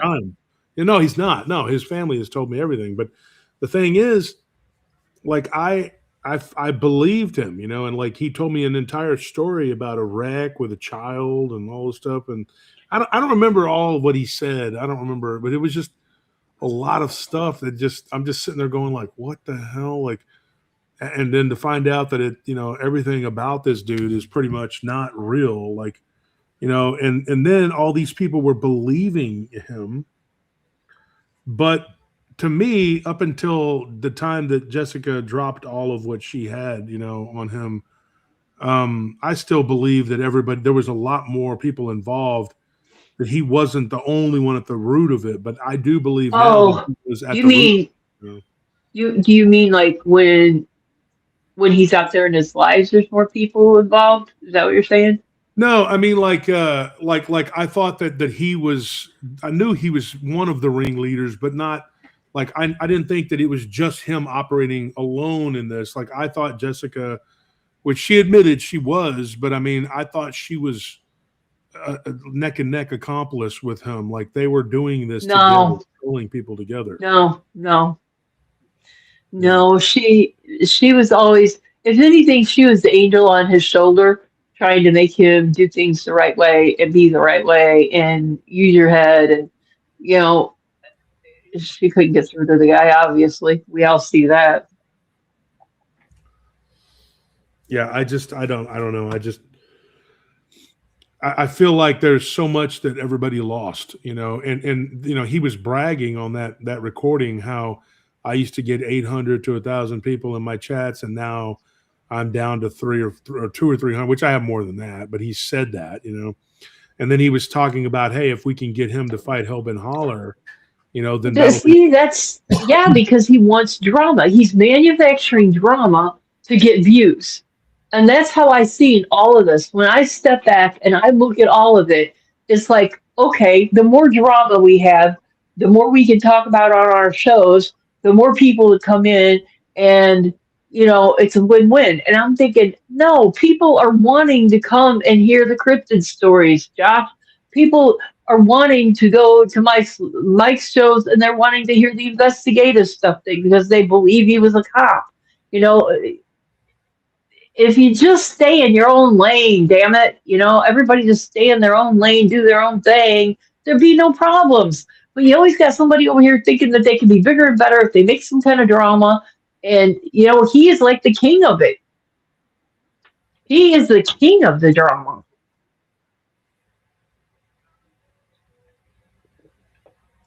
Am I still on? Be there? Hello? I'm here. Okay. No, in my opinion, I think that he needs to just blow away. He needs to just dry up. His show needs to dry up, and he just needs to get off here because hoaxing and lying. I think he needs to. I just got to get something to drink. Find like two or three jobs and support his son, man. That's what I said. I said this to Jess. I said this to Dana. I said to a few people. I said, you know what? All the money that the guy's collecting from the donations and stuff, he needs to have like a account that he puts it in and buy his kid a car when he turns 16 or something like that, But it's just my opinion, whatever. Because if that's what the focus was, when you look at his first shows, it was about money, selling rubber duckies for like $20 a little rubber ducky that cost like probably 50 cents. Oh, see, I don't know about that. I wasn't around. So at the beginning, when he first started, that's what he would do. I didn't know it. From that, she came out with Sister Bettina on the show, and I don't know what happened. And I did a show with Bettina right after they did one, and then he started targeting me. Yeah, I don't. Making fun of me. I don't know about I guess Roy. I don't know. It's just, just a lot of things from the past. It's like he's got issues. I guess he wants to be the center of attention. Oh yeah, the dude's got issues. Obviously, he's got mental issues. He's a sexual deviant. He's PWT in my opinion. And I mean, you said he sent you little Mikey or something, right? No, he didn't. He didn't send me pictures. He's done it to other people, but no, he just said something, and I because it's been so long, I couldn't tell you verbatim what he said, but it had sexual connotation to it, flirty connotation, and he got the same reply I give everybody else. you know what? Hey, I'm not here to hook up. I'm here about cryptids, bringing this stuff to the table and sharing it with people. And bottom line, so I'm not trying to hook up. Get away from me. Yeah, I try to give him advice. You know, I was a single, I raised my son single parent. You know, by myself. I did the same with my Listen, daughter. man, Yeah. you should work 2, 3 jobs, pay your child support You because do whatever you can. And Josh seen that when I showed him my Gmail account. You know, here I am selling doTERRA and you know, I'm doing this. I was doing leggings. You know, I did whatever I could to get my daughter raised and through high school and give her all the things that she needs so that she was productive in her life and felt like a part of everything. And, you know, that's expensive and keeping a roof over her head. And somehow I did it all. I don't know how I did it all, but I did. And I and don't see him. I just don't see him being the that kind of bigger person. it's kind of like the bigger question to me is how many people he's hustled because he's not just a hoaxer, he's a con artist. Yep. But how many people he's hustled out of money? Not me. Where's I his ain't got money any money going to to? give him. And if I did, I wouldn't give it to him. I'm saying that where is his money going to? I don't know. Well, obviously, if you don't work, you're going to have to get money for gas to go driving around. You're going to have to Yeah. eat, you know, so he's probably using his YouTube money to do that. I don't know. I don't know him that well. I just know what I've seen online and his actions and bull crap that he's pulled. And just, I have no respect for the twit. Well, I'm glad you were able to see his true Yeah. nature. I'll figure somebody out. It may take me a little bit of time, a few months or something, but I will. I'll figure somebody out, and I did. And it's disgusting. Yeah, just pay attention. There's videos where he's pretending there's a ghost. I think there was one in Oh the bridge, yeah. and you could catch him Oh, when he's There's poking another one. his daughter in the back. There's a- Then he pokes his I sister could in the go. back I too. could go on and on about those lives. You guys don't even want to get me started on that. What about the one where he was like saying Christian? Oh God. Yeah, Yeah. you could clearly tell it's his voice. Yeah, it's You unbelievable. could clearly How tell about it. the other one? And then here's another thing. I Uh, said, okay, so I've been all over this country and did this and never had EVPs from Sasquatch, Dogman, whatever's out there. I never had EVPs ever. But every single show he did, there's EVPs, and some of them like repeating. Like he's supposed to be at a different location, and you can tell he's in a different location, but it's the same like being making the same sounds and making the same. And so I asked just about that, and she says, "Well," she goes, "How would he do that?" And I go, "Well, he's got something on record or something." She goes, "Oh," she goes, He takes 3 phones out there.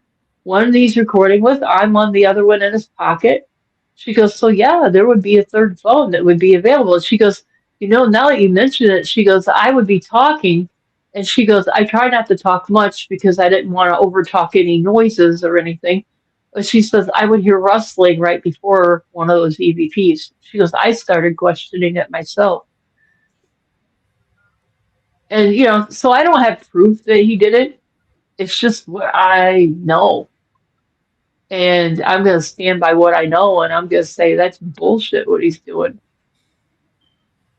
yeah, here's the thing about the duckies. I don't You know know, anything. we I thought, don't know anything about that. I wasn't around back where there was duckies. I don't know what. yeah. Well, I think I got a message I got here from. No, it was somebody that Let me was see, I doing it can. in their community. They were leaving those during the pandemic. They were leaving them for the children, and so the children would go out there to that park or whatever, and they would find those, and it was something nice and good. And what he did Mhm. was he went out there and he took them, and then said that me and Abe and whoever, he tried to accuse us of stalking him and leaving them there to terrorize him. So then he was like, well, I'm going to take a negative and turn it into a positive.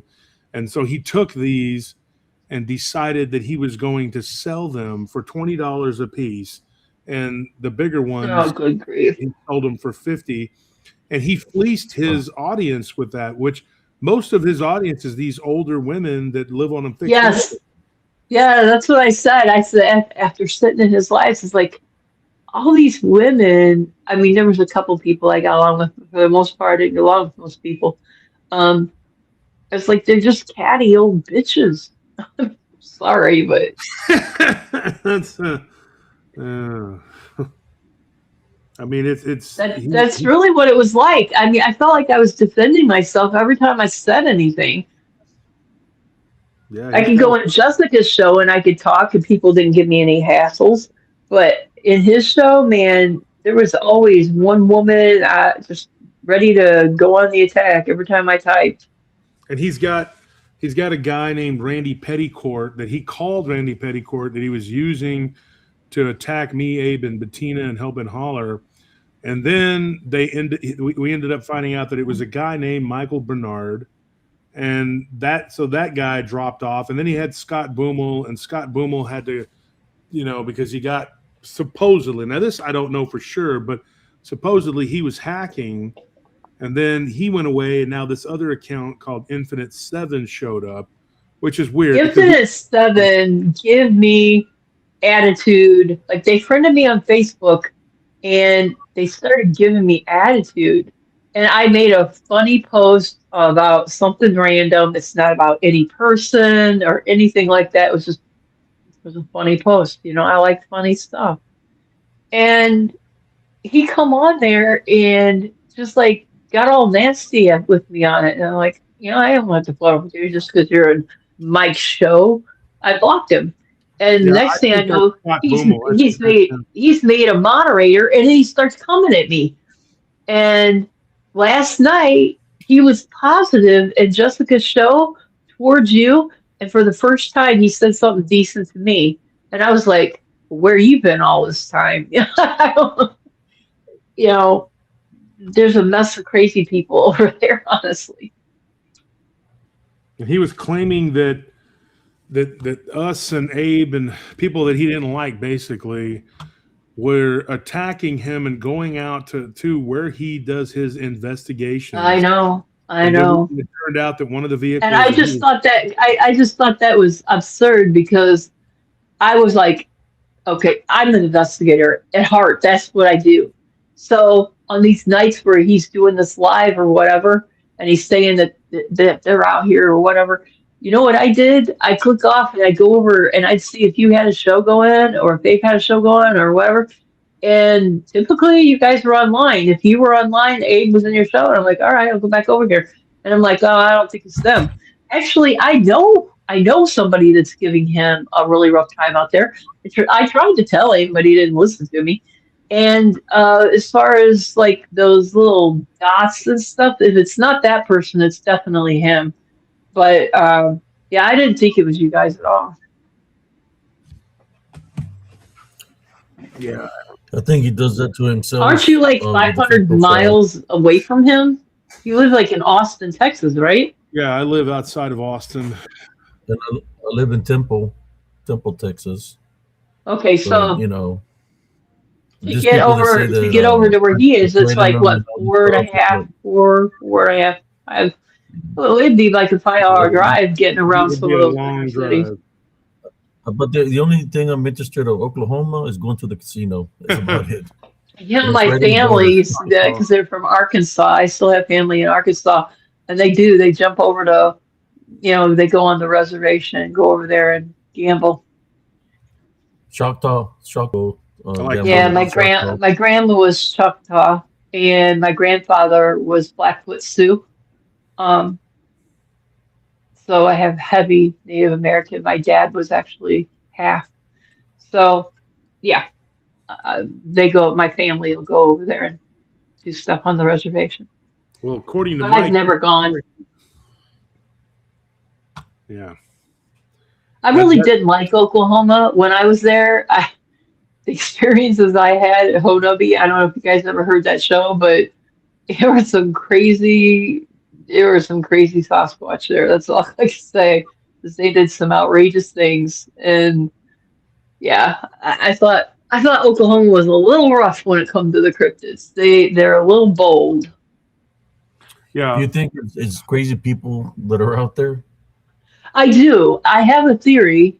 I don't They're know if you like guys want to hear my theories about cryptids. I don't know. I'd be totally changing gears here, but so I investigated for many decades, and one thing that I started observing is going into some of these suburban areas because I was getting called to drive 2 hours and go up to Chicago and do a talk on Sasquatch in a library, like in Blue Island. If you knew where that is, that's it's like on the south side of Chicago, and it's still considered Chicago, but the I&M Canal goes right along there.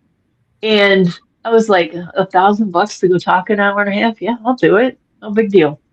So I gather up my cast and all my evidence, and I go to this really fancy library, and they take me down to the basement. They got this big room and all these chairs set up, and they were helping me put out my cast and things like that. And I was like, how many people are you expecting? And they're like, well, we just want to be prepared. And I'm like, well, what are you charging for people to get in here? And they were charging like $50. And I'm like, you're kidding me. And they're like, no, no. So the people started filing in, and I was up at the front of the room where there was no there was no stage or anything. I was just like on the same floor, but there was behind me was where my computer was hooked up, and I had this, screen. And I literally had to start scooting over because it was standing room only at one point, and everybody was like bumping into each other. And I just stopped and I said, how many of you have seen a Sasquatch?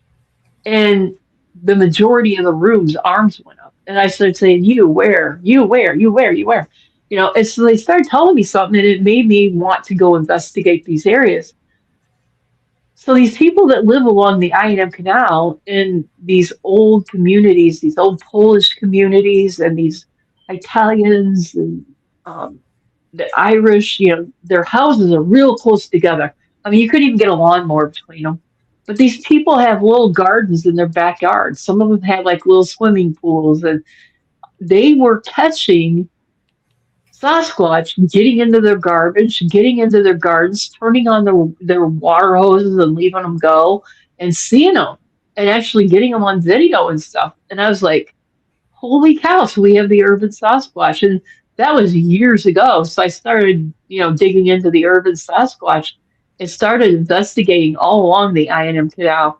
And it was really some intense stuff going on. So yeah, the whole urban Sasquatch is a real thing. They are right on the edge of our people. All they need is water and trees and food. They're there, and then they're opportunists. They will get in their garbage. They will eat anything.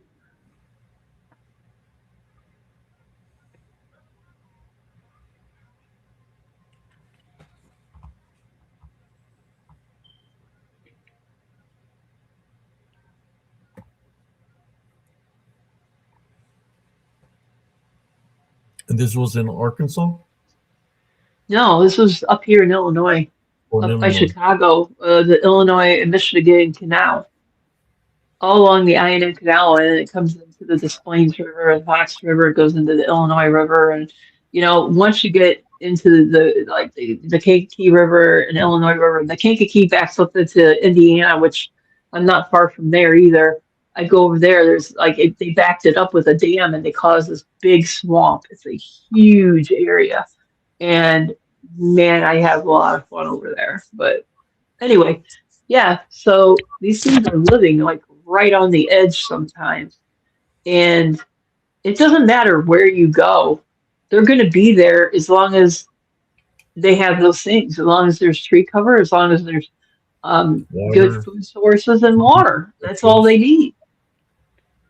And it doesn't matter where that takes them, they go. They'll be migrating, I guess, too. They do. They do migrate, especially coming through here. Like some of the big ones will come down through here in the winter, and the ones that were here move on further south. But these bigger ones they got to be out of Canada and Minnesota and Wisconsin, because where they have a lot deeper snow, it's harder to hunt, harder for them to hunt. So they come down where it's not so much snow. And the ones that are here, they'll just go further south because they know it's warmer the further south you go. But these big giant ones start coming through in the winter. The dogmen too. It's Oh way more man, active. It's way more active with dogman the in the dog winter man. You know for what I me. will find? Sister Shell, in Elms Grove. I'll find it just the tails of dogs and cats. Yeah, yeah. Just the And tails. that's I'm talking why I about told you two I got to go dogs, out with the my big dogs tail. all the time. The only thing I will find was the tails in the park, and then I will Yeah, go. that's There'll be like shredded bamboo everywhere. Sometimes I'll be walking my regular route that I do my exercise. There'll be dead. They will put place like dead animals in my path, like they knew I was walking that path. Like hmm like you Yeah, know how I've had sometimes that too. a cat or a dog will bring you what they killed. Well, hmm that's what was happening to me. Seeing dead dogs, dead cats, dead fox, dead raccoons. But then Yeah. I didn't want to think it was something of that nature. But yeah, it's like I will find the tails, but no bodies, and all over outside the It's funny area. you mentioned that because there's a It stray was cat. pictures post on the poles of missing Yep. dogs, missing cats. There were rewards like Yep. people want, Yep. and something was killing That's all the like animals. where it's like that here where I live. And we had a bunch of stray cats that were running around. I know somebody dumped them here right before winter started, and I was like, they're not going to last long. And I hadn't been seeing them, and I figured, well, they got ate or something. But I seen one go by the other day, and its tail was like half gone. And now you're bringing that up. It's just like, yeah. Oh yeah, man. It was one I used to nature And trail see, walk out. this I is was what I with my said about this is what need to be doing. We need to be comparing notes with each other. This is what we need to be doing in this community, learning from each other or confirming things for each other. we got somebody called Notable Radio that said if it's open mic night, uh, I'll drop a link for you, man. You want to jump on? Yeah, this is what I love to do. You know, I've been trying to. It's like sometimes when you're trying to do good works, people that's not what they're about. They target you, man, and that's one thing. Is there's something I've been targeted. I got my my personal Facebook get permanently deleted. I got had my wedding pictures and everything on there. I lost everything. That's happened to me too. I lost my account when I was taking care of my mom. She had cancer. I got hacked really bad, and I had my account for 12 years and lost it all. Yeah, my old account got completely taken over and it was gone. Yeah. My Instagram account got taken over in like a Yeah, couple of months. my Instagram, when they got into my Facebook, they got into my Instagram too. I lost it all. And I've Yeah. never went back to Instagram and built it up like I had it because it was like, it was full, it was huge, it was great. Yeah, I lost it all. Not spent the energy to do it again. So what kind of experiences have you had, Shell, when it comes to cryptids, at least ghosts, whatever? I grew up in a hot spot. I mean, I was 4 years old when I had my first encounter with Sasquatch. So, um, then as a teenager, me and my brother were hell bent on figuring out what's out there, you know, what's actually driving us crazy, tearing up my parents' property, messing with our horses. I mean, it was, I was out there when I was 15, 16 years old with my brother trying to catch one. We thought we could actually do that. When you're young, you're invincible, right? So we thought we could actually catch one. We're going to do it. And that never happened, of course, but we have a lot of stories, a lot of stories. And then um, I went to college and moved, and everywhere I went, I didn't realize every time I moved somewhere, I was moving right into them, and I was not really researching them at that point, so I didn't realize that oh, I want to live by the river. It's pretty out there. It's silly. It's, everywhere I went, I was living close to the river, and I literally was like asking for it. And it came into really being a problem in my marriage. Like the stress of every night us having to deal with this crap, it started getting to us. It was pretty harsh. The last place we lived, my son was the first one to see a dog man, didn't know what it was. And we had gone off we had a covered back porch where it had a roof, but it didn't have screen or anything. You just walked out, you're on a patio. And he took his dog out there, and he heard the second he let his dog go out there on a leash, he heard this howl, and then boom, jumped right off the roof, landed right next to him, and looked at him, like ducked down and looked at him, and then it went to all fours, and it ran off and ran behind the shop. And he got his dog and brought him in, and he called me. He's like, Mom, it's like, I can't believe what, just happened here. And yeah, after that, it was like, okay, so I was doing Sasquatch at the time, but then it's like, okay, I got this other thing that's giving weird prints, and I got to check this out. And um, the more you go down that rabbit hole, the more twists and turns there are. As far as the rake goes, my family has been dealing with those nasty things since the 80s. I think it was 1983, the first one that we seen. Um, and then Alienville, I mean, we have nothing but UFOs. I have aliens that I've taken pictures of right outside my freaking door. I heard noise, didn't know what it was, thought somebody was messing with my car. I had a new car at the time. I know my car messed with. So I went out there, and I heard something in the gravel, but I could see nothing with my eyes. I picked my phone up and aimed it. I had aliens in that picture and a dog man. And so that would have been around 2012, 2013. And it just, yeah, everything just got deeper and darker from there. Are you of the opinion, because I know that I am, and I know that Abe is too. We've talked about this extensively, and Abe talked about it when he was on at the conference, and so did Bettina. But we all agreed on this, that these things are not necessarily completely flesh and blood. They can appear as flesh and blood, and they can sort of like alter the reality when they're in your vicinity. Yeah, I'm the opinion of they're interdimensional from seeing what goes on with the aliens and how they can behave and how the camera equipment and all that stuff works, and the energy, the radiation. I mean, all of it. It seems like it's all from the same place. It's all interdimensional in some kind of way. Whatever dimension that is, I don't know. I haven't been in that dimension, but yeah. I think it's all from the same place, or maybe even layers of it. There could be just layers of different dimensions. I mean, who really knows? Yeah, because I mean, and like you said, layers, that's the thing. These creatures, entities, whatever you want to call them, spirits, they have a way of taking you into a pocket reality. Because we were talking on the show one Monday, yes, have the call in or whatever, and we were talking about how these beings, they will take somebody into another reality, like the Black-Eyed Kids. We had a security guard who was talking about how nobody was seeing him dealing with these entities. Like they were just like he was invisible.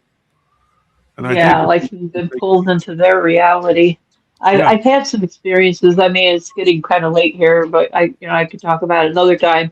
But accidentally was looking at this really strange structure, and I've talked about it on many shows. Was walking underneath it and looking at it, and the next thing you know, I'm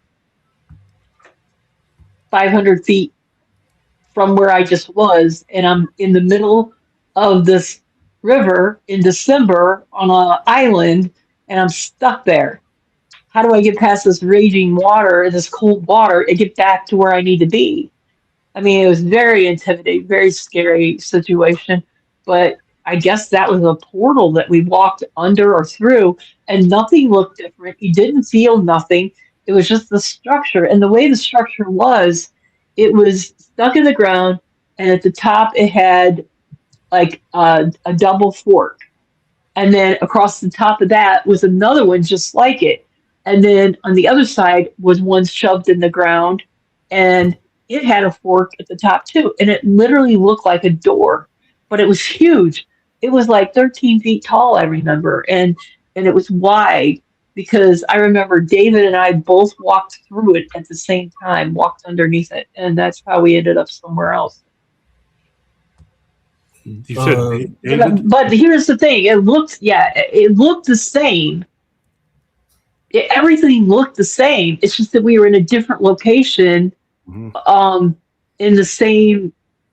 It wasn't a park. It's like it's where people go to fish, and there's some equestrian trails there, and See, it's way out in the middle of nowhere. This right here, folks, this right here, what Shell's talking about, this is why the infighting and all of the drama that has gone on as of late is so damaging, because what you're talking about is something that we could have had on my show, Abe's show. We could have talked about all this, and you would have made a great guest for us, and we could have really broke this down and got into some deep dives on everything you've just been Oh talking. God, yeah, I've got so much, so much. Instead, we were trying to tear each other apart. wait one real quick. This person here, no, he was here. Dropped him a link. He never said nothing. Changed profiles a couple of times. Twice. He says you need to read between the lines. She's not there. So, in saying that, Mike, 'cause I believe it's you. There you go. Who's saying that? Some guy with the name Radio in it. That I never heard of. Notables So, Radio. so this guy is out of here. I believe is Dirty Ike with a fake profile. It I got probably another is. message that he contacted me. He doesn't know. He doesn't know Profile. jack shit when it comes to research, because he's got to go out there and fake it. His own son, Connor, had told us that he doesn't believe in any of this, and he's not even really a Christian. I can believe that. Not only that, but his family, like different people that we've talked to that know him in his real life, they have said that, you know.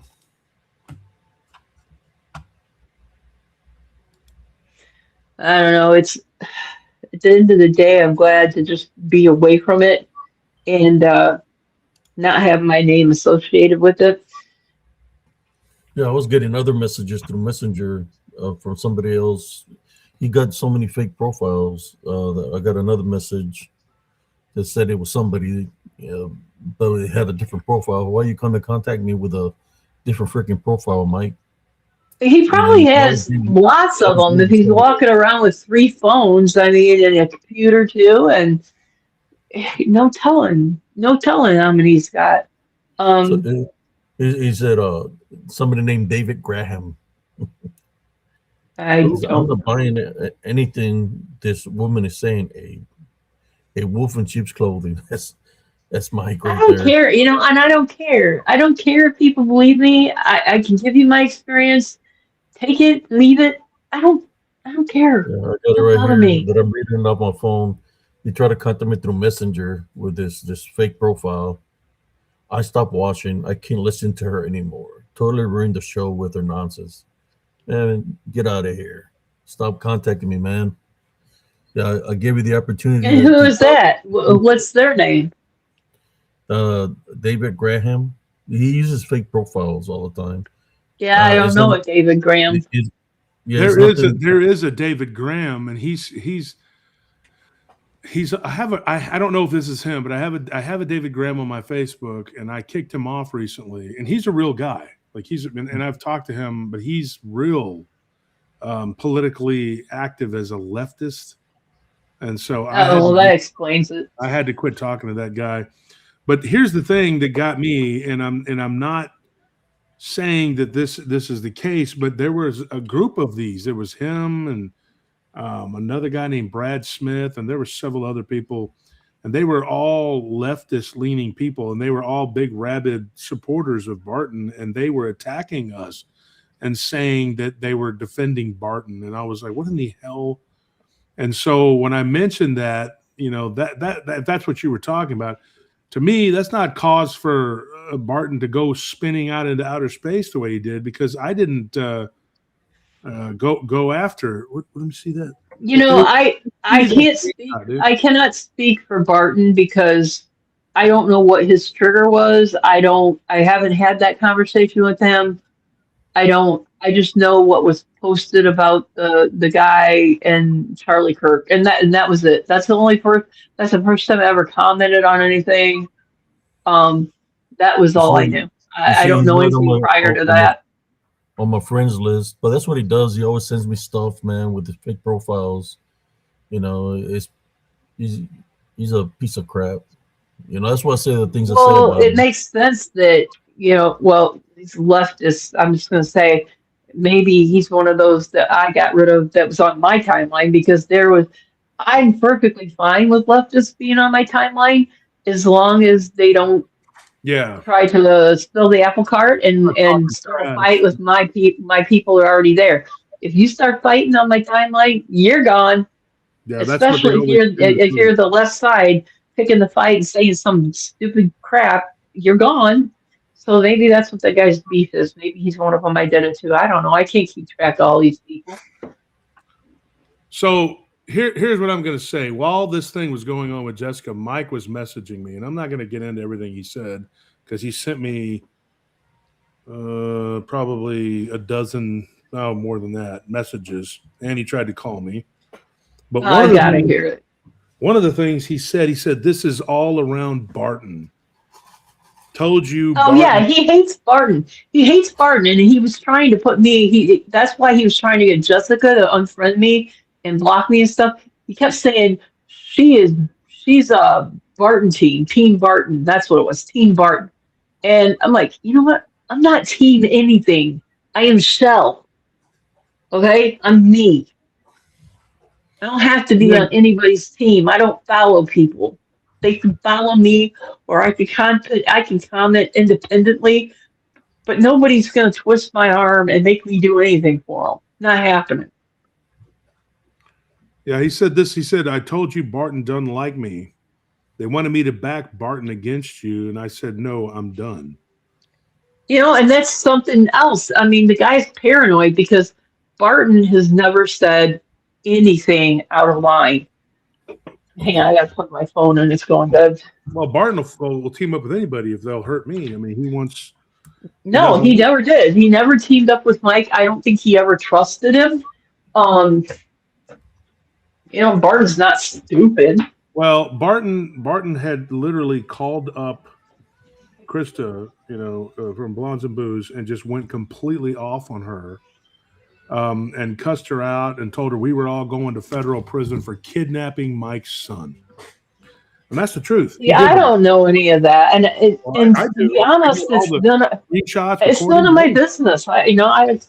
No. Listen to what I'm telling you, though, Shell. This is what happened. Barton did have a communication with Mike because or Larry facilitated it. Because why would Barton call Krista? And there's proof, right? Why would he call Krista and say that we're all going to go to jail because of we kidnapped this man's son, Mike's son? This is when the secular Oklahoma took his son. Why would Barton do that? Why would he say those things? I don't know. I can't speak for him. I don't know. No. I'm not asking you to answer the riddle. I'm saying, do you understand? Get what I'm saying here? Like, I get what you're saying. I mean, so him and Mike were on the same team. They can't say they were not on the same team. They were on the same team. Larry was Team Mike. Clough was definitely Team Mike. They were all on the same team, on the same boat. Right? Now, you and Jessica got off. Did they? Do we know if they did? We don't know. I know that Larry did. I know that Clough did. I know that they're all hating on Mike right now. They all are. Including Barton. If they really wanted to avoid anything, then there would be public apologies. There would be apologies, and they would distance themselves from what's coming, because there is literally the real conspiracy. Like I've been saying for the last 2 years, the real conspiracy is them doing what they're doing. And the conspiracy that they keep saying that we conspired to take this man's son, I didn't conspire to do shit. Everything I've done has been above board. Everything. And here's everything that I've heard when it comes to his son, I think the son is in a better place. I don't think he needs to go back to his dad. I know. Everything that I've heard out of Mike's, like I've seen screenshots of how he talked to Rhonda, and the vulgarity, just the level of grossness that come out of his mouth. He's capable of talking like that, and I've heard that he has no qualms about talking about like that in front of his kids or in the house. I think she froze up for a minute there. The thing is, I get what she's saying completely. I understand, but to say that Barton is completely innocent, did nothing. I mean, no, dude. And the thing is, if Barton would have contacted me when I went through Daryl Denton to try to contact him, instead he just made memes and cussed me out. And they were all in cahoots, brother Josh. Yeah, poured derision on me and you, and said all kinds of shit. Yeah. We retaliated. We said things back, but I mean, it was. He could have ended it so easily just by saying, "Hey, you know what, brother? I forgive you, and I move on, and you forgive me." But no, he never did that. He would never do that. He was too proud. They were trying to take you down, brother. Yeah. All of them. Yeah. That's what their goal was, to take down Paranormal Roundtable, and it didn't work. And it started when I started unfriending everybody, Dana, Larry, and everything started surfacing up. But who's affiliated with who? And and from what Shell is saying tonight, I'll do my best to not press her or Jessica and leave them alone. But Dana, you've had every opportunity to leave us alone and to get, there's been no mercy from her. No mercy from her at all. Still attacking my wife and mocking her about the tumor and the aneurysm. Still going off on us, still trying to say that we conspired to kill her and all this stuff. No, Dana, I don't even want to. I don't care about an apology from you. I don't care about anything from you, Dana. I'm going to see you in court, and I'm going to turn over everything I have in the coming days. It's on and popping because you're the one that had the video. I lost you. So that's what's going to happen. Shell, I was just saying that, from what I've seen from you and Jessica, I have no qualms or beef with you. I hope that y'all can move on, let it go, and I let it go. But these other people, and not everybody, there's a lot of other people that said things and did things, and I don't care. Like, I don't even care about Barton. I don't care about Ginny. I don't appreciate what they've done and said. But right now, my focus is on the conspiracy to try to pin this on me, to spread this vile video, and that's the people that I'm going after. And it begins with Dana Ortega. She had possession of that video because of a man that gave it to her, and that is because that guy that Bettina was with sent it to everybody. And most people had it, they just deleted it, let it go. But that guy, that I don't even want to say his name, but a lot of people know who I'm talking about. I know Abe does. That guy had a conversation with Dana where he was just ballistic on her because she was spreading that video around, which is a federal crime.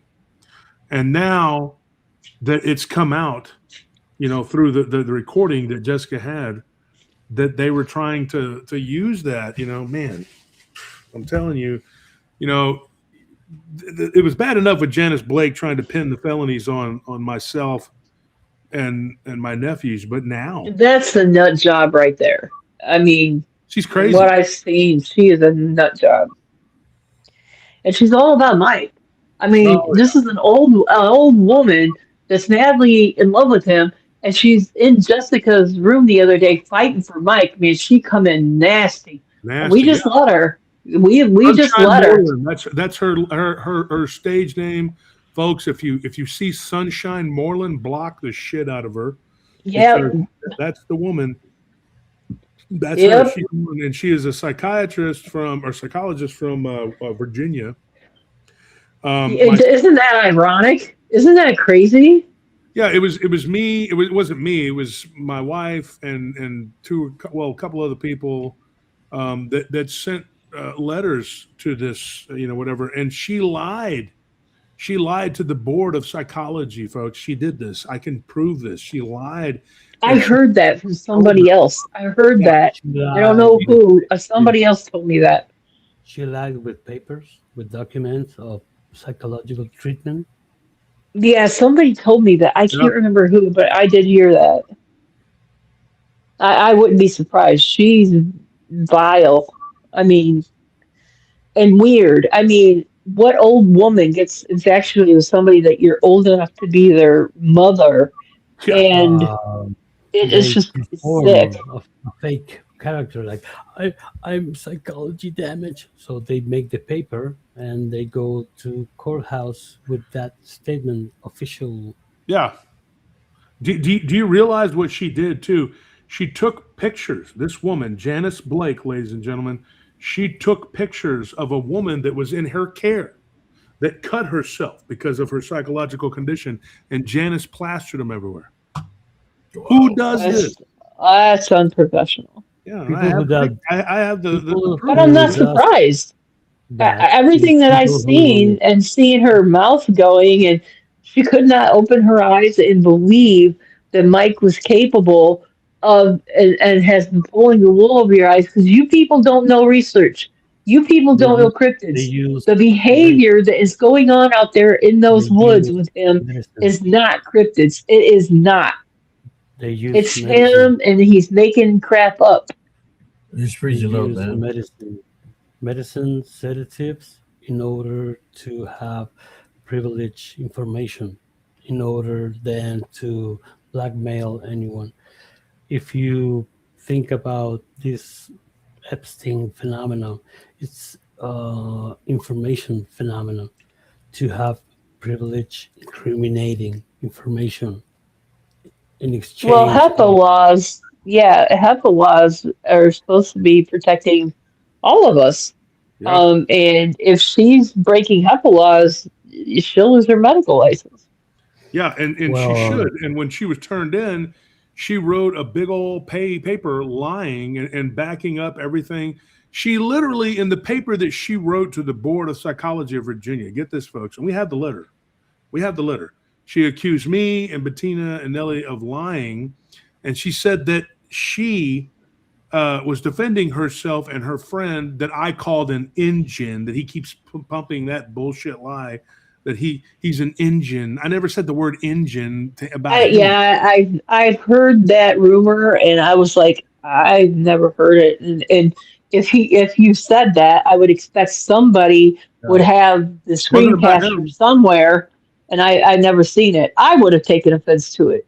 The skit that he's talking about was me pretending to be him. And that was 2 years ago, where I said, you got to watch out for these engines out here because Mike is a racist. That was my point. And Mike is racist against Indians himself, even though he claims to be one. And these are people that are close to him that have said that when he talks about those people, he says, well, I got to check with the Indians. Like, that's how he says it. Right. So then, Yeah, that's an insult. I haven't appreciated a lot of the terminology I've heard, and I just considered the source because he doesn't come off like somebody who's very smart. So I'm just thinking, okay, do you realize you're being racist, or are you that stupid? And I finally just settled on he's that stupid. No, he's a racist too, and he used that little Bray account to be racist, and he used the Peterson Damon account, which was a black dude, to be racist and to say things about Mexicans and blacks and even natives. He's attacked Jerry and Ella Williams. These are Choctaw native. Jerry is a full-blooded Choctaw. He's attacked him. I'm part Comanche. He's attacked me and said all kinds of things. I'm more native than he is. My mother is half Comanche, half Hispanic, and this dude has attacked me. I'm more native than he is. I mean, what is this guy talking about? We just don't have the privileges here in Texas to not pay taxes and live off the government because you can prove that you're one over 300. 2 or whatever it Yeah, is. it's the same here. I have all the birth and death scrolls, the Indian scrolls, from my great grandmother and grandfather all the way back when they were on the Trail of Tears. I have all of that in a big book my family kept, but we've never gone to the government and said, "Give me this, give me that," You because I'll probably get it won't free. unless you're in Oklahoma, Shell, because Oklahoma is very lenient Or with that. Minnesota, Texas is not. Yeah. or the Dakotas, but The I don't want to Dakotas live up there. there's certain places where you can do that, and Oklahoma is definitely one of them. Texas is not. Texas is like, you're going to pay taxes, whatever. We're not giving you anything. I mean, that's the thing, It's just it's so long ago. We're Americans, yeah, okay? And I don't see, people going out there with their hand out all the time. I mean, No, with all the respect, I kind of feel empathy with that feeling. I'm South American. I'm from Chile, and I see how transnational enterprises burn the forest in the south of Chile, in the Patagonia, and oh many yeah, people are that's so sad. That it is horrible. they are in the street, and that is because they have laws. They are Horrible. pushing laws in order to buy a land that yeah. The is Israelis did that. burned. Yeah. So Yeah, in Chile, we have a law that it was 1 month.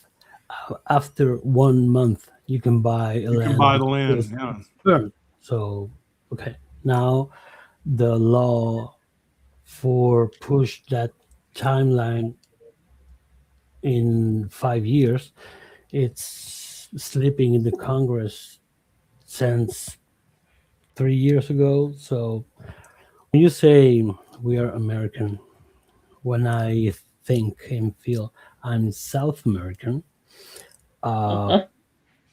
I have, I think, in my opinion, I have two choices. They are very simple because I believe that the most easy exercise for humankind is to blame or to judge. I could be in the hospital ready to die, and I can judge my nurse or I can complain about my food, even though I'm just one step of death.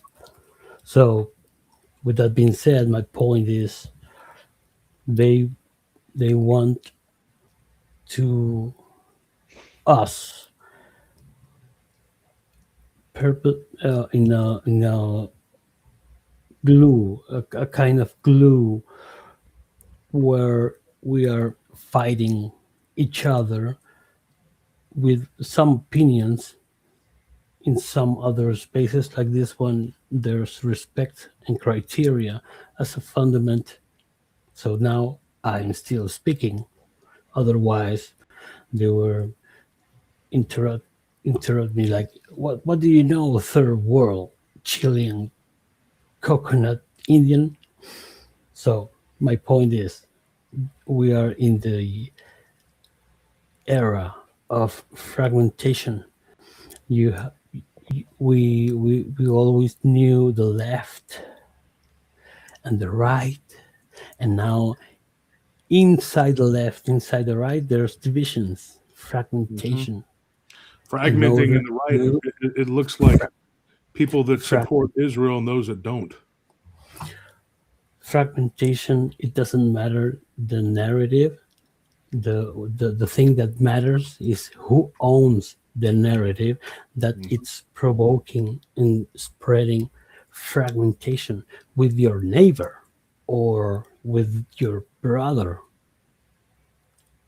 Yeah, I or concur. I get what your you're saying. Yeah. colleague, your boss. I don't know.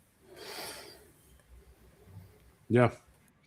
And there is definitely a certain particular group of people that is behind it. I dealt with some today when I was at dinner, and they were complaining incessantly, and they were trying to belittle the waitresses that were there, and I was just like, "This is exactly what these people." Oh, that would make me mad. And the If guy, he, the guy if, said something to her too. He was like, "Hold on one second, Ramos, just whatever. I want to say something real quick." The guy literally looked at the waitress and asked her what he thought he was, and she says, "I don't know." And he says, "I'm Jewish." And then he tells her, she goes, "Do you know where that's at?" And she says, "Israel." And she said, he goes, "Okay, yeah, because I'm from Israel." And so when they left, there was a black guy that was there sweeping. He was one of the waiters, and then there was a white female that was our waitress and their waitress. And she said they come in here and they complain.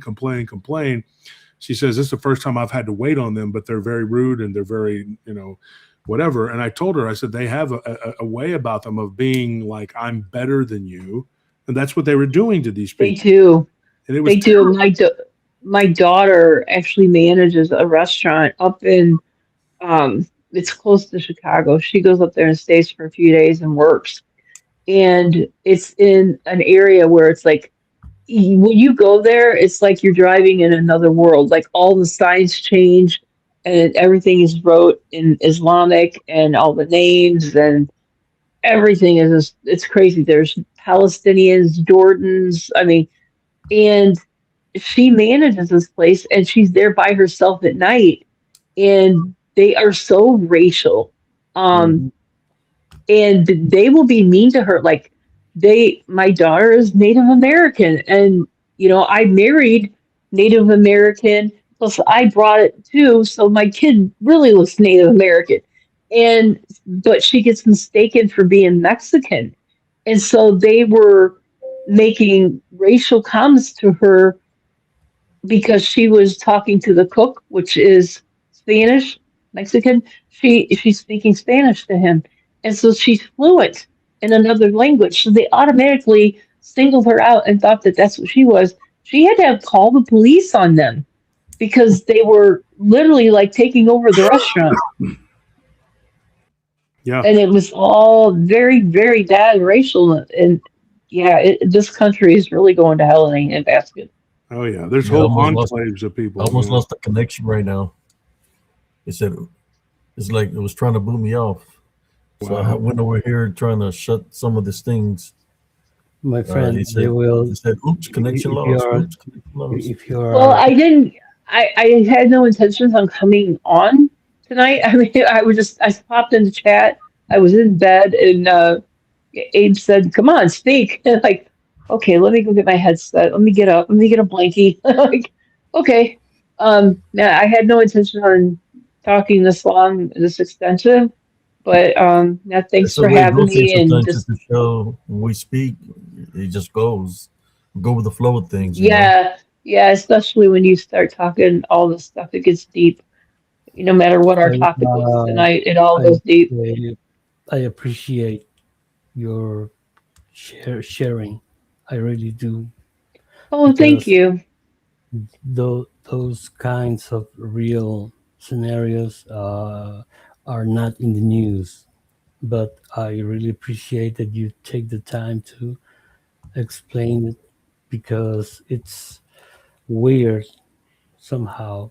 I don't have kids, but I have brothers, I have nephews, and it is kind of ridiculous, tragicomic, the way that a color or a sound, that's my point.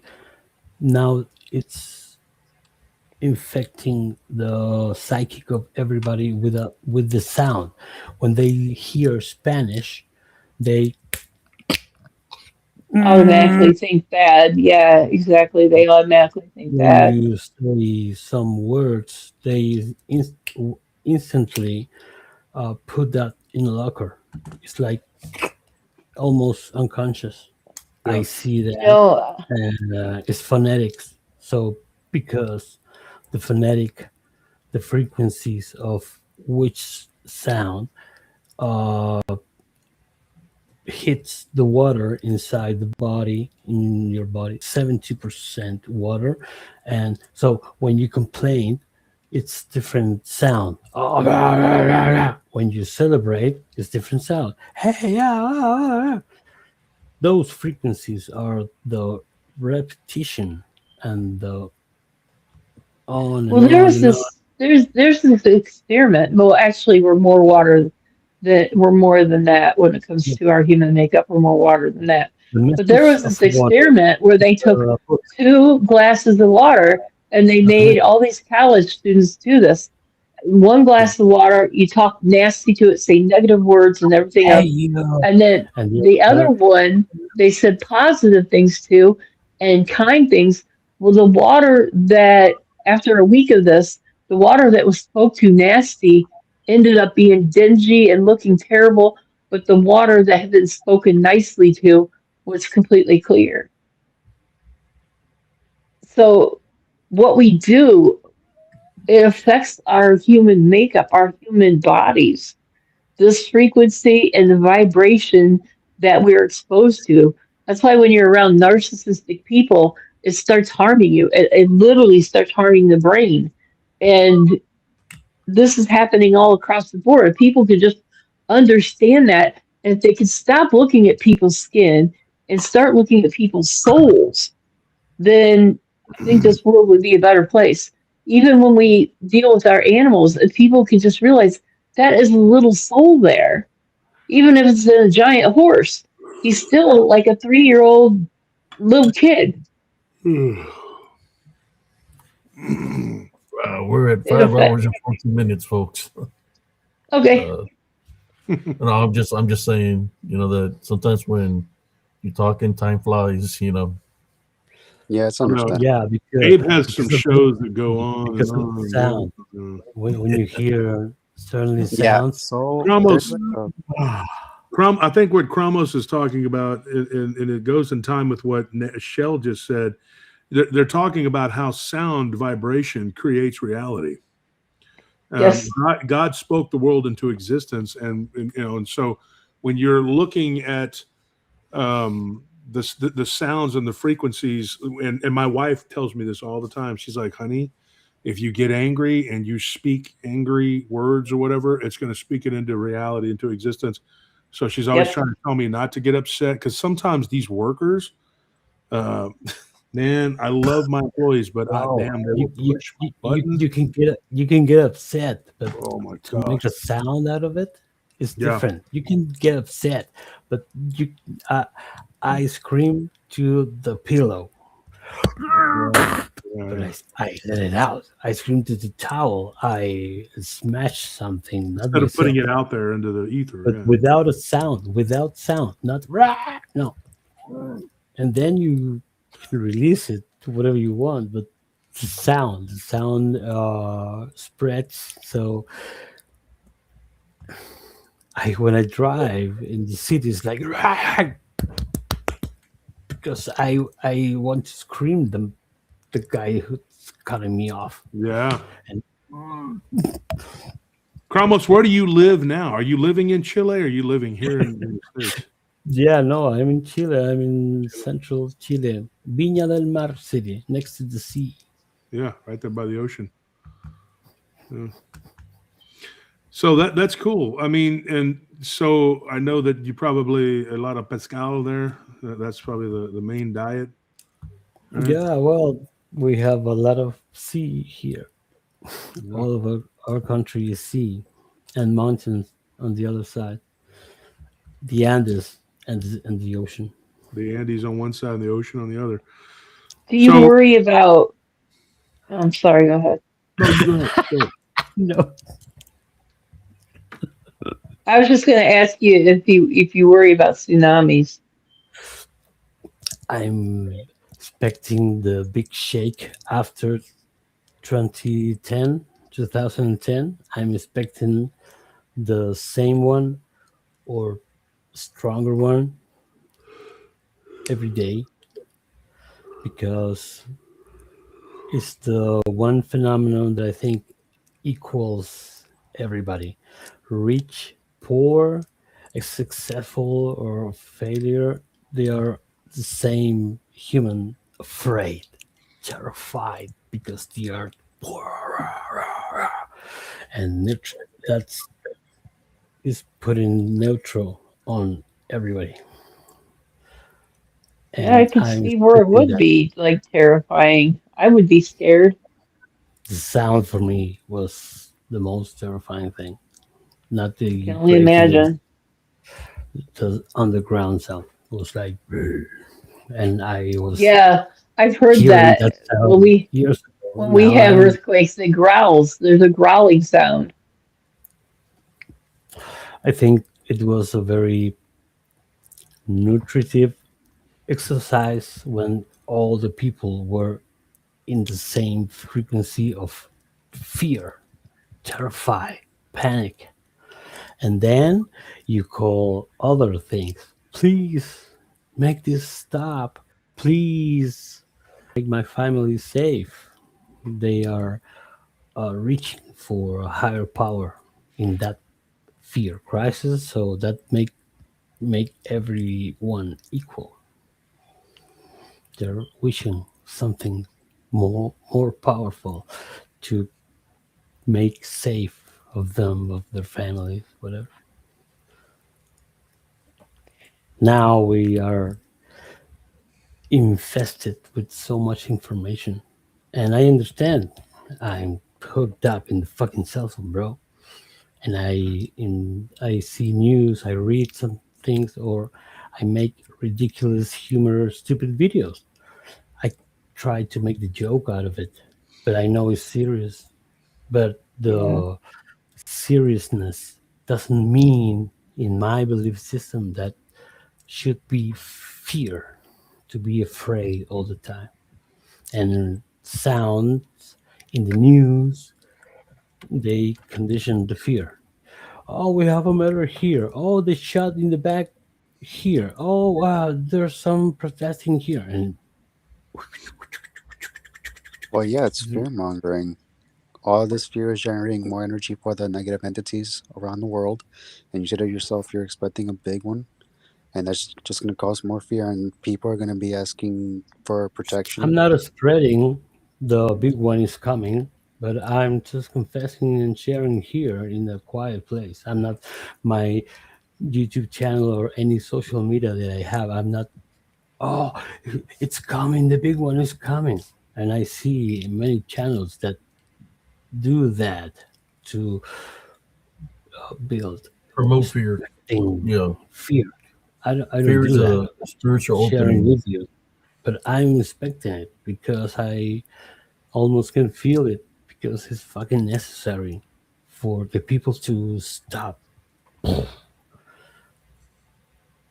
for once and take care of their families, the real important things in life, I think. You know, it's on topic, but it is a little off topic here. But I was in the store the other day, the grocery store, and as I was like bagging up my groceries, it was quite loud, the radio that they had going, and it was a song, I think it was from the 90s, and it was We Are the World. And, so many people from all around the world were in that recording and in that song.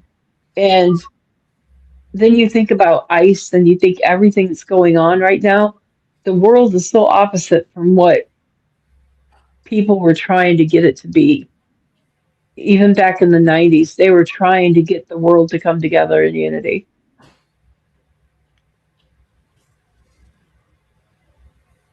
And I think we're so much further from that than closer than that. And a lot of people are saying, oh, no, it's getting better. Oh, no, I don't think so. Not the way Islam is raiding into the UK and Ireland, Um, Scotland, all of them. It's I don't know. Things are not I looking good. understand, but if you think about it, this exact moment is something like that. We can scale it later, but if you think about it, it's a circumstance. I think we don't build anything.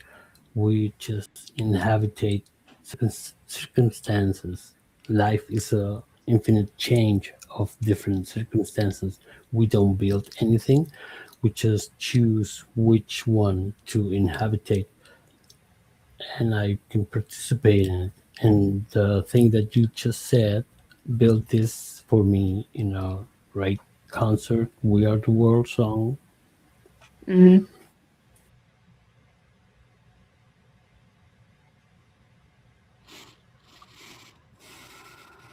Well, guys, I do have to get up in the morning, so clock is going to go off Me too. sooner than later. Thank you, Sister Shell, for taking the invite, and I hope we it was a good show, a positive show. Hmm. Uh, I agree on more peace than a pendulum going back and forth. But as we know, that's part of the balance. I'm just not It's going to do it. I'm just not going spiritual to be warfare. involved in it. Yeah, I made and up it's my just mind months what ago. you choose. Yeah, I made my mind up months ago. I'm not going to do it. I'm going to be a part of it. That's the way it is. I'm just not going to do it. But appreciate you being on the show, and for those that have to go, thank you for tuning or Thank for Well, you being for thanks for here. the having Is me, there and thanks for your anything you apology. want to add? Oh, no problem. And same, likewise, my apologies, both y'all and anybody else I offended with my typing. Right. So before you leave here, Rain says, Josh, can you read Shell the messages before she leaves? I guess she's referring to the Oh, messages. yeah, I did want to hear those. Yeah, we can talk. We'll talk, Shell. Do you have my information? You know how to reach me? Um, just through Facebook, that's all I know. Okay. Well, you can reach out to me through Facebook Messenger or whatever, and we'll talk. Because some of this stuff, I don't want to just blurt out here, like you said earlier. Just saying all this out here. There's It certain just things that are just going to stirs be. it up, and yeah, it'll just stir it up and create more drama and give him his way. And I don't want to give him his way. And I appreciate that you don't want to. And yeah, there's things that we can do to try to heal. And if it's the case, with this guy, I'm going to pursue every legal channel because if he was going to try and release that through a third party and then pin it on me, then that's some serious legal trouble right there. I've had enough of this shit, and I'm done with it. And I just I've been being quiet, staying to myself, and then and when Jessica had messaged me yesterday, I just told her, look, I don't want any, I don't want any trouble, any part of this. That I have the text messages there. Um, why did my camera go out? Oh man! But anyways, I told her I don't want I want any part of this, whatever that's going on. And when I saw the word suicide on there, then I started trying to reach out to her because I thought that she was talking about harming herself, and then she reassured me, no, she's not, and so I was just like, okay, Social media suicide. She was afraid of it, and I told her, I'll go with you. I'll stand up for you. I'm gonna stand by anybody that's got integrity, and she's got some integrity. And um, I said, no, you're not gonna commit suicide. But you know what? You go out there and you give people the truth. You say the truth, and the right ones will be by you in the end, and the wrong ones will fight you. And I said, you just have to you be like a duck and let it roll off your back. I said, you're going to have to take some dents. And then something was said. She was like, oh, there's five of them talking about me and stuff like that. I said, yeah, there may have been five of them talking bad about you, some of his moderators or whatever. I said, but how many were in your show supporting you? yeah, That's way more than five. So look on the bright side here, girly. And she's taking some time and resting. I mean, she didn't even want to text or talk or whatever. And I get that. She needs that. She needs to do that. And I'm here for her when she's ready to get back out in the field. I'll definitely go out there, support her, and I'll do shows for her, whatever I can to help her. She knows that. I told her that. And I've got stuff that I can do shows on I've never talked about. I've got stuff on when they were calling it the Chicago Mothman. No, I did a hard investigation. Got evidences on what the creatures were. They were bat type creatures. And I have, the comparisons, everything. I was working with J.C. Johnson on that when he passed away. Oh yeah, I like And Jay. yeah, he was he was a mentor to me when I first come into this around 2006 on Facebook. He was the one that, it urged me on when, nobody wanted a female to be doing anything. And I was getting such guff, but he was somebody that really showed me support. Yeah, and he was one of the people that was really pushing the narrative that these things could be shapeshifters and skinwalkers and all that. And I was listening to him way back, and I thought maybe what I saw wasn't just some creature that looks like that all the time. Maybe it is something else. And Absolutely. we fought and we went at each other, show, and I'm not holding any ill will or whatever. I really don't. I want to expose the people that were trying to get me in trouble, and I want to make sure that they're punished to the full extent of the law. And there are people that will be getting lawsuits, and that is the absolute truth. I got things I got to deal with first. I'm dealing with a real estate situation here, and my attorney's drawing up paperwork as I'm selling some land. But once that's done and I get the ranch and stuff squared away, then that my full attention is going to be legally on these people, and I'm going to be going this week, like I said, either tomorrow or Thursday, to the cyber crimes, and I'm turning in everything I have on these people, and I've had enough. I want to be left alone, and that's all there is to it. Your name really wasn't anybody that I was of any real concern with. I mean, I hadn't, like I said, I didn't really, not that I didn't care about you, but I just didn't really care. It wasn't really that important. I just, there are certain people, though, that you associated with, and I was just like, hey, these people have done and said some horrible things, and it's all going to come out. I mean, they keep, Mike's favorite thing was, it's all coming out. It's all coming out. Yes, it is, Mike. It's absolutely coming out. It's going to come out. Yeah, it definitely is coming out, isn't it? Yeah, and so, I hope that vindicates myself and Abe and Krista and Brandy and everybody else has been attacked by these people. From every single person that he's, tried to destroy. And I've been wanting to be left alone, left out of it, and I would just keep ignoring and doing what I'm doing if this hadn't come out with, with what Jessica said. I hope that Jessica will eventually see that I am not her enemy, and I texted her that today. All I said was, I'm not the enemy. I'm not. And I wasn't trying to hijack her show or anything like that. I thought she was done, and that's the only reason I got on. There's more to I think it has to do with her being still, Mike still having some kind of mental manipulation over her. I'm more sure. I think that, yeah, and I think that Josh. I think Josh was just trying to be encouraging. I think he was just, he was trying to make sure that she doesn't leave the cryptid community permanently, because she would be a really, really good, stable pillar. And it'd be nice to see Jessica stick around. And I think that's what Josh was trying to get at. Yeah, I think he made contact with her today. That's what she did. But that's what I think too. Like maybe he reached out and he's trying to make her feel bad because, I've said this before. Imagine all these people and what we could have accomplished together instead of the fighting and whatever. And I've said it 1,000 times or more. I mean, yeah, people want to call it a community. It's not a community, Josh. I mean, there is nothing community about it. No. Community comes together. Community works together. Community bonds. They hold each other. And what goes on and what has always gone on when I first came to Facebook back in, it was 2006, 2007, right in that era, it was no different. We had one group. Me and my research buddies had one group that we started, and there was like 250 of us. J.C. Johnson was there. All the great people that are no longer with us anymore. They were all part, and it was a division back then. And I don't see there's ever going to be complete where people will just bear it all and work together and share their experiences. Some of my experiences sound absolutely crazy, but is it the truth? Yeah, it's God's truth. And if people are afraid to tell the truth and stuff like that, nothing's ever going to be learned.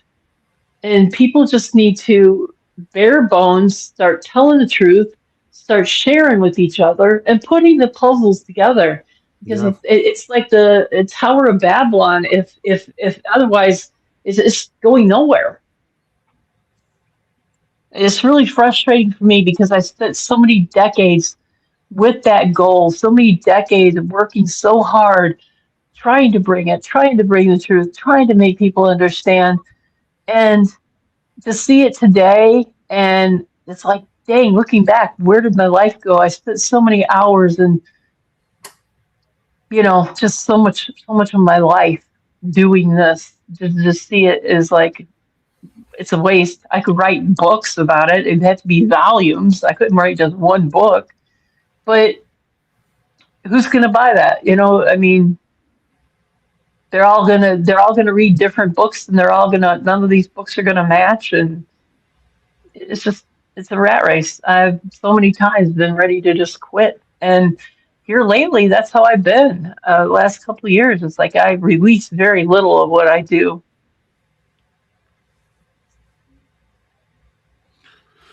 Well, it's a shame. Just think of all the things that we all could have accomplished together, but I guess it just was too much to ask. Sure seems that way. Yeah. In the long run, though, what we all need to do is God first, family second, and then we need to take care of each other. Yep. I agree And with that's that. just how it's got to be. That's how it's got to be. That's how this world, it's the only way this world is ever going to work. But there's not enough people to open their eyes and see that. People want to hold grudges. They want to keep this drama thing going. Well, the one that the ones of drama that keep on going is Stephen Michael. This his show, that's all it's been, is about drama since day one. That's all Manufacture it the is. drama and get the views. That's what it's all Exactly. about. It's So he wants the back and forth to go back and forth to continue to stupid. make people, paint people to look bad, to make him basically, he's tries to be the victim. That's Well, just I'll say this. I think this he's is always all he playing victim. has. That somebody's doing something to him.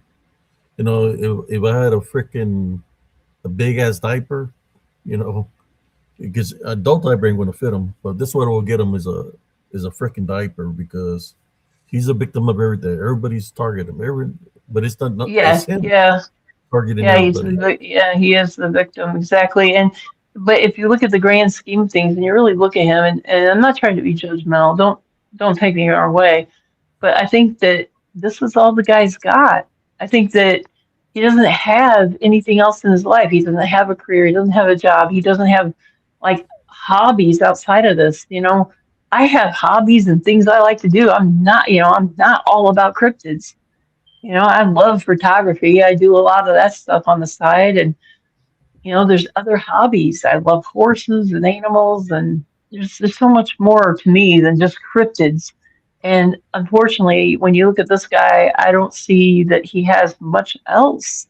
And he's so hyper focused on it that it's his every breathing, waking moment, to the point he's paranoid and he thinks everybody's coming after me or whatever. That's I don't that's, know. The that's the guy's got a con. That's mental what it issue. is.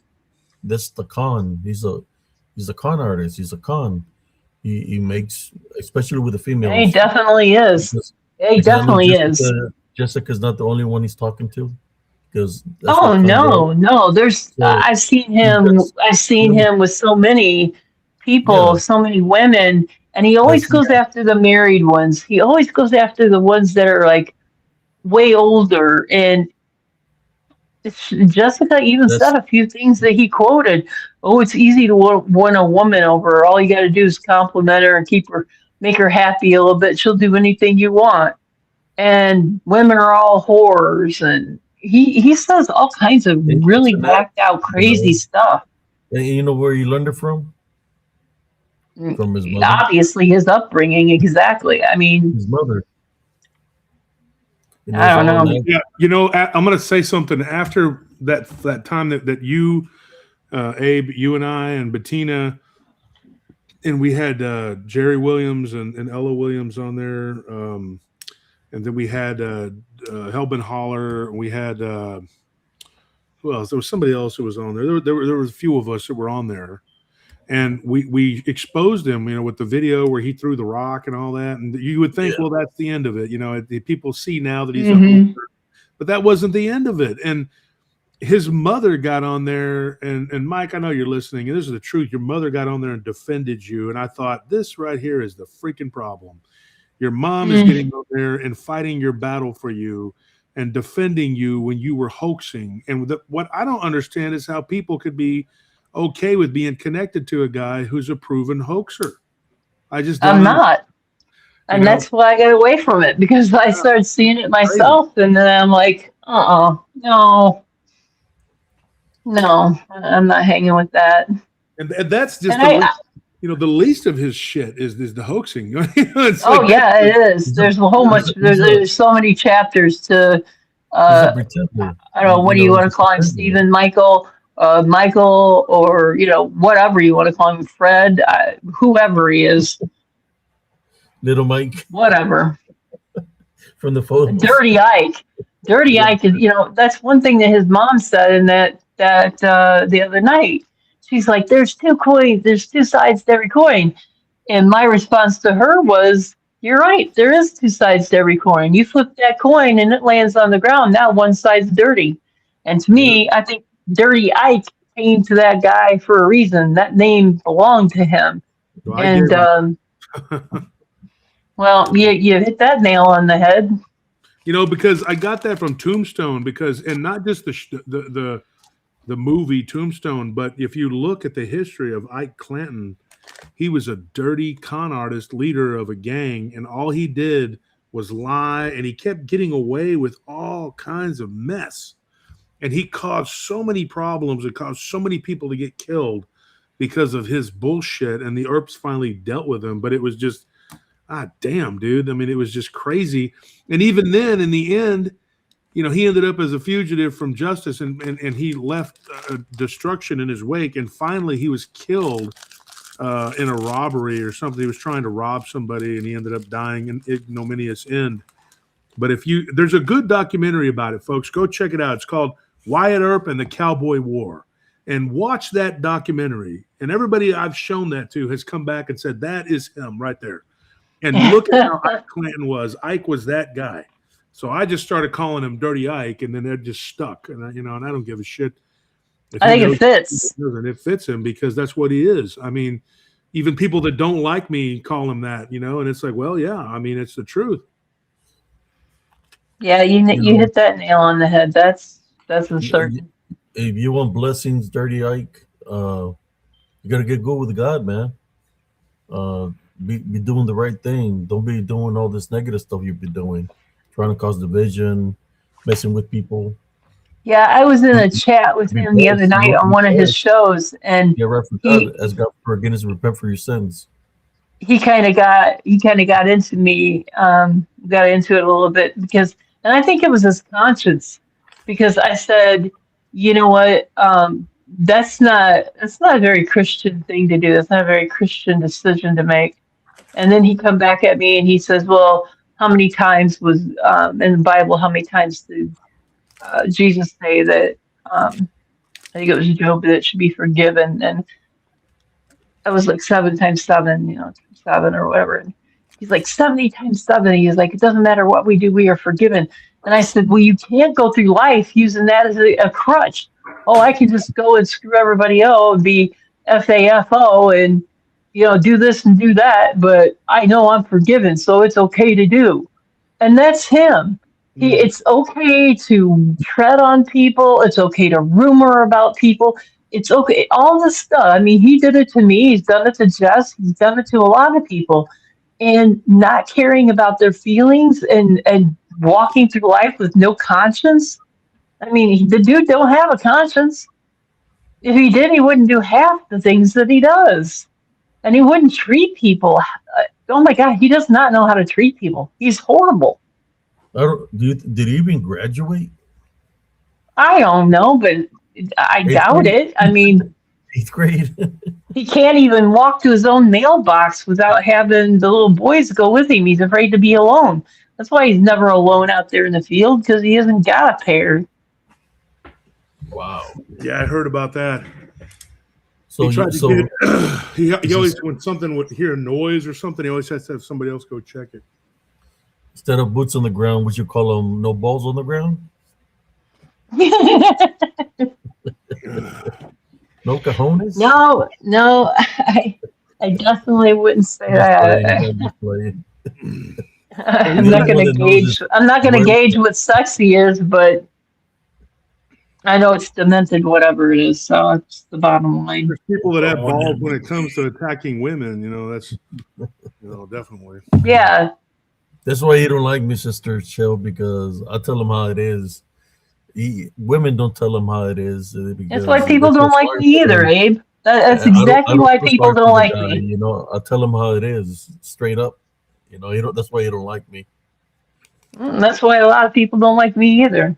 I don't care. Yeah, look at what Madeline just said. That right there. She says, here's. Can you read it? Because I can't see it. Yeah, she says, here, I put my glasses on. Here's my thing. Look at how much control he had over Jessica and how much abuse he put her through. And they never even met in person. Now imagine what his ex went through being married to him. Oh, I said that. Jessica said that. And we said, you know what? Think about, we don't know what his ex-wife went through and why she divorced him. It's very apparent that I don't think anybody could be married to that guy.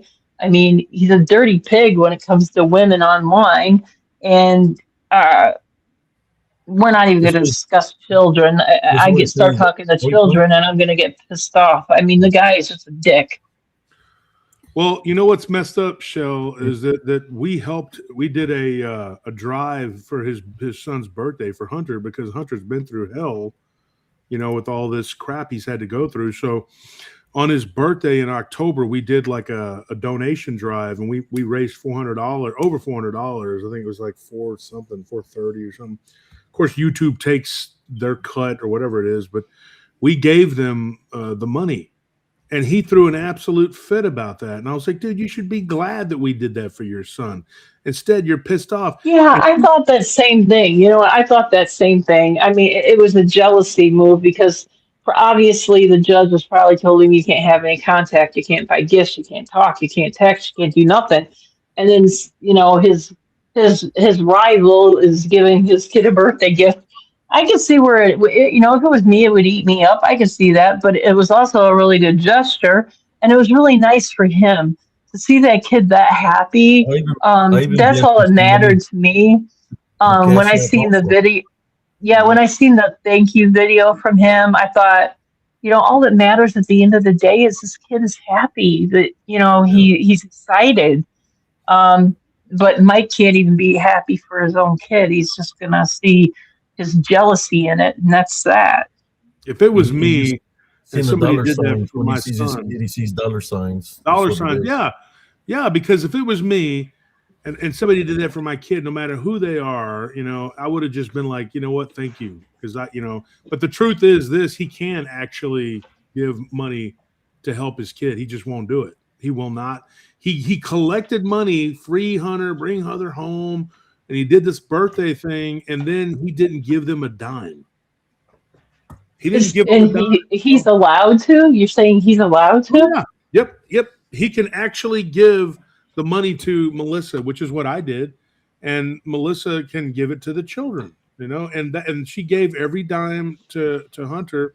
And at Christmas, I sent them all hoodies, and we gave them, like a care package, and then we gave each of them $250 for Christmas.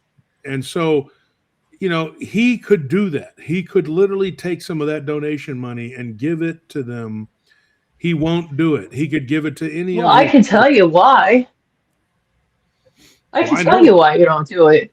Because he doesn't have a job, and he's not getting that much money from YouTube. And that's why he's driving, wanting it to grow and wants to create drama to get more people to pay attention to him so he can grow that, so he can make some kind of living off YouTube. Therefore, you don't have to go out and work.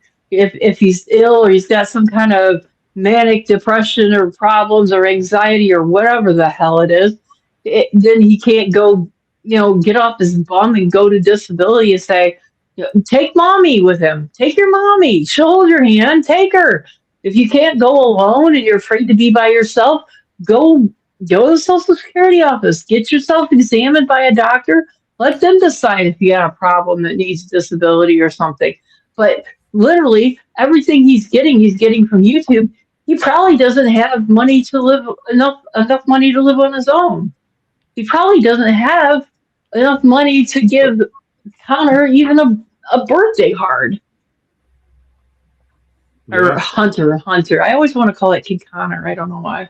Connor's the older one, yeah. Yeah. So anyway, he probably has no money to give, to be honest. And that's just my opinion. I could be wrong, but money he got. I'm not a content creator. I don't know how much money you guys make off of, how many subs or whatever. I don't know how that works, but it can't be that much.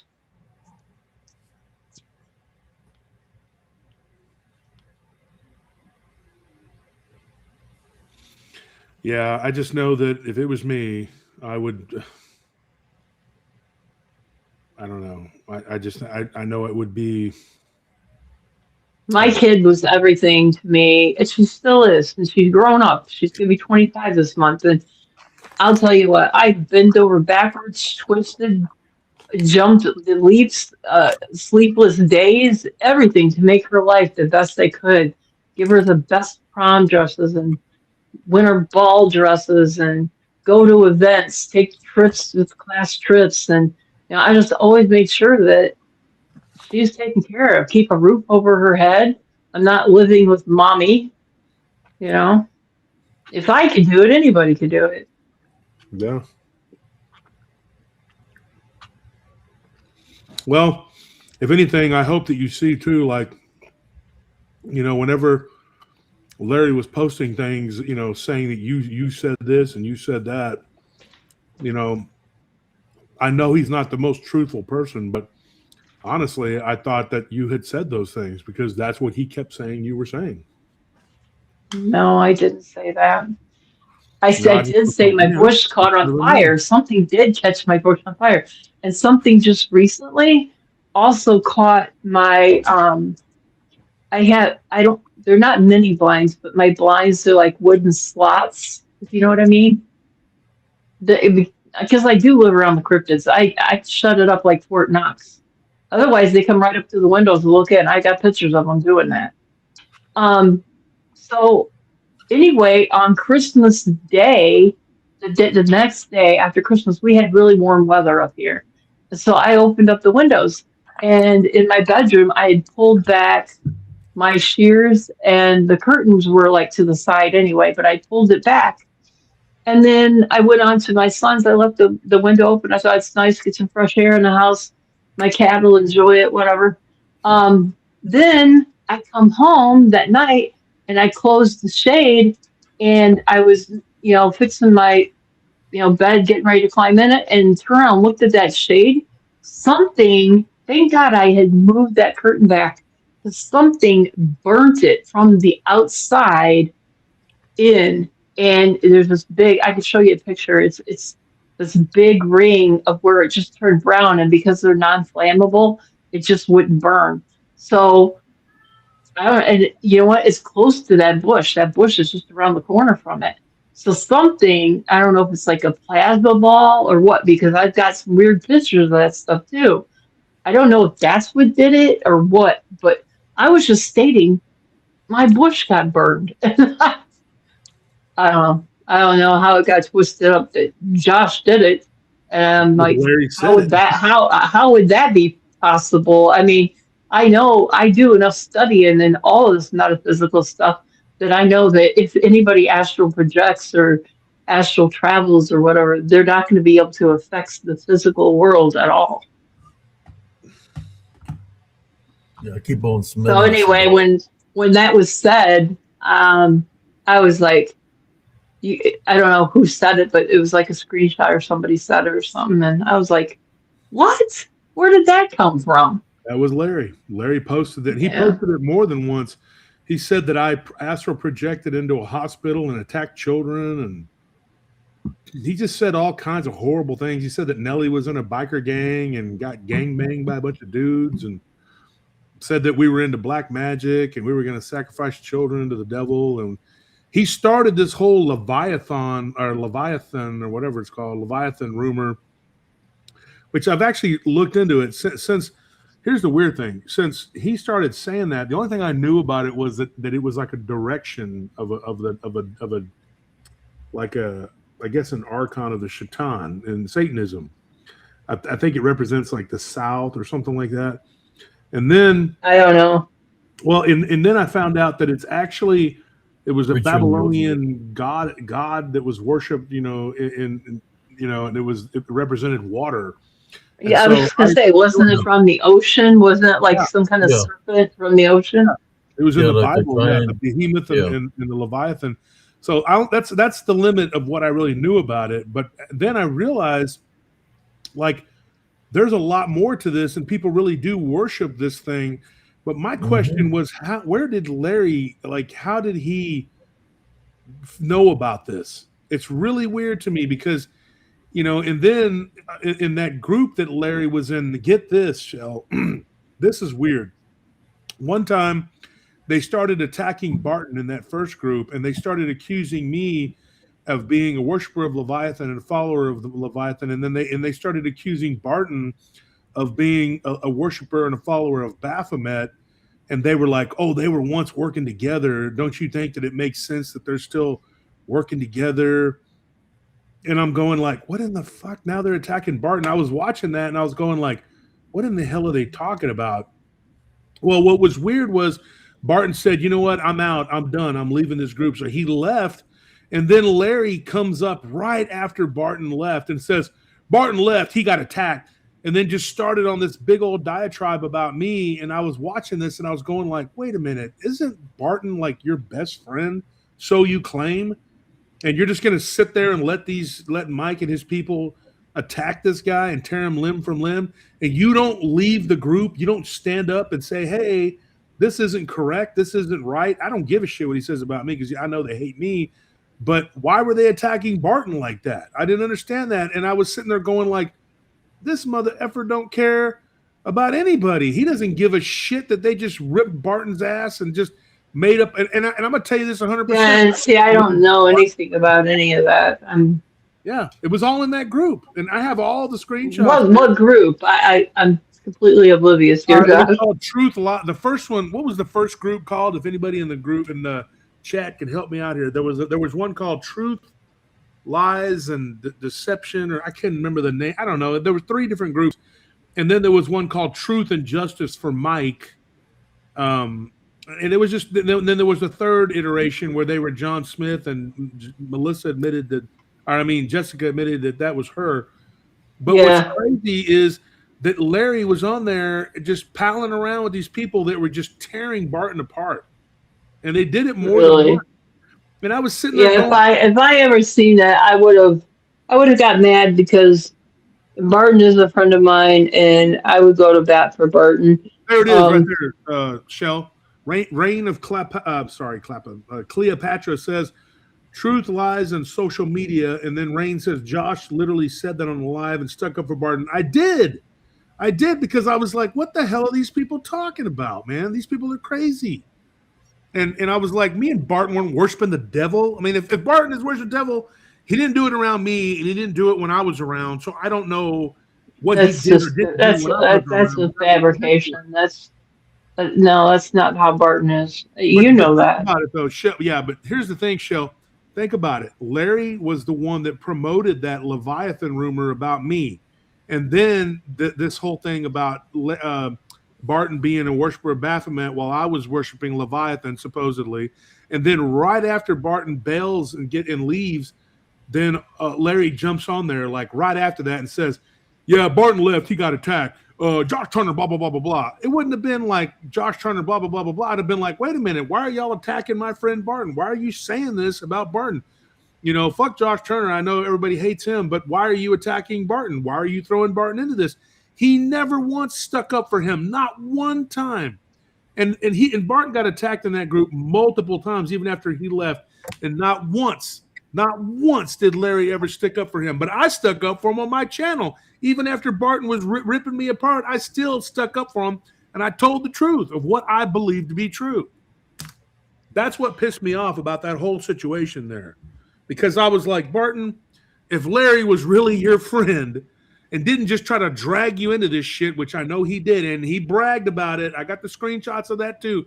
Larry bragged about it. He even said it took some convincing, but I got him on Mike's side. Larry's exact words. Larry did that.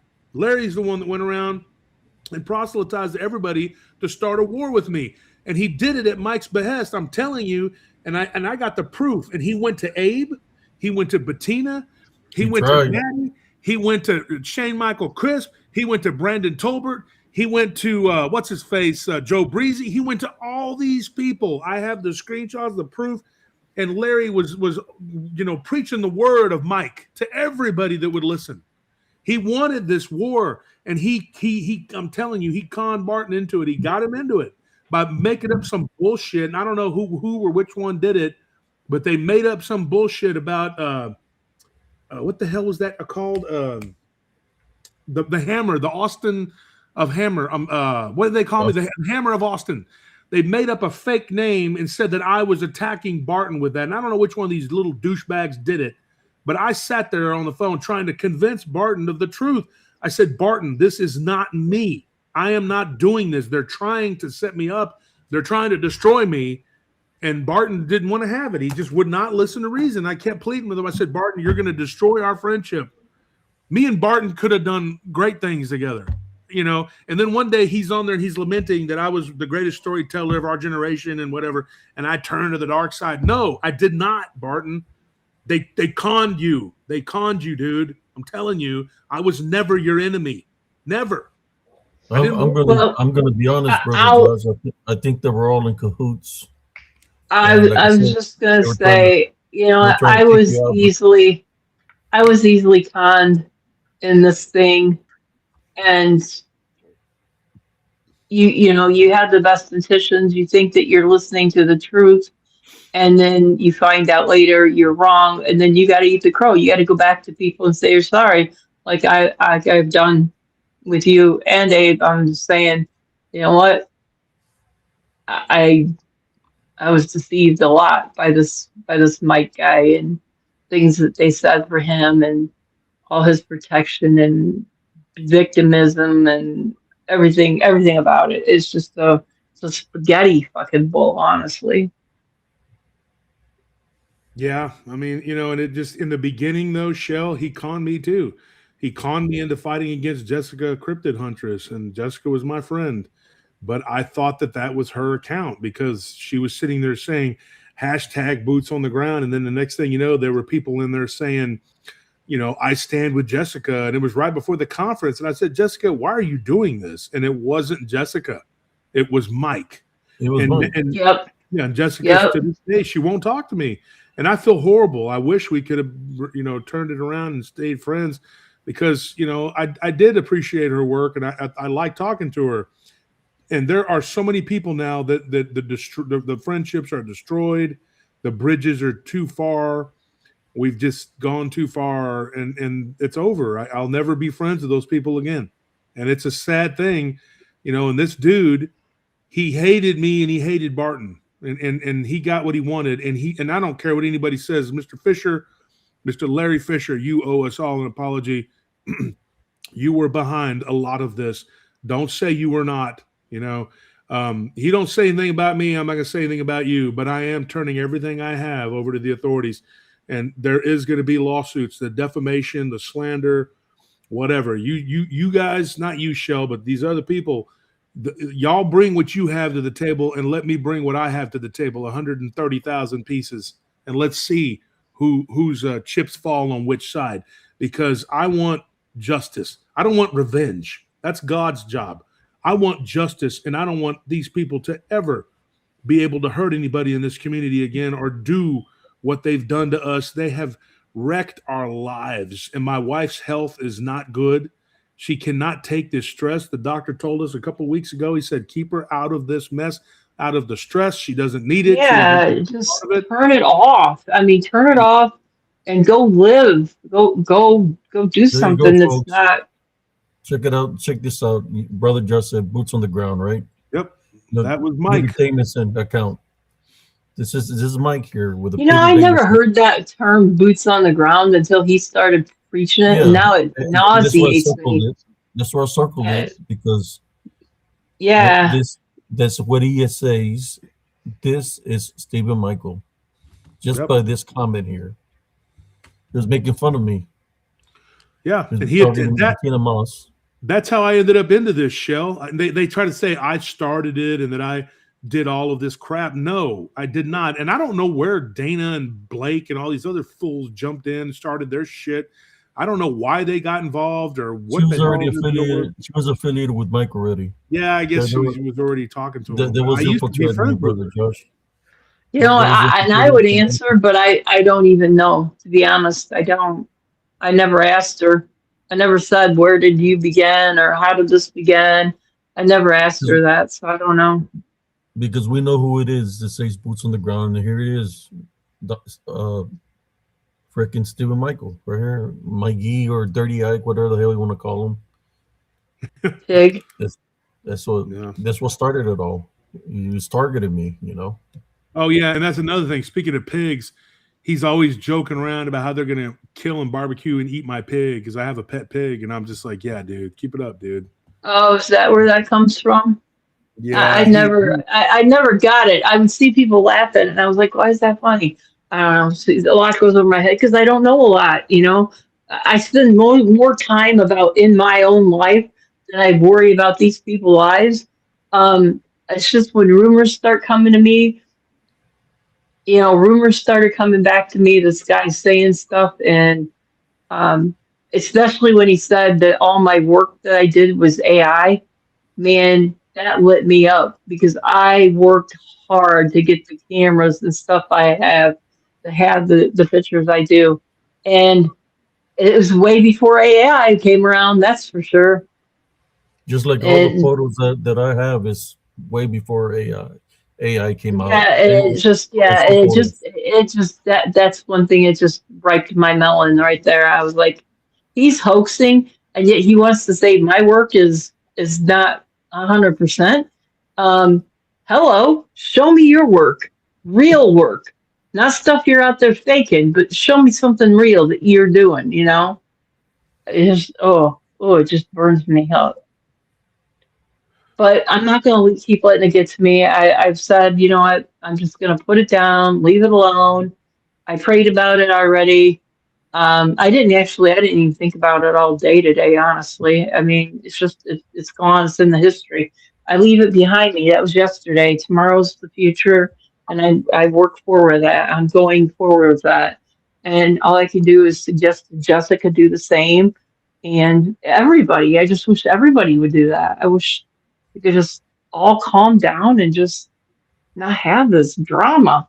But as long as he's around, and as long as that channel is up, there's going to be a problem. Yeah. I believe Joe Doyle, said it best. He said that it was the property. What was it he called it? The nuisance property. Yeah. I think the best thing that could happen is everybody just ignore him completely. If everybody could just leave him with his little old women over there, hoax away, and just ignore him, it would probably get to him worse than anything. That's what we were trying to do, but I gotta say, and I gotta warn everybody. And Shell, you're right when it comes to a normal functioning human adult, but this is not a normal functioning person, in my opinion. I think he's got some mental issues, and what he does is he uses those accounts to go into other channels, like he did with several of my friends, and go in there and say things, nasty, mean things, pretending to be me or or Abe or Joe Doyle. He had one where he made Or a, me. yeah. Remember? I mean, that's how you and I ever even spoke. The first thing was because that idiot I've never even talked to was using my name, obviously.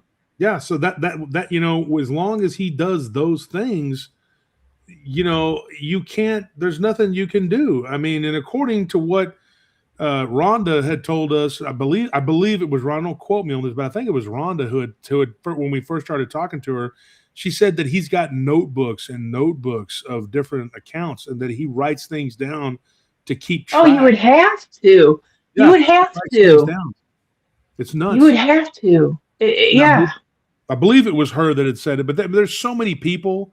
When we went into the investigating of this, there's so many people who've come forward about this dude, and it's just like, it is unfreaking believable. Like, you just would not believe how deep this goes. Oh, I would. Just from what I've seen there in a couple months, I can only imagine.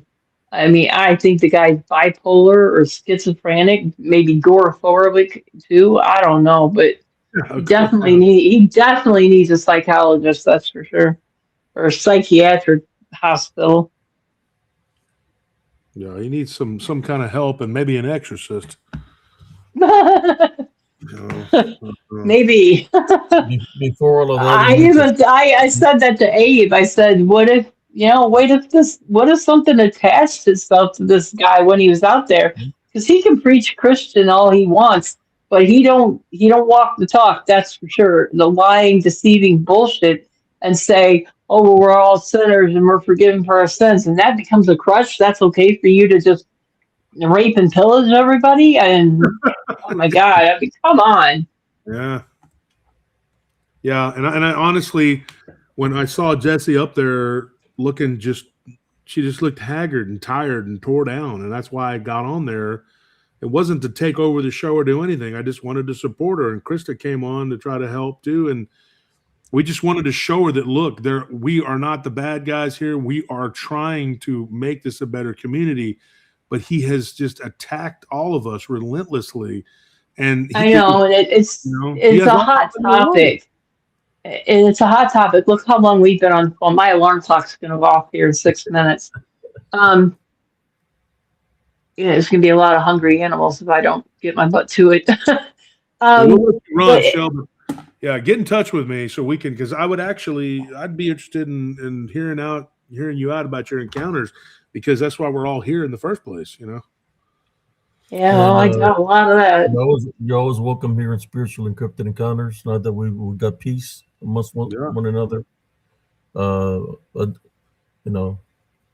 talk about our spiritual, and we can compare. I can't say I'll come to every show or stuff like that, because I do have a life, but I'll pop in here and there, just so that I'm accepted. I mean, when I first come in here, it looked like, it's not going to be a good thing, and I'm like, hey, come in peace. I thought that's what this was all about the other night. About crazy pics or anything like that, or me talking to you a certain way. This is what we do. This is what I do. Yeah. And I just want to leave the past in the past. I don't, we've discussed it now. You guys were right at the top of it. And I feel like, all right, we put this water under the bridge behind us. Let's leave it there. Let's not pick up any of this topic anymore. I'm just going to be done with it, because I need to be done with it. Yeah, the only thing I have to say, Sister Jessica, if you're listening, you need to break free from this guy. She has. I lost a loved one. Yeah, she has. To a person just like that. I lost my mother in 85 when I was only 15 years old, to a manipulative person like that, mental and physical. Just letting you know. And I think that you're away from this guy is bad news. I think too that the more she heals, and the more she's got to find herself again. She got lost. He consumed her. He basically consumed her every waking moment, because he just hounded her to death. He wouldn't leave her alone. And now he's turned around saying, oh, well, she's a scorn. She's a woman scorned because I wouldn't have a relationship with her and stuff like that. That is just complete BS. Yeah, I and mean, there's a woman scorned, and then there's a woman that's been completely manipulated, lied to, abused, and then spit out on the other end, and that's the difference. I mean that's bullshit. I'm not buying on that one. I'm not. No way, dude. doesn't That's what. that make you mad? Oh Because hell that's yeah. not Jessica at all. That is not how she is. That is not who she is. She's not gonna. She's not a woman to pie after a dude. I mean, she is very independent. She was really just thinking that she was helping to get this man's child back. It wasn't fair what happened to it. She was under the ruse, just like I fell under it, and other people have come along that he's completely blinded them with the victim bullshit until you see through it and wake up, and then you're like you're mad at yourself, you're mad at him, you're mad at the situation. And yeah, I'm glad that he's down there and I'm up here, because I'd probably pop his head off like a Pez dispenser. Don't say that, because now they'll be saying you threatened the motherfucker. Oh, I don't give a shit. Take my credibility and my personality and compare it to his. Just go for it. I don't care what judge you are. He's a moron. Anyway, you guys have a great day. I'm going to get my day started now. I guess I'm not going to sleep tonight. Didn't sleep tonight. Last night. Whatever it was. All right, Sister Shell, I appreciate you for being on jumping on and, sharing your wisdom and knowledge here, spiritual Cryptid Encounters, and just You're being welcome. truthful. Appreciate you. Yep. You're welcome. And All right, Joe. stay cool. You too. All right, you too. All right. Bye-bye. Bye. Wow. It's crazy, man. Yeah. All I'm gonna say, man, I know somebody like that, and I don't have a relationship with him, which is my father. I don't talk to him or associate with him. Last time that I spoke to him, he's live a life of sin. Last time I seen him, he tried to pull out a gun on me, Oh, and he's freaking in a wheelchair, missing a leg, and he was trying to when I go visit him.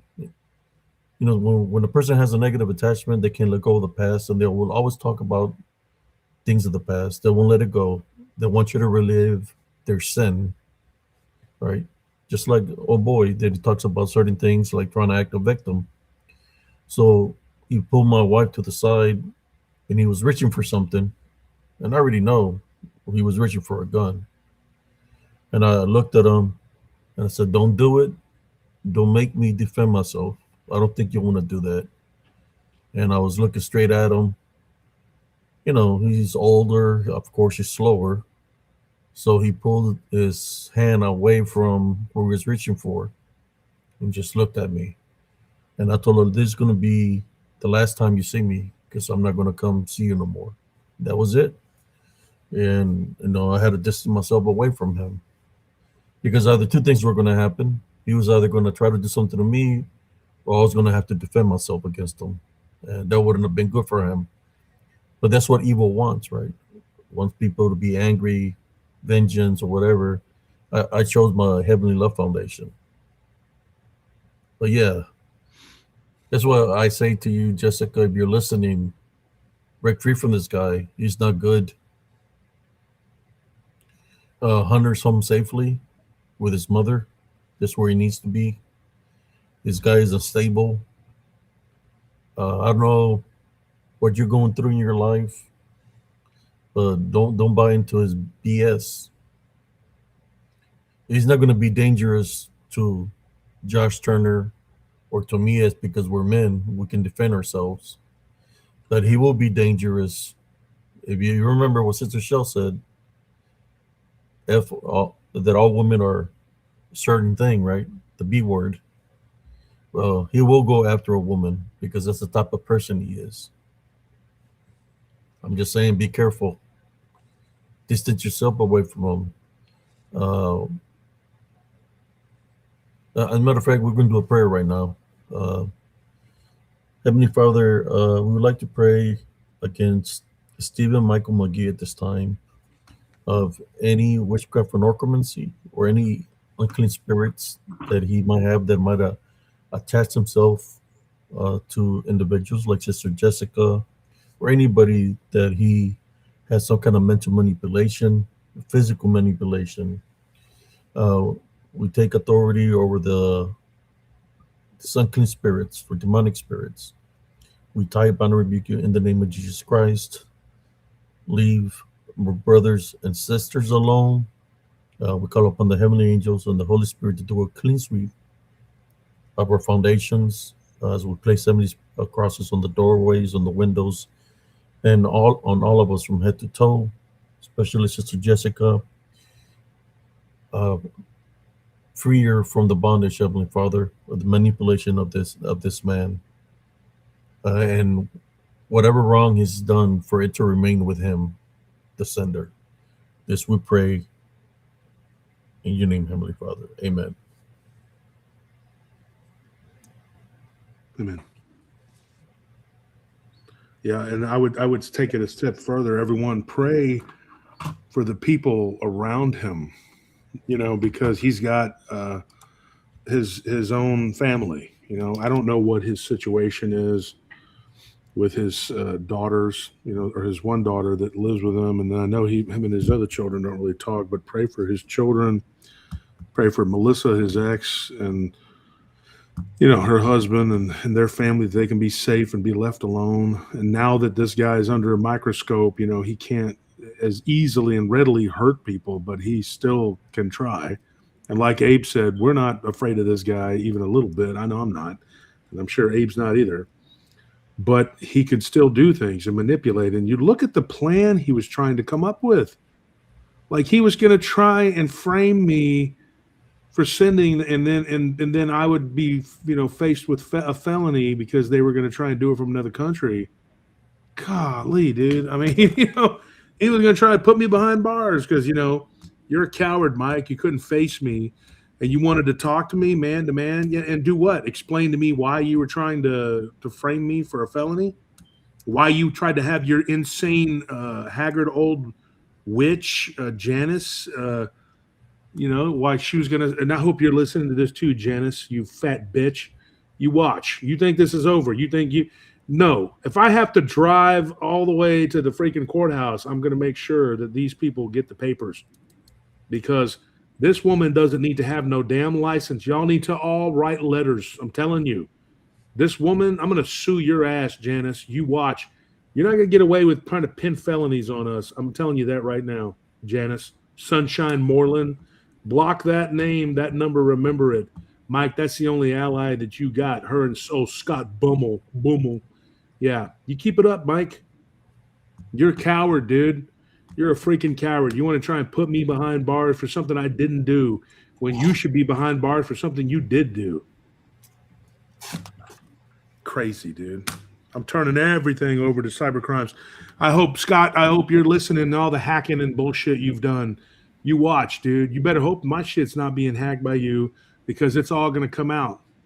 Because we've hired a cyber private investigator that looks into cyber crimes. It's not cheap, folks. It's not cheap. But while I've been quiet and keeping to myself, I've been stacking, preparing for this crap, for this war. And Jessica coming out and just dropping that bomb, that just helped us. And she's got the recordings, Mike. Yeah, of you and all the little naughty things you were doing and saying. Yeah, whatever, dude. This is ridiculous, man. You could have just had your war to yourself, with your sister that you were losing, by the way. Instead, you had to drag everybody into it, man.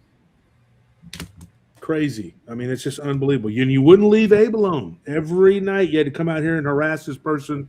You harassed Jerry and Ella Williams. You harassed Joe and Jesse Doyle. You harassed Bettina. You harassed all these people. Wendy Guizdali. You terrorized these people. You did that, Mike. That's what you did. You terrorized everyone you could. You went into my friends' chats and pretended to be different people playing around and messing around. This is all a big game to you. Well, guess what? Games are won and lost. You lost, dude. The war is over. and you have crazy Dana to run around and shoot her big mouth off, I'm suing the shit out of you, Dana, and I'm filing charges on you. Yeah. You were going to pass that video around of Bettina. Yep. Way to go, Dana. You wouldn't stop. You wouldn't stop. And maybe you're really supportive of Jesse and of Shell or whatever. Maybe they love you and they forgive you, whatever. I forgive you, but I want to see you punished to the fullest extent that the law will allow. If they put you in jail for the rest of your life, that's your own doing, because you know what you did. And you can keep on posting and running your mouth. And folks, remember, this woman, Dana Ortega, she doesn't want this to end. She wants this war to continue. None of us have said a shit about her in 2 months, and she's still going like the Energizer Bunny, because she's powered by the devil. In my opinion, that's what I think it is. And I really believe that. He's trying to help Mike to get people to feel sorry for him so he can get more, try to get viewers. Flip the script on people. That's what they do. They've been doing that. That's what they were infiltrating PRT. Dana, Larry, all these people, Clough, they were infiltrating because they were trying to help him grow. That was their game plan. Yeah. Not just him grow, the other people grow too, But I think that Dana is playing the game right now, but she's going to try and get Jessica back in with Mike. Folks, don't trust this piece, because it's going to be fleeting. Because once it all starts coming down, though, they're going to start turning on each other and biting each other like rats in a bag, because they've committed some serious crimes now. They've committed some crimes. And I don't believe that everybody is just okay and happy. Jessica's still real salty and angry towards us, and I could see it. I could feel it. And I saw when she said that, oh, what about the Halloween? Yeah. What they've done and what we've done is like comparing a flashlight to the sun. And I'm not going to lie. I'm going to be honest. When I seen her, that y'all sent me the link, I was upset about that, because I was like, man, these people that done gave me hell for about 5 years, done disrespected my deceased mother, that disrespected my wife. Why do I even want to see this woman talk, And I follow my spiritual instinct told me don't just leave, and I left, right? So when I left, then I found out later on, when I was watching about, she mentioned my name and was making fun of the corner of the cob things. She had like a little smirk on her face. Mm-hmm. So I had created something of her, And I said, man, this girl is, to me, how I feel personally, is she's playing a role right now. She's not that good of an actress, and she's just playing a role for Dirty Ike. Pay attention to this. Go back to when she said she was going to change the mic. If you pay attention when she leaves and when she comes back, both times, you can hear a man's voice, and I think it was Dirty Ike saying things to her over the mic. She pulled something out of her ear, but I could hear what seemed to be Dirty Ike speaking to her. But you know what? That's fine. If you want to be, now that's not being that she's being manipulated. It's because that's what she chooses to do, to be affiliated with that person, right? So it's her personal decision. And that's why I was a little bit upset, but I said, you know what? God blessed me on my birthday with a home. I'm not going to let that ruin my happiness, what the Heavenly Father has blessed me with for the works that I do. But I did address later on in the early morning of how I felt about the situation, because I didn't feel something was right. Then when y'all posted all these things of what she was saying, it's like, wait a moment, they were, like I said, playing the role that she was a victim to try to flip the script on you, Brother Josh Turner. Yeah. That's what they did. That's what she did. So I didn't buy one bit of a story of what she was saying, that she was being manipulated and all that crap. Honestly, I just seen it as that she was playing the game. Whoever wants peace, hey, I'm about peace. But if you're going to be truthful, be truthful. If you're going to come with lie and deceit, sooner or later the lie's going to run out and the truth will be coming out. And that's what happened. It went from the acting to trying to bash on you, man. Mm-hmm. It's crazy. Yeah, But isn't 'cause that crazy? Because I already knew that she was going to do something like that. the very next day, and it's like, oh, he hijacked the show and took it over, and I was like, I was on the last Yeah. 40 minutes or 30 minutes, whatever it was. I didn't do shit. I waited until I Yeah. thought she was done. So that crap about her that she's a victim, and that's bullshit. She's just playing along, trying to see what they really wanted was for us to go in there and cuss them out or something like that, right? That's why I didn't want to do nothing with that because I distanced myself away from all that crap. And they're playing a game, but it's serious. It's very serious. And Dirty Ike, it's very serious. But you know what? I'm not going to do nothing to anybody because that's never been my intentions. The only intentions that I wanted with people is to change their ways, to do the right thing. But apparently, these people are going to continue to want to play the game.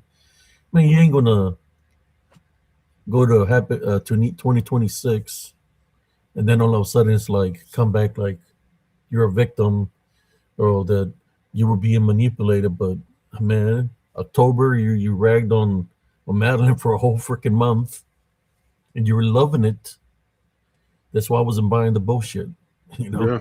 Yeah. And I said, man, they just need to distance away from those people. But Sister Shell came in here. Yeah, she defended Dana because she considers her a friend.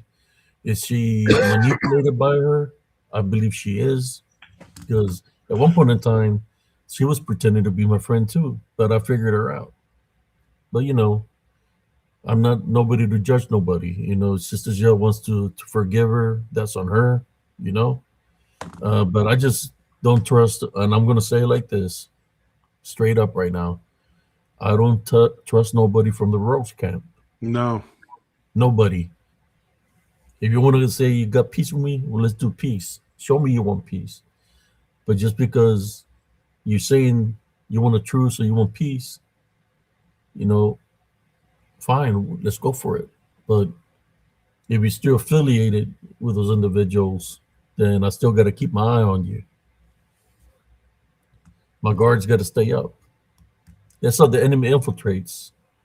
You bring your the borders down. They'll come into your territory and try to tear you down from the inside out. And that's what they were trying to do. That's what they were doing to you, brother Josh. That's what the game plan was. Cuffington, Dana, Ike, they were from Texas. Sean, all those people, they're all on cahoots with each other. They were trying to take you down from the inside out, man. Yeah.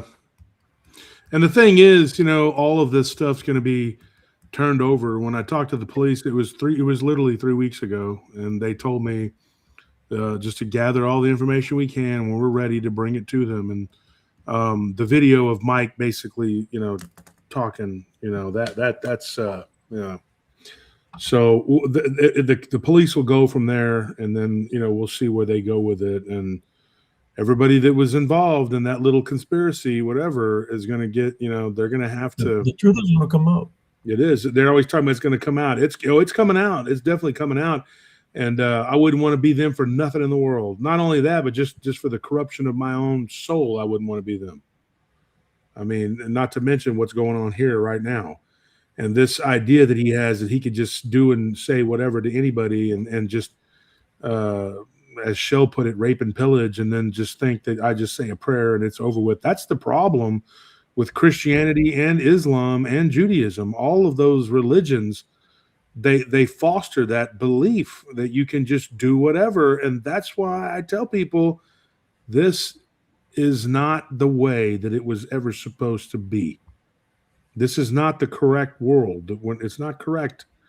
And I hope that, when we turn everything over, that, I think we really need to get one more piece of evidence. And once I have that in my possession, then I can do what I need to do.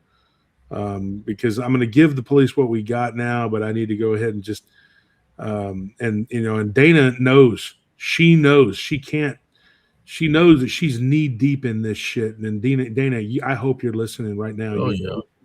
You old bitch. You're cooked. Your goose is cooked. And you just keep adding to it. You're making me want to run to the police station tomorrow just to get this done, because I can't believe how sick and nasty you are. We're over here on the verge of trying to get a peace, and she's talking as much shit as she can to keep this going, because, folks, this person has nothing without this war. Nothing. Mike's goal isn't to make war. Mike's goal is to wage war so that he can take over and take people's shit. But Dana, she lives for this war. The war is everything to her, because she's got nothing and no relevancy without it. The nasty old hag that she is. Remember one time Stephen Michael sent me a message saying that he was going to eliminate spiritual and cryptid encounters. Yeah. You sent me a message saying that. Well, guess what, Mike? I'm still here, growing strong. All I'm saying is, and another thing, I never said that I was coming after anybody, especially you, Dana. I never said nothing to you in that manner. If something, it was you that wishing death upon everybody. You remember that, the verses, the scriptures that you were put out there of the death that you pray to the Heavenly Father, say, I'm not as kind. I'm not as kind. Don't have no mercy on them, and all this stuff. Talking about 7 times fold, wishing us death. You remember that?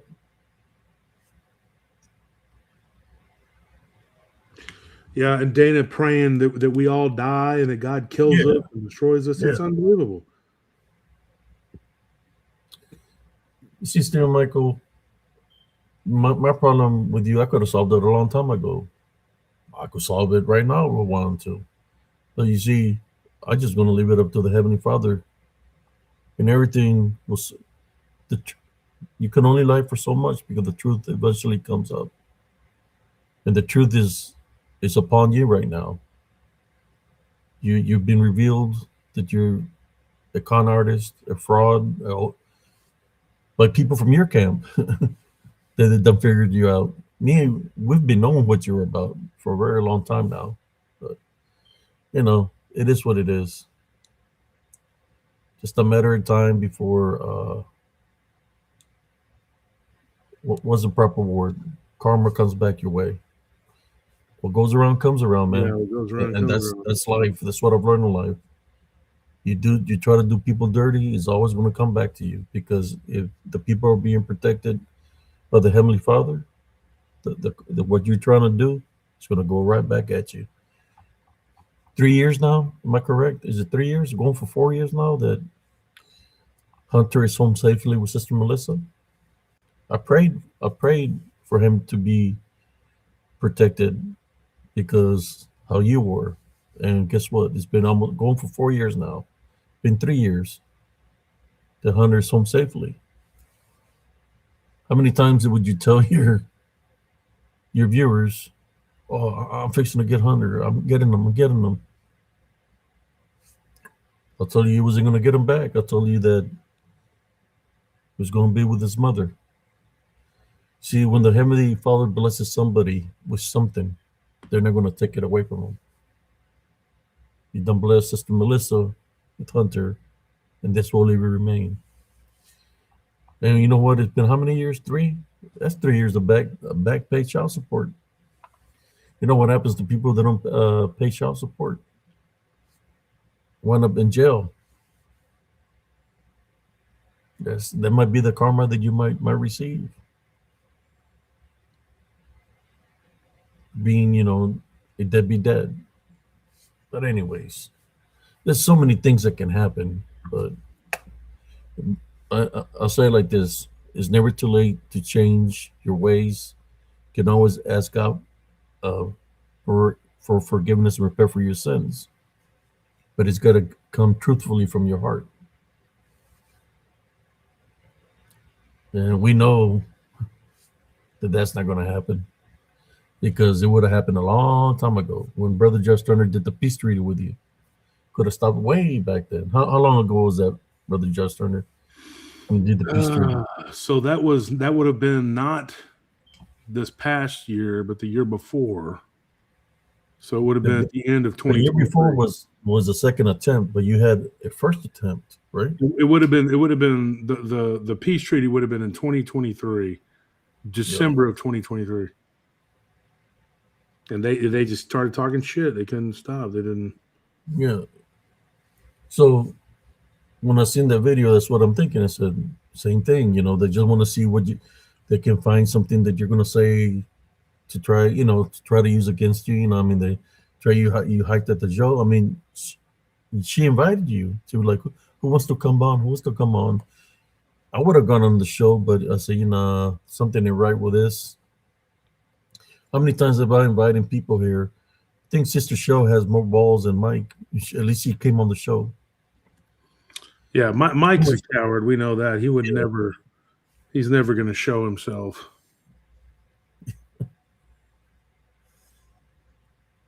Yeah.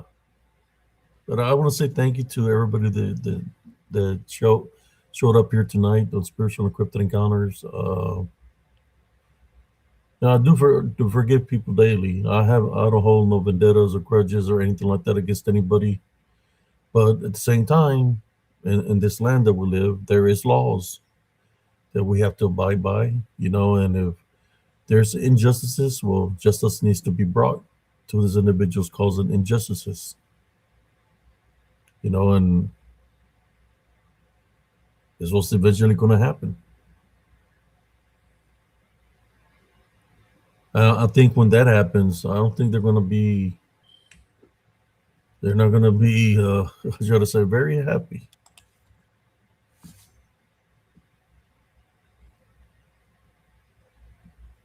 What did Bounty Bear say? Monster Crusher. What was that? I don't know. I just saw a weird comment on there. I was like, what is that? Oh, I'm way behind on the comments, man. Oh my God. I thought that it was moving, but it wasn't. So I'm stuck way behind. When we're doing this live, my internet was trying to disconnect me. But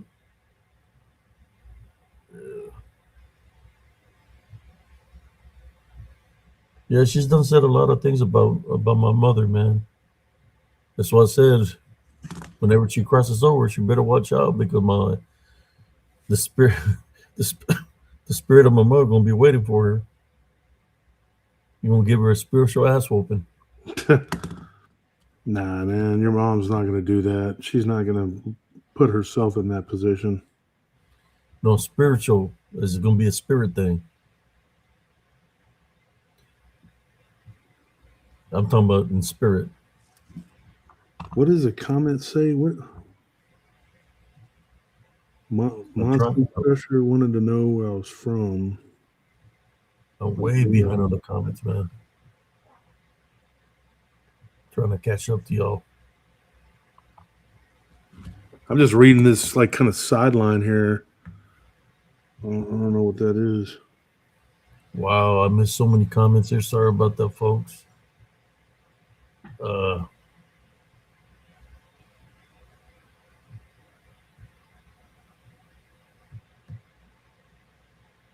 In the military, the games that people play sometimes here, it's called tactics.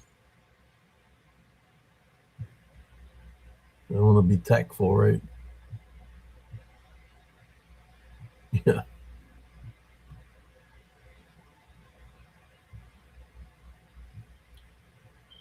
What are y'all going to do? That's my question to y'all when things happen.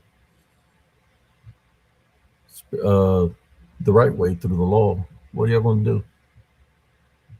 When you had all this time to put a stop to it, but you chose not to, right? Yeah, I mean, it seems like to me like I think Jessica. I personally think Jessica is upset with Mike, like for real. But how much of that is just like I don't know how much sympathy she's going to have for him, and maybe go back to him. You know what I mean? And like I don't know. It just seems Well, like I know how it goes. When a woman is upset or something, I mean, it could go back. Like an abused woman will go back. you got to remember how many times she said this on her show, and she said it numerous times. That she said she would do anything for Mike. Yeah, Janice Numerous times. So, what's to say that what she was doing that day was for Mike? Well, why would she play that video though? That was pretty damning. I don't know. Yeah. Trying to give you something because look what you did afterwards. What you put on there, that you went in there to hijack her show. Yeah, I know. When she made the show because she was supposed to reveal Dirty Ike, but I go to the video when she says that she had mic problems, and you're gonna hear Mike. She said, "I got mic problems." Yeah, she had mic problems because Mike was talking through the headset. That may have been Clough though. And Bigfoot No. Predator just said it right there. There's a new chick.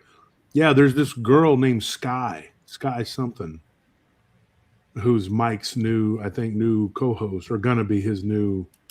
He moves from woman to woman. You know what I mean? It's nuts, dude.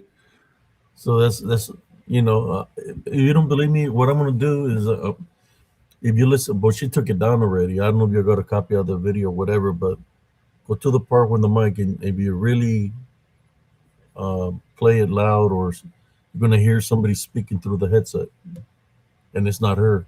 It's a man's voice. Yeah, I think it might have been Fluffy. Fluffy. Yeah. I mean, and if he was involved in the conspiracy to, which, I don't know. I don't know one way or the other, but I just know that if they were involved, whoever was involved in trying to release those videos of Bettina, that's a felony, a federal offense. And I hope that they get punished to the fullest extent of the law. And I hope that it is very bad. I mean, and I hope it sets an example,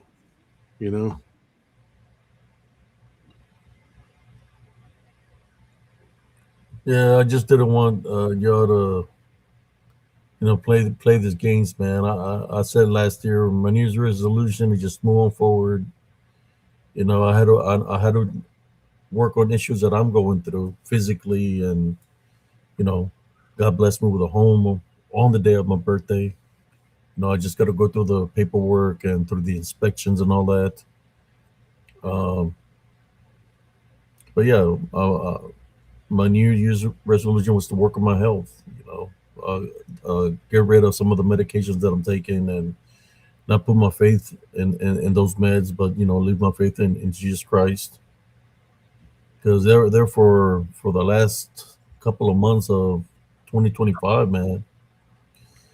I would say the last 6 months I was struggling, but I'm still here, and I just got to do what I got to do to protect me, protect myself, as in stay active. And I said, okay, I'm not going to deal with these people anymore. But it happened that they brought me back into it. They try to, what she said on the day of my birthday. It's like, come on, lady. And if she's talking about that I messed around with the blonde. Oh yeah. I don't know if Dana Ortega is a blonde or not. But just because you send me messages through Messenger back in the day, my wife was right there when you were sending all those messages.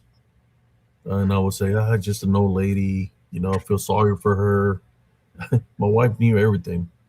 So if you consider yourself to be the blonde, well, I'm sorry, Dana. I was a happily married man then. I was just trying to do the good works. And you were there trying to talk to my ear about Mike, which I figured you out, that you were affiliated with him. That's why I friended you, because you were not trustworthy. I would tell Brother Josh Turner, I don't know about the Dana, or tell you something wrong with her. Yeah. I will tell you when she was part of PRT, paratroopers, or something, she's up to no good. I will tell you. You're like, oh no, Abe, she's just a religious woman, blah blah blah. I said, no, man, this comedy just told me about this guy, something ain't right. And it turned out to be true that she was affiliated with him. And she said this was all over Justin Decker. I lost my friendship with Justin because of her and Larry, and we aren't friends anymore. And the sad reality is, for them to sit there and destroy so much of my friendships and take so much from me in my life, and put me and my wife through so much hell, and accuse me of everything. They accuse me of infidelity too. And they accuse me of, well, Dana said that I go around hurting women. They accuse me of hurting children, that I kidnap children because of, what happened with Hunter. And I'm going like, dude, the state of Oklahoma took Hunter, not me. And I didn't make the report. I didn't do any of that. And, they accuse me of that. And they accuse me of, I was going to sacrifice a child to the devil. And I mean, everything they could possibly dream up in their sick, just twisted ass. They were doing that, all that, Brother Just Runner, because they were trying to ruin your reputation. They wanted the people to jump ship. That's what they use, the racist thing. He's being racist, talking about natives and all this stuff, So, Yeah. of course, the native community is going to get pissed off, but hey, I'm a native too. I got native blood on me. Look at my nose, man. I look more native than Stephen Michael McGee. It's in my blood also, right? But, yeah, they were just trying to tarnish your reputation. And they're still trying to do that. Just like they try to make me look like a bad guy. Let's say he's got PTSD. Let's say he was never in the military. He's lying to the people. I got my DD-214. I got my VA card in my pocket to prove that I was in the military, I don't need to prove myself, but here we go. That I was in the military. I'll just cover my name because I don't have nothing to hide from anybody. There you go. That's my picture. That's my VA card. See the logo with the Army? There you go. The only way you can get this card is because you were in the military. And of course, I got my DD-214 of how many years I served, where I've been, of all my ribbons and medals. That's why I said, okay, Sister Jessica, you say you were in the military. I believe she said she was in the military. Show me some proof you were in the military, Me as a veteran, a combat veteran, well, I want to see if people are being truthful, that I'm not being lied to, right? So as a veteran to another veteran, well, show me that you were in the military. Show me your DD-214. Show me your VA card. Show me some kind of proof you're in the military. I don't think she's ever shown any kind of proof,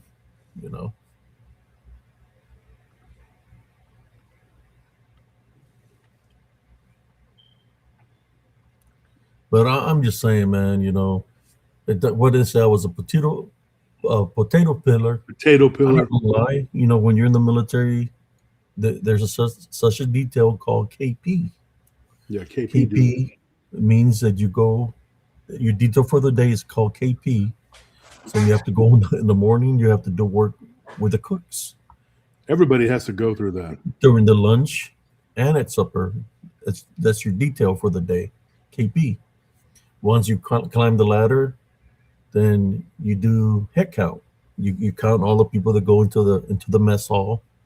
Well, I was a sergeant, so I started doing that detail. Yeah, there's a lot of details on the military.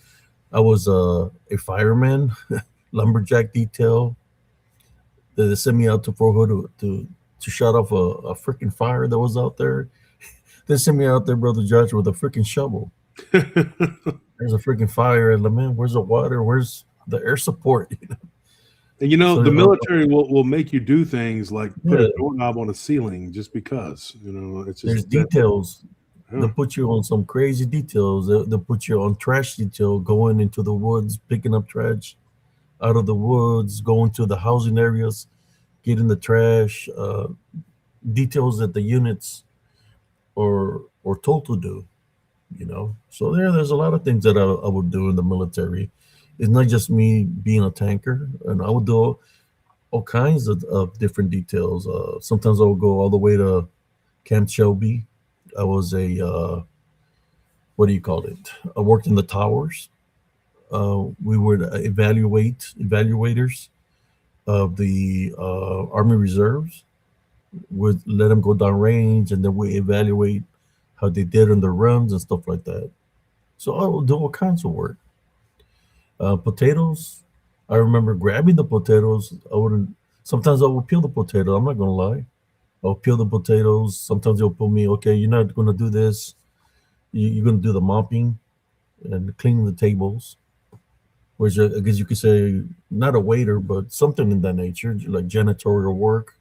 When I was a buck private, other things that they would put me on is guard duty, guarding ammo points, guarding the mortar pool, guarding the main gate. Numerous details. But that's what the army is about. When you're in the army, you just do one job, you do many jobs. You could say a jack of all trades. If they say, okay, I got across the trash with the infantry. Infantry got across the trash with us. So in a sense of a way, we're brother in arms. That's why my unit in Germany, we was a tanker unit across the trash to infantry. It was, we had our tanks, but we were the infantry, and the infantry and the tanks would work together. But yeah, there's a lot of jobs. But yeah, Dana Ortega, I never hated you, but I seen what happened. I guess Mike uses machismo, and I'm saying that joking about it. He was He's a already crazy old cat holding pick you lady like her to do his bidding. to do his biddings, right? Oh, you don't understand, Mike. He's just that way because he was already talking to you. What did he tell you, Dana? That you were the prettiest woman in the world. You had to say something for you to be defending him the way you do. How about you, Janice? Same thing, right? We know that he did the same thing to Jessica. So yeah, he'd be playing women. I believe that she probably gives him a certain portion of her Social Security or disability check to support Mike, to support the show. So yeah, he's a user. How come? I got one thing. How come you can just tell him, hey, find a job? But no, he uses women. That's what he does. And is using women that have so low self-esteem, Yeah. low morale. That's what he manipulates them. That's how he Exactly. manipulates them. Bigfoot Predator said lonely, unstable, insecure women. Exactly. And it's not that, y'all been through something in life. I understand. But this guy just playing y'all, is using you. If you think you're the only one, you're not. And I'm not talking about the only one as he likes you. I'm talking about if you think you're not the only one that he's using with all these fake accounts. But you know what the best part about this though, Abe, brother, is that while they're over there attacking us and doing all this other shit, we're still making content, and I'm still producing shit, and you're producing shit, and we still talk about what we're supposed to be talking about. But they have just made it so much about them, and that's the thing. We're going to get back to business and just keep doing what we do. And you do your Love Foundation, and I said this on my show the other day, a few days ago. I said I've learned a lot from Abe. I've learned a lot about just forgiving, and I've always talked about forgiving, but do we really ever stop and really think about it and what it means to forgive? And I forgive all these people. You know, I'm very angry with the way that Dana Ortega behaves, or I guess lack of behavior. You know, she has no couth, no decorum, but she's a warmonger, you know, and she's a warmongering person, and she worships war. And I want this person to be punished for what she's done, but I don't hate her. I really don't. I don't hate any of these people, and I am maintaining that love foundation that you talk about incessantly, and because it's very, very important. It's actually the most important, because Jesus says that love covers a multitude of sin. And so we maintain our love foundation, let the warmongers go, and we just keep talking about what we talk about and do what we do.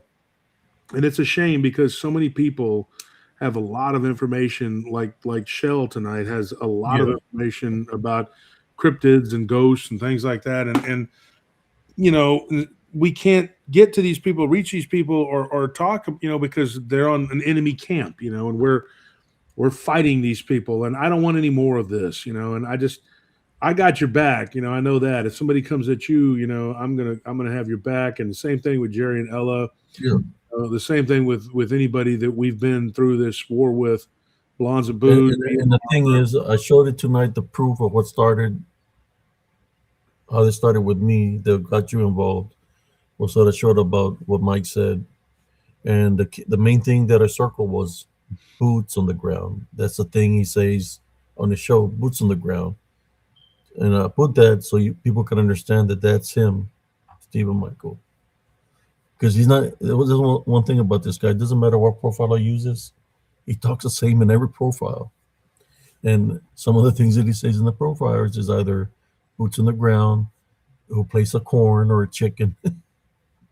He gives himself away, you know, intentionally. Like, I wonder if they can guess who I am. I've been knowing who you are for a long time. Stephen Michael McGee. McQuack. Whatever you want to call yourself. I done figured them a long time ago. And I'm glad that people are, if they're being sincere and true, hopefully they're distancing themselves away from, you know. But, you know, but sometimes I think it has to do with how people are, beliefs. Because maybe the thing that's holding the glue of this camp is that they might believe in the same thing, in which, when I talk about a heavenly foundation and Jesus Christ, I mean it. Maybe the glue over there that keeps them connected is something else. That they're not believing in Jesus Christ or heavenly foundation. They're believing or worshiping something else. And I've wondered that too. Was that, brother? I said I've wondered that too. If maybe there is something. That's the glue. That's the glue that keeps them affiliated. Is their belief of not believing in Jesus Christ, and that's what's keeping the glue together over there. Because they don't believe in Jesus Christ, like they claim that they believe in him. Because you notice, like Larry in particular, he's never mentioned Jesus, ever, not once. Have I ever seen all of his stuff is just like Talmudic, like, you know, Hebrewish, you know, like Old Testament anger, vengeance, you know, whatever. And his last name Fisher is a very commonly used Jewish last name, and I was wondering about that, like, because when I tried talking to him about Christ, he seemed like he was annoyed by it, dude. And I was just like, okay. So I just, you know. Yeah, well, I noticed that with the Bigfoot community, brother Josh, honestly, where when I would bring Jesus Christ, they don't want me to, you know, say anything like that. I was in one called, man, they had like million, I don't know how many viewers, subscribers, but it had a lot of people in there. And I would talk about, you know, the Heavenly Love Foundation, and one of the moderators contacted me and told me, don't be saying that here. Said it was called Bigfoot and Christians, Christian Bigfoot or something like that. They told me, don't say that here because these people, when it says Christian, they're not they're using that intentionally because they truly believe and worship Satan. That there were, she told me there were Yeah. Satanists, right? So I'm going to ask you a question. When have you heard Bigfoot community talk about Jesus Christ? It's true. Like somebody putting Jesus Christ first. Who do they put first? That's the question. Who do they put first? Jesus Christ or Bigfoot? Yeah, they like worship it. Exactly. I didn't mean to laugh. I was reading Scorpion's comment where he says he buys views because that's what he spends our hard-earned money on, being on government assistance. That's right, dude. Like, yeah, he's not even using his own money to buy those fake views, dude. I mean, it's ridiculous, dude. And supposedly he's native. Yeah, right. I don't believe any of Yes. that. What do you think? Some of this, they kicked me off that Bigfoot group, man, because it was that, revealing the truth. They don't like it when I talk about that. What's on the No. DD? They don't. No, they don't. Those dudes that I got into it, the Dogman X and that Bigfoot only, or whatever, that I got into it. That's why I got kicked out of those groups, because I defended the Christians. Yeah. And some dude said something like, what am I here for? Can't remember how he worded it or whatever. This isn't howdy doody time. You can go down the road or whatever. And I was like, well, I will then. See ya.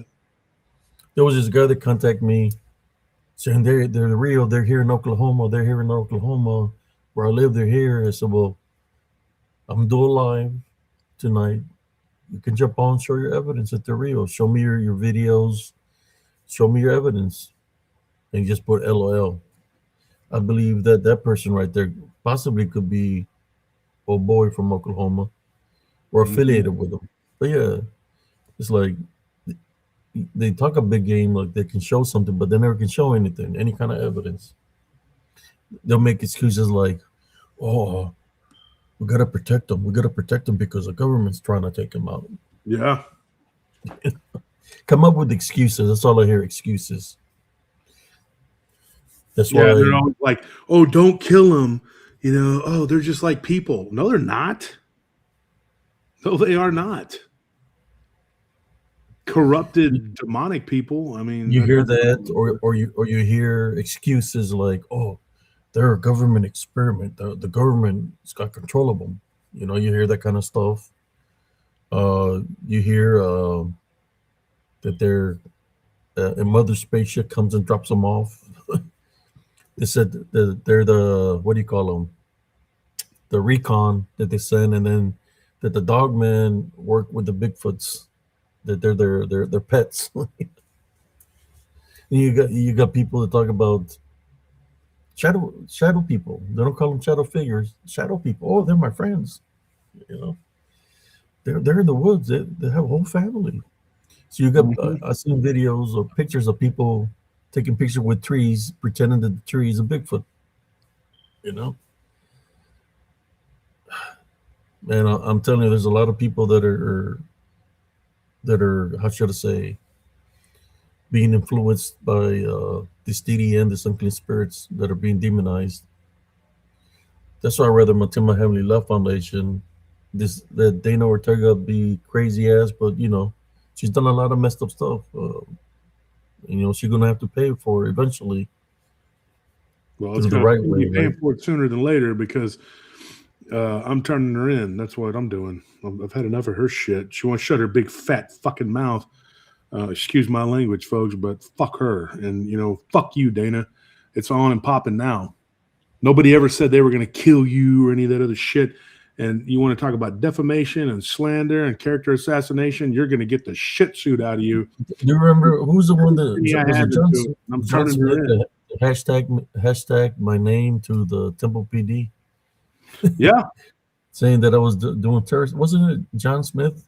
Yeah. Mm-hmm. And who said was in charge of John Smith account? Jessica. Yeah. And they're still buddy with Dana, so be it. You put yourself in that same basket, go ahead. I mean, I'm not going to go after or be mean or none of that stuff, but I want to see Dana go to jail.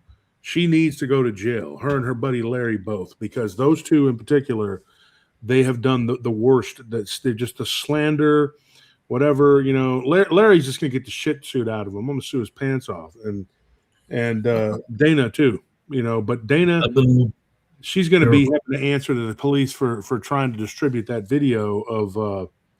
And we have all the evidence. We have the evidence of that, those screenshots of her saying that, you know, about Bettina, that she was going to use that, you know, and that dude was saying it on there, you know, like, you stupid. He says it on there. He says, "You stupid bitch. We're all going to go to federal prison because you spread that video around." And she did. And then she doxed us too. You're going to pay for all of that, Dana. I'm going to own your house, bitch. You watch. Dude, of all the people, when our lawyer looked at this, I hate to sit here and just brag and say point blank out, whatever, or whatever you want to call it. He looked at it and he goes, "This one here is an easy one. Like, you can slam dunk this one. I mean, it's going to be so easy. Like, it's, I'm telling you, man, she has no recourse at all. And she still won't shut the fuck up. I put it on the back burner until she started, you know, with her shit yesterday or today, whatever it was today. I guess now it's, you know, yesterday, but she started her shit again. And I said, here we go. This woman will not shut the fuck up. She will not shut her mouth. She wants this war. And you know what? You're going to get it. You're going to get the war you wanted, but it ain't going to go the way you wanted to, Dana. You watch. You might have backed your husband's brains in, but I'm not your husband. Everything you've done and said has been recorded. Everything you've done and said. And there are people who you think that were your friends that turn on you, Dana, and they threw your ass right up under the bus. And you know what? I hate to tell you this, but you think your buddy Mike is going to be your friend when all this shit hits the fan? No. Y'all are going to be at each other's throats. Who did what? Mm-hmm.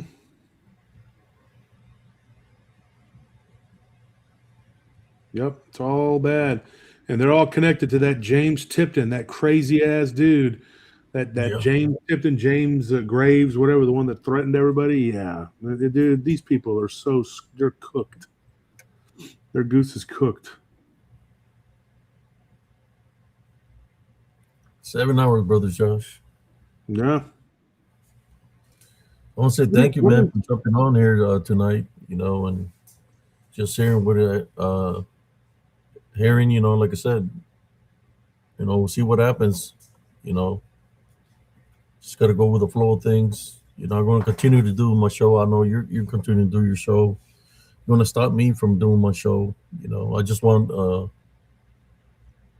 that I'm not the enemy. I've never been the enemy. If something, I've been the target. I've been targeted, just like brother Josh Turner got targeted, and he's been targeted way more than I have by numerous people. What is the fuck is going on in the comment section here?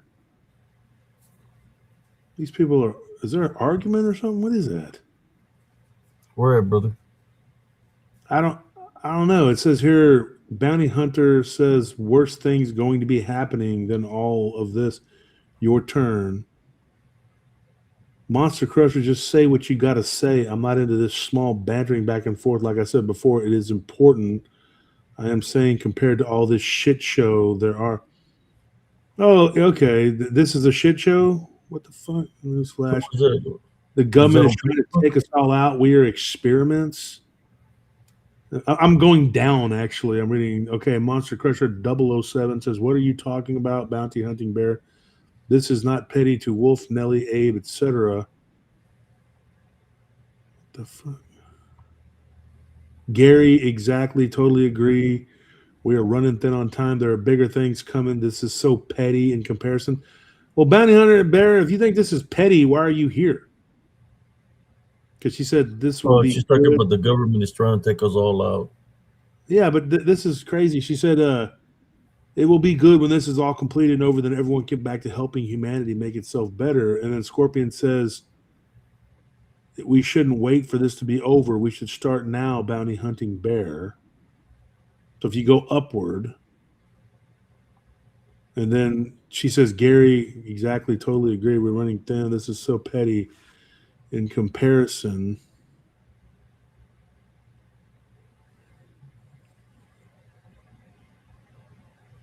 And then Monster Crusher 07 says, what are you talking about, Bounty Bear? It's not petty to Wolf.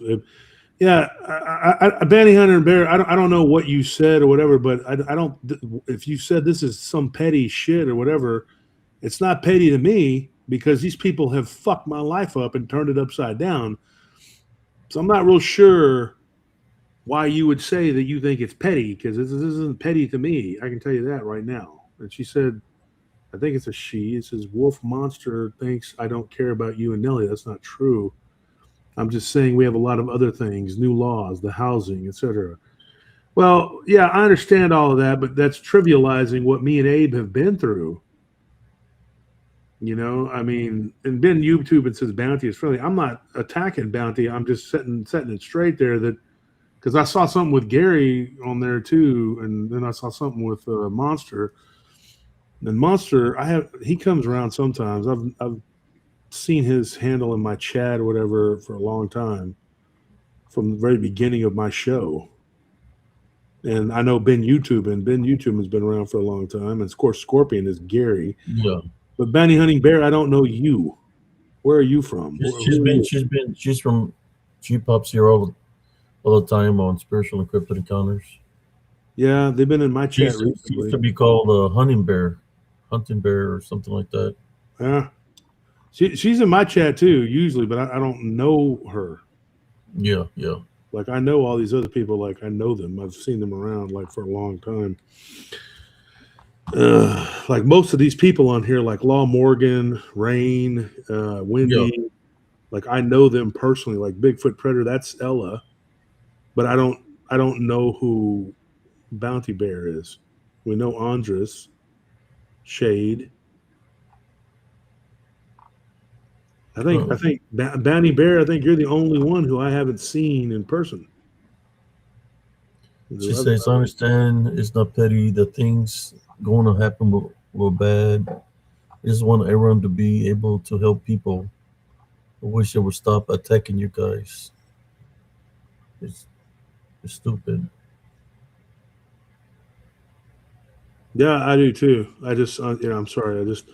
I saw that it looked like you had said that it was like petty or something, and I guess that's what Scorpion and Monster Killer. Like I know who, and it's nothing against Bounty Hunting Bear, but like Oz Patriot, like I know all these people. Oz came on my show, like he's from Australia. They're from Australia. Law Morgan, like I know every one of these people, but I don't know Bounty Hunting Bear. I've never. Well, the only thing I gotta say, brother Josh, is if they were playing the game just to set you up to say bad things about you, that's crazy. But we'll see, right? Like I said, a person that's a liar, they can only hold the poker face for so long. Yeah. Because their true nature will come out. So we went from one evening to not even a day, right? When the poker face came off. Now, hoping I'm wrong, but yeah.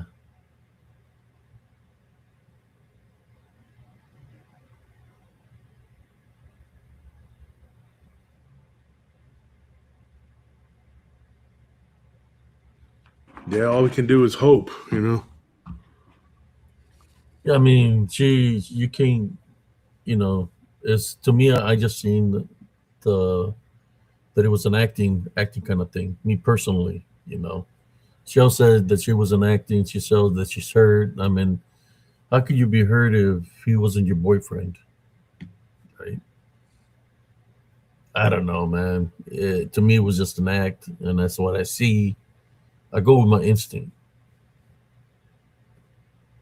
I mean, because if it wasn't an act, and she was being sincere and truthful, then she wouldn't have said what she said about you.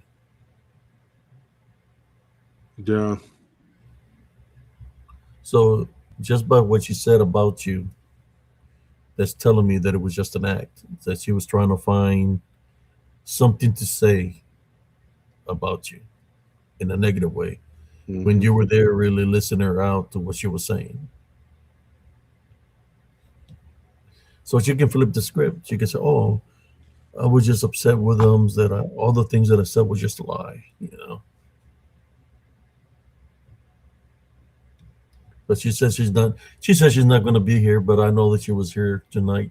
I'm more than sure know that she was here tonight. Like I said, she even said it herself. I like going incognito, so they won't see that I'm there. Right?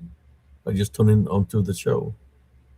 She said, "Me and Mike tune into Abe's show every night. If you do, just hit the like button for me on the way out." That's what she said, right? Yeah, on her feed. Yeah. There was always tuning in every night. Bounty says, I don't have to be here. I will leave. It's cool. I don't care if you stay or this isn't my channel. I'm not telling you to do anything.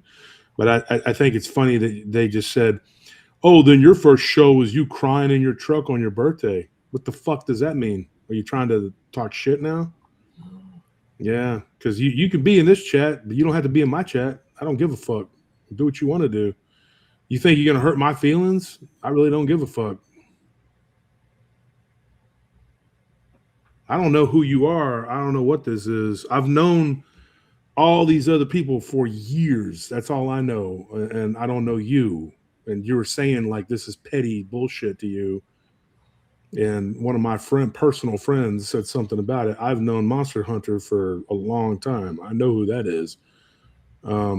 I know Andres. I know Oz. I know Shade. I know everybody. But I don't know you. That's the thing. You're just kind of here, and that's cool. I don't have a problem with that. But when one of my friends says something like, you're saying it's petty or whatever, I don't know. That's kind of weird. I don't know. That just caught my attention. I noticed things, and the reason I notice things, same reason Abe notices things, because we've been fucked with so much. Yeah. I mean, we got to be careful. Yeah, we've blocked people by, she said Abe blocked me by mistake. Well, people get blocked because we constantly get messed with by these piece of shit hillbillies. So, I mean, that's my thing. I don't know. My friends look out for me and they look out for Abe. Because I remember when Monster got into it with old dickhead Buddha. He turned out to be a real piece of shit. Yeah. That's cool, Bounty Hunter Bear. That's cool. I just didn't know who you were. I just saw like some kind of dust up going in the chat, and I started reading the comments, and I was like, "What the fuck?" Because like I said, I know these people personally. That's what Dirty Ike does. So come in with a fake profile, says a certain smart ass comment. That's what he does. That's his MO. So when I look in the chat, like when people want to join, I look like, man, okay, that's not him, because they'll show their face, that it's not him. But yeah, another thing I wanted to bring up, Abe, and I think it's really important, is what's going on with Navia's Angel, because in that video they mentioned Navia's Angel. That was weird. And I haven't seen her in a while here on Spiritual and Cryptid Encounters. Because he was on there, he was on that video. He was telling, what's her name, Jessica, well, Navia's Angel told me blah, blah, blah. And I was like, what? I thought that was pretty whacked out, dude. So obviously that's a mole or a plant or something. And they haven't been here for a while. No, they haven't been here for a while. But I mean, I can't make it all the time either. I've been doing at the same time, it's like the games that they play, they use Shell's name, they've used my name, they use your name, they use other people's names. Why? Because they want people to be argumental. They want division. That's what they do that. Oh, Lerny, what he said, what did they say about Navia? Well, there's a video that was played. Jessica and Mike were talking, and he was all like, you know, Navia's angel told me blah blah blah, and then I can't remember all what the fuck he said, but that something about I can't afford to have another split. That if they could get us into fight with Hellbent Holler and Barton, like a 3-way fight, I guess, you know, and Roger, I guess they threw Roger in there. And then if we all fought, then we would basically destroy each other, and then Mike would be the recipient of everything. Mike, I'm going to tell you something. Even if I fought all those people, even if all of them fought me at one time, I would still have an audience. And it may be smaller, but it would be the audience that I need to have. It would be the audience that I want, because I don't care if I only get 400 people in my chat now. Instead, I used to get, 600 people, 700 people, sometimes even 1,000. I don't give a shit, because it separates the wheat from the chaff, as Dick Richards always says that, and that's But the I truth. don't think it's dealing with him. I think that's happening with YouTube itself, man. Yeah, YouTube's doing it. YouTube itself is acting weird. In which I don't know, it's acting weird. People are not getting messages. It tries to kick. Like a lot of interference. But yeah. Yeah. And Bounty says, I just wanted Monster to get to the point. If you have a question, ask it. I am always me. I never hide who I am. Monster, if you're there, answer the question to that. I mean, I don't know. I've known Monster for a long time. Monster, I met him back when I had that war with Cyrus. And he used to be friends with me and Phil Stern and a bunch of other people. But yeah, I mean, he's a Christian dude, and he fought beside us against the atheists. So I'm not gonna turn my back on an old friend. I mean, that guy was right there with me. He helped. Yeah. And I met him through a video game, through Age of Empires. Oh wow. Yeah, that's pretty funny. I've known a few people. Like, there was this other guy called Coffin Killer or something like that. I can't remember, or Vampire Killer or something. And he started watching my show. I don't know whatever happened to him, but he was like a Malaysian dude, and he used to hang out with us too, like on Facebook. And we got into that big old thing on Dogman X, and Vampire Hunter, that was his name. And they helped me, like they helped me fight. So I know who they are. Like, I was just saying, I don't know who this person is. And I haven't seen Monster in my chat much. He doesn't really go into the chat that much, but I know he watches the podcast. It's one of those things that there's nothing to the viewers or the subscribers. It's one of the things that when you don't see somebody for a long time, then all of a sudden they appear and their profile looks a little bit different. You're like, is that really them? Or yeah. Yeah, they got you on edge, man, because you don't know what the fuck is up, because these people they're evil. You get the trigger fingers ready to go, man. Like click. Yeah, friendly fire happens, bro, for real. Friendly fire. Yeah, but I took care of a honey bear and put her, corrected. I was just trying to figure out how I had to do it, and I found a way to do it, and got her old account back. But yeah, man, those attacks where they're just flooding the freaking chat with fake profiles and talking all stupid, and you just block restream. Then you have to block them on YouTube, and just going back and forth. Me, of course, there's some moderators that could do that for YouTube here, but I'm the one that does it here on the restream, and sometimes if it's lagging and I hit the button, it lags to somebody else's name. It's like, oh shit, I blocked the wrong person. Well, I think that if Nevia, if anybody could talk to her, reach out to her and just find out, because there's another person that I know very well personally. This person was a friend of mine, and I've talked to them on the phone multiple times. And I don't know if I believe him. He thought a while back that Nevia's angel was a plant, and the reason that he said that was because she's a Jehovah's Witness, and that she was actually angry at you and I for speaking out against the Jehovah's Witness. So she pretended This was what he said. I'm not saying I believe it.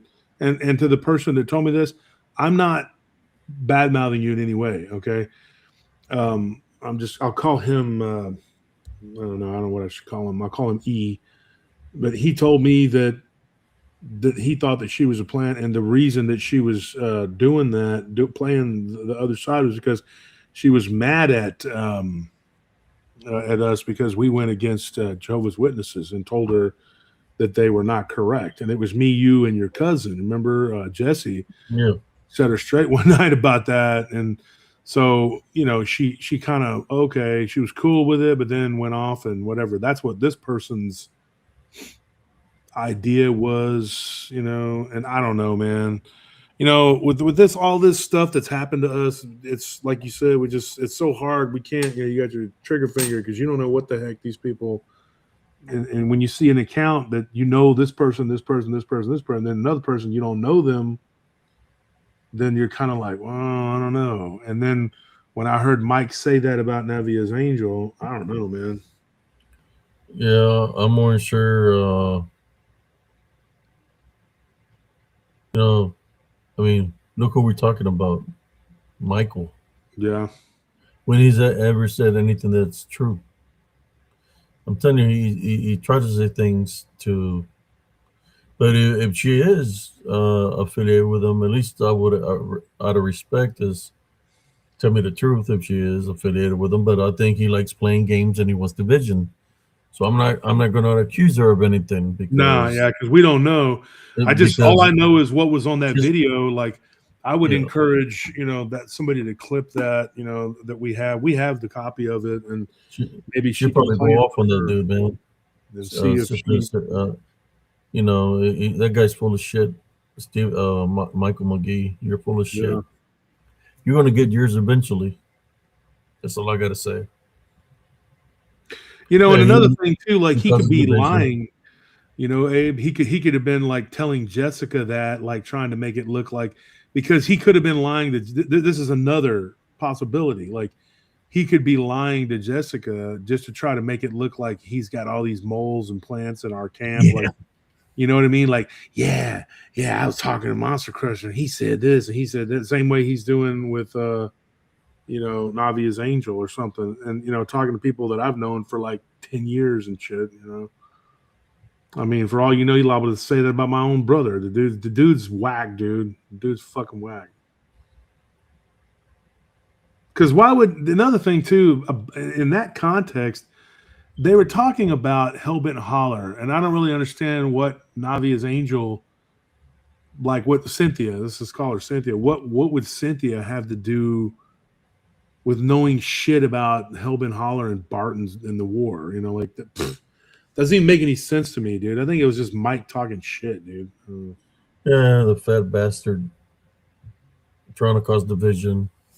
That's why I'm not gonna say nothing bad about her, because look at who's coming out of whose mouth. Lying Ike. Lying dirty Ike.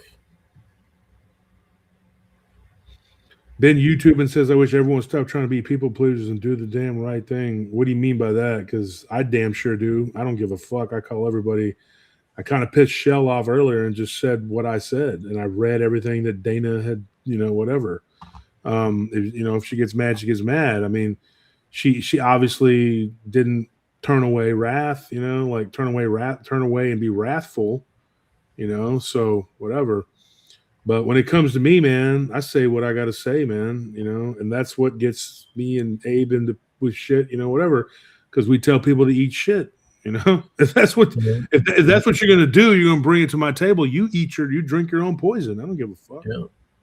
If you say something bad about me, there will be some retaliation. Yeah, that's what I do. If you want to throw some heat, you better spend some time in the kitchen, because the heat is coming. Yeah. You know me, Brother Josh. I don't play around. Yeah, no, that's for sure. And then they want to cry. They start so much stuff, man.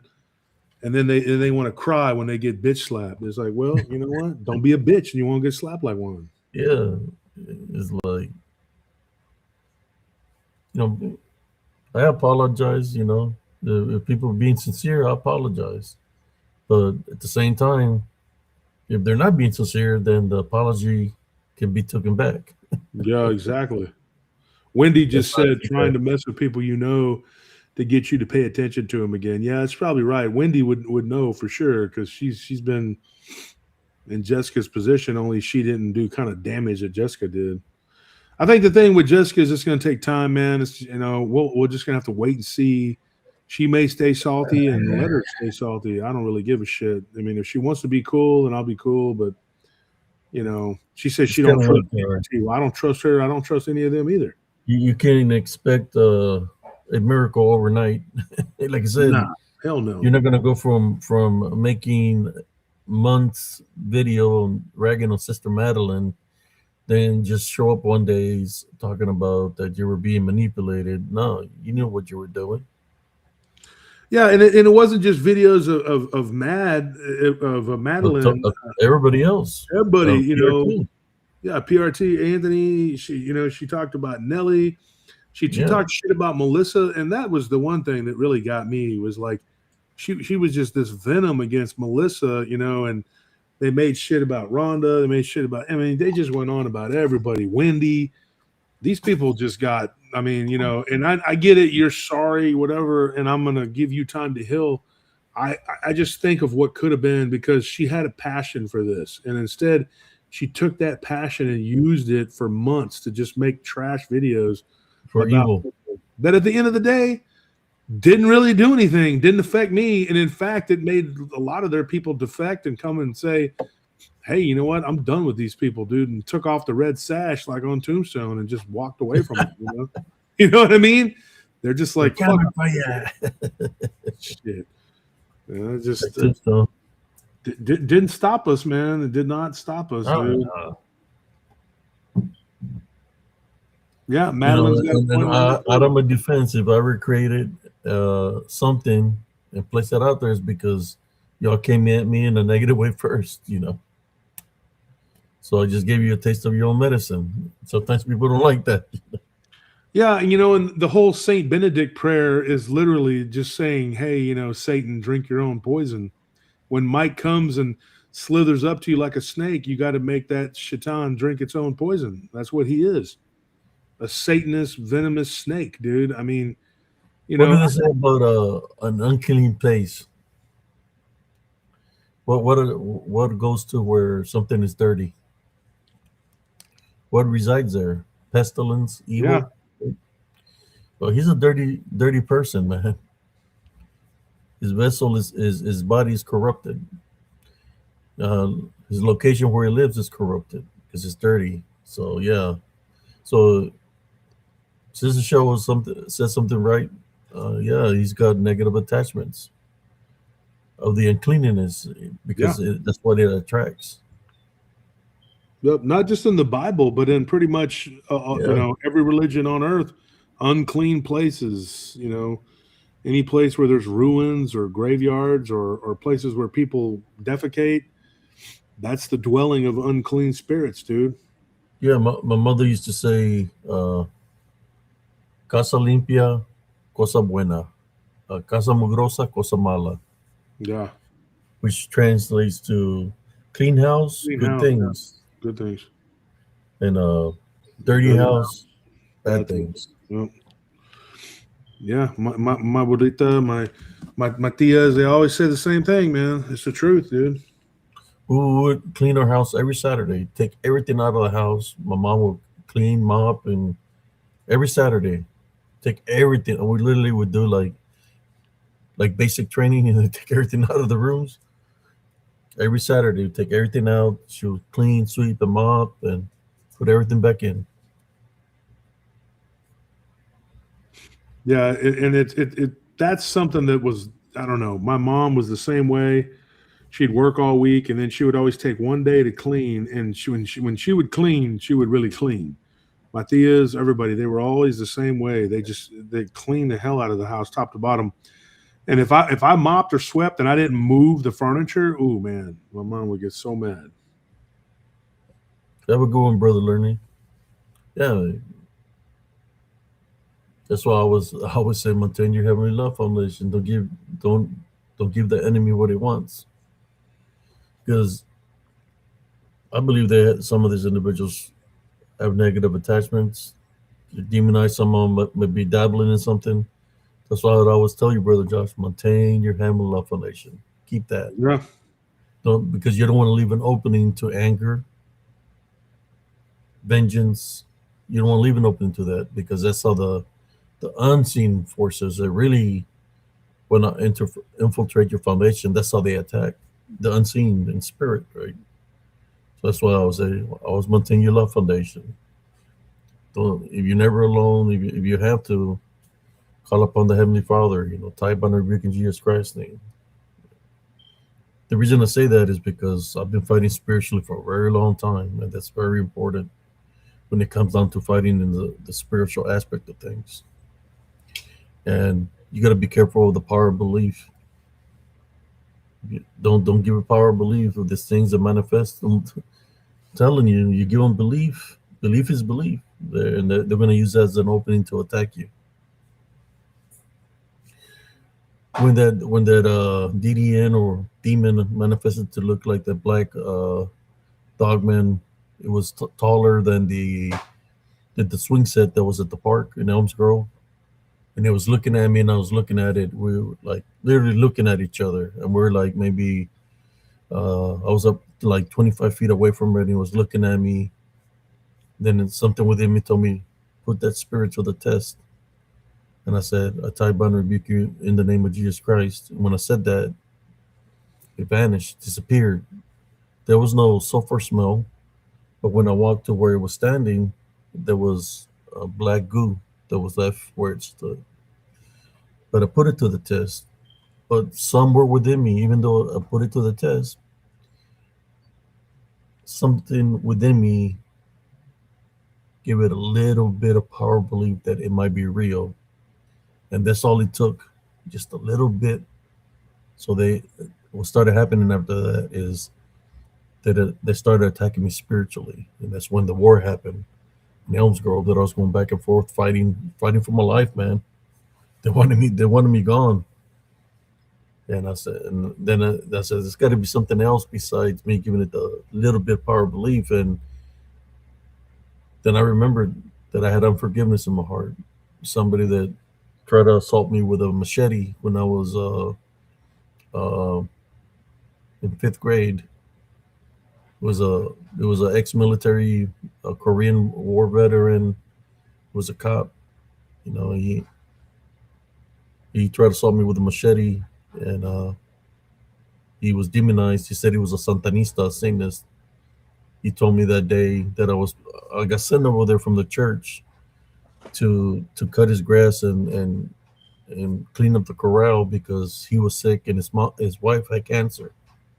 So I volunteered and I went, and he grabbed the machete. He said that he was going to take my life, that nobody was going to do nothing about it. And then that's when I said that I had a message for him. He was swinging the machete violently, coming at me. I was in the corner of the corral, and I said, God told me to tell you. I told him, God told me to give you a message.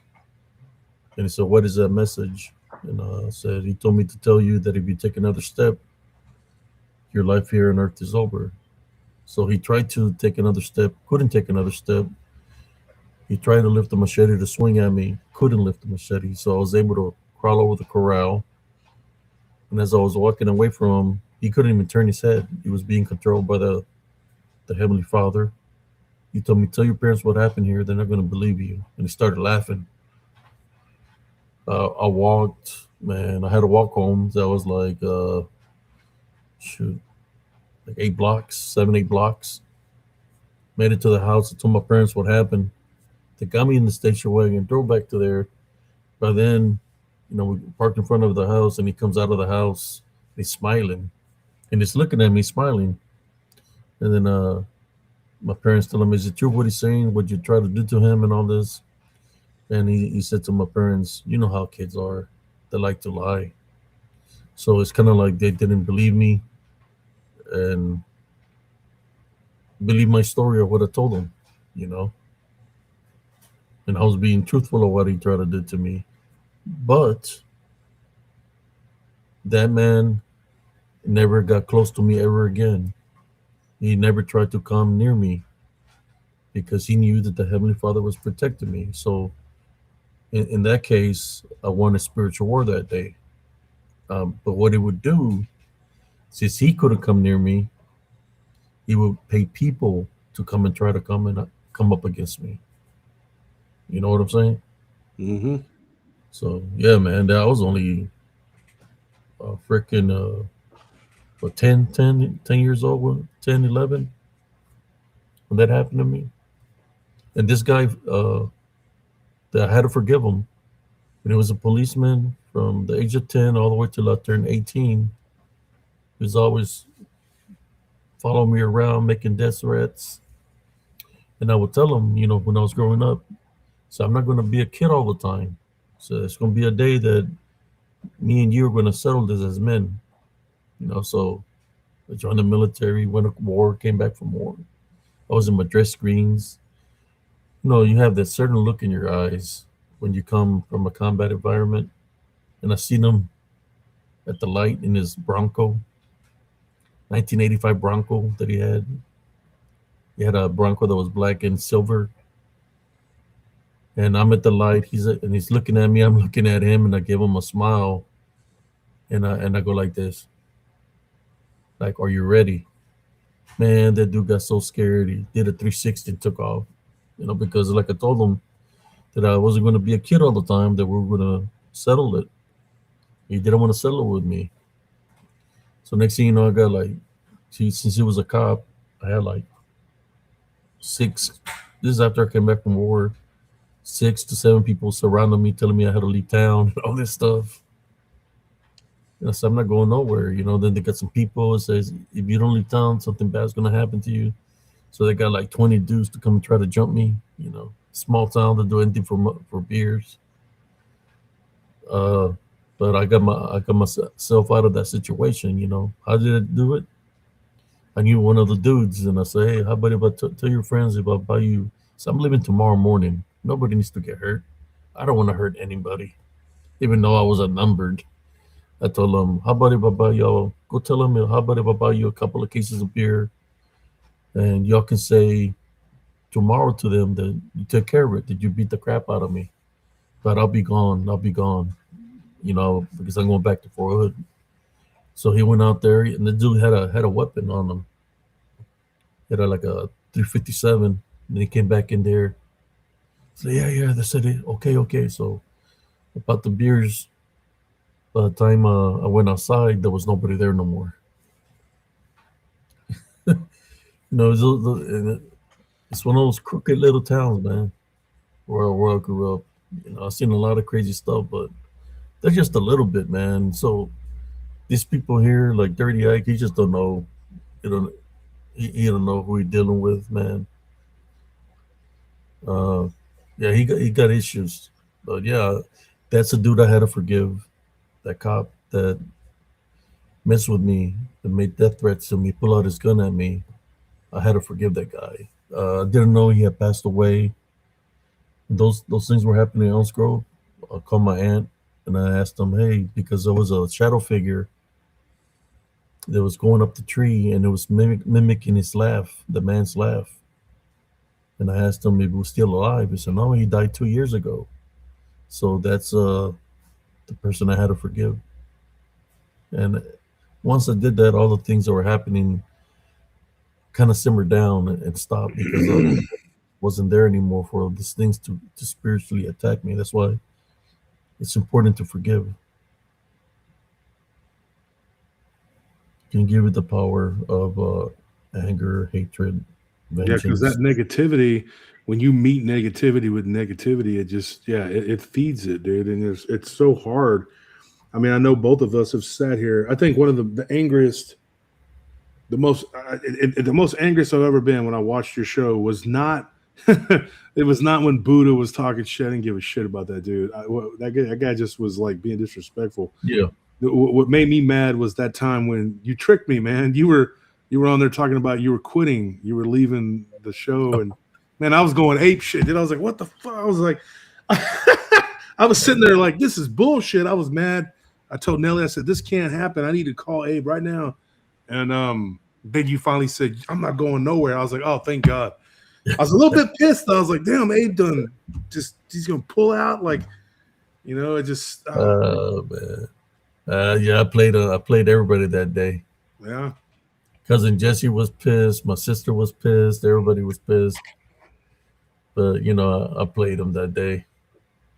Yeah, it's like Bettina had already people don't know who they're dealing with. You know, Bettina had left, and it's weird how they tried to say that Bettina told them that I was blackmailing her to keep her doing shows. Like what? Why would I care if she stayed doing shows or didn't do shows? You know, Bettina said she needed to go for her own health, her own well-being, and I still talk to her regularly. Well, she was upset about the video that Roy Stubblefield had given to Dana Ortega. He's the one that gave it to her. Yeah, he gave it. Roy gave it to. I guess we'll just say it. I mean, he's the one. He gave it to her, and I'm pretty sure he was the one cussing her out on that thing. And you know, it was just one of those things where it you know. And when she said she couldn't do it no more and she had to go, whatever. I didn't fight her on it. I just told her. I said, hey, whatever works best for you, whatever you need to do to get your mind straight and get your mind clear. And like I said, we still talk. You know, we don't talk as much, maybe once or twice a month. You know. But yeah, she just didn't want to do nothing with it. I mean, they tried to ruin her as an individual with that video. Roy Stubblefield, that piece of shit. That dude's a liar, man. I remember one time he stole some of my photos and tried to say that did a live. Is like he came up to me and said, I can't believe that. I can't believe you stole my photos. I said, what the hell are you talking about?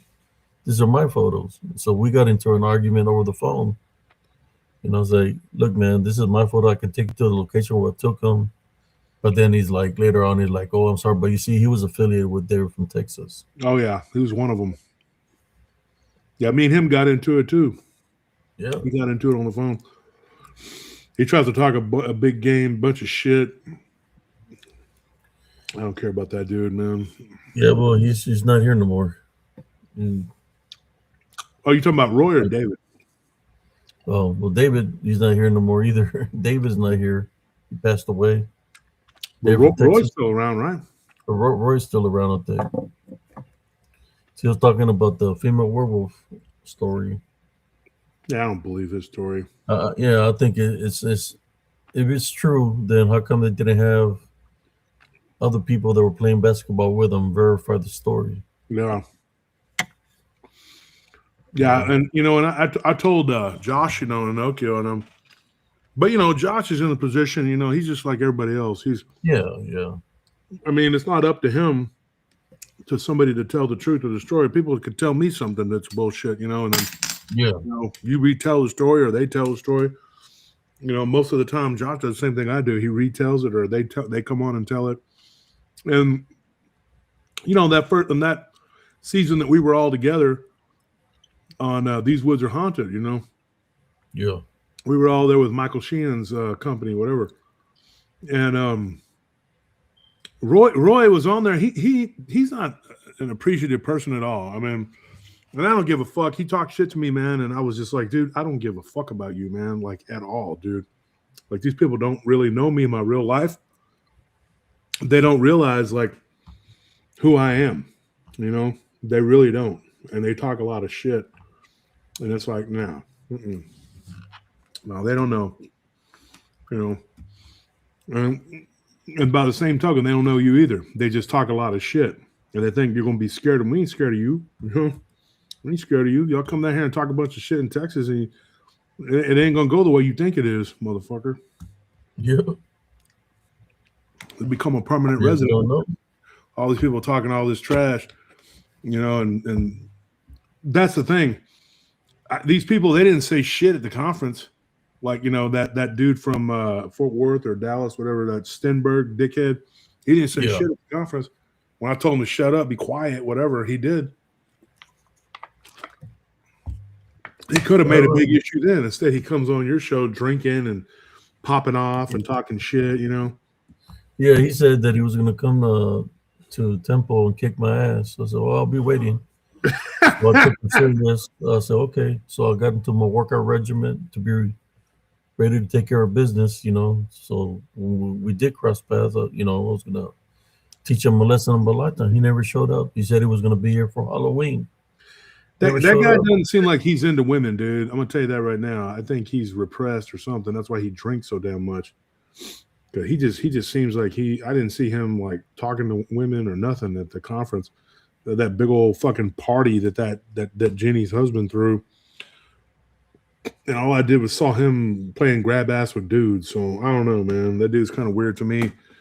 And if you're listening out there, dickhead, you can kiss my ass. Yeah, I think you're gay about that, dude. I think you're gay. I really don't give a shit.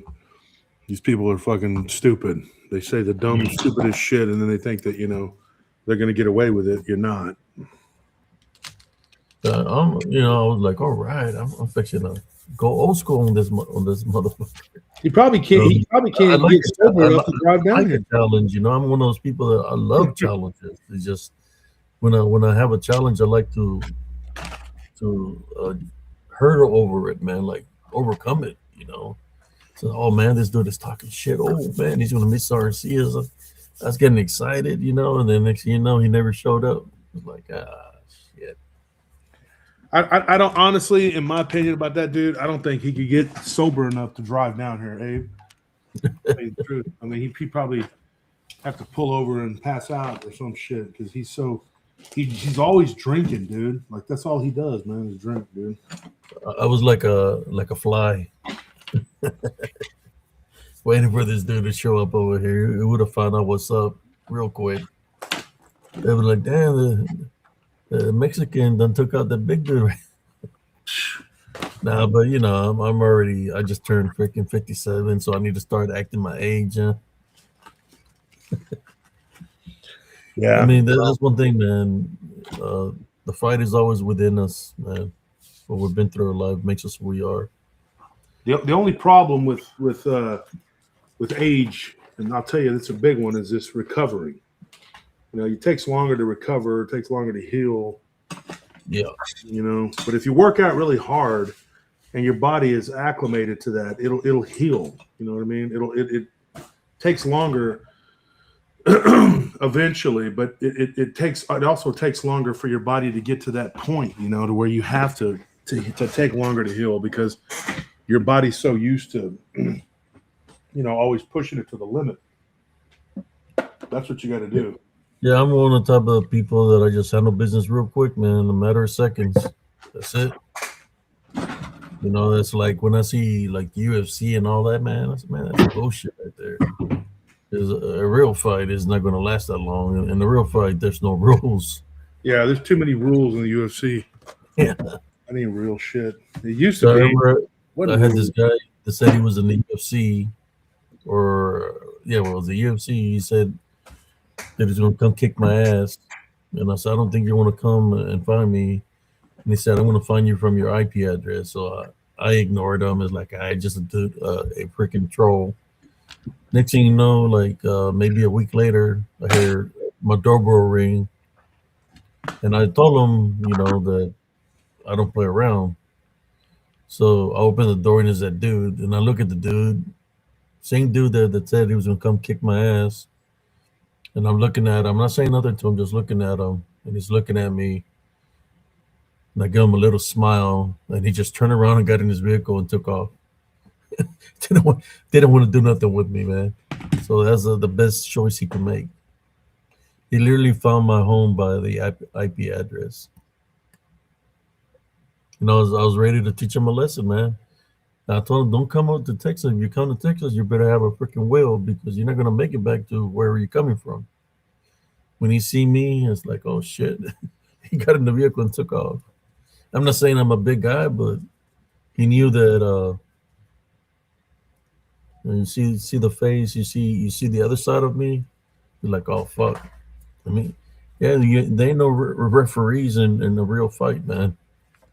There's no cage. But yeah, he took off, man, and that's the last time I seen him.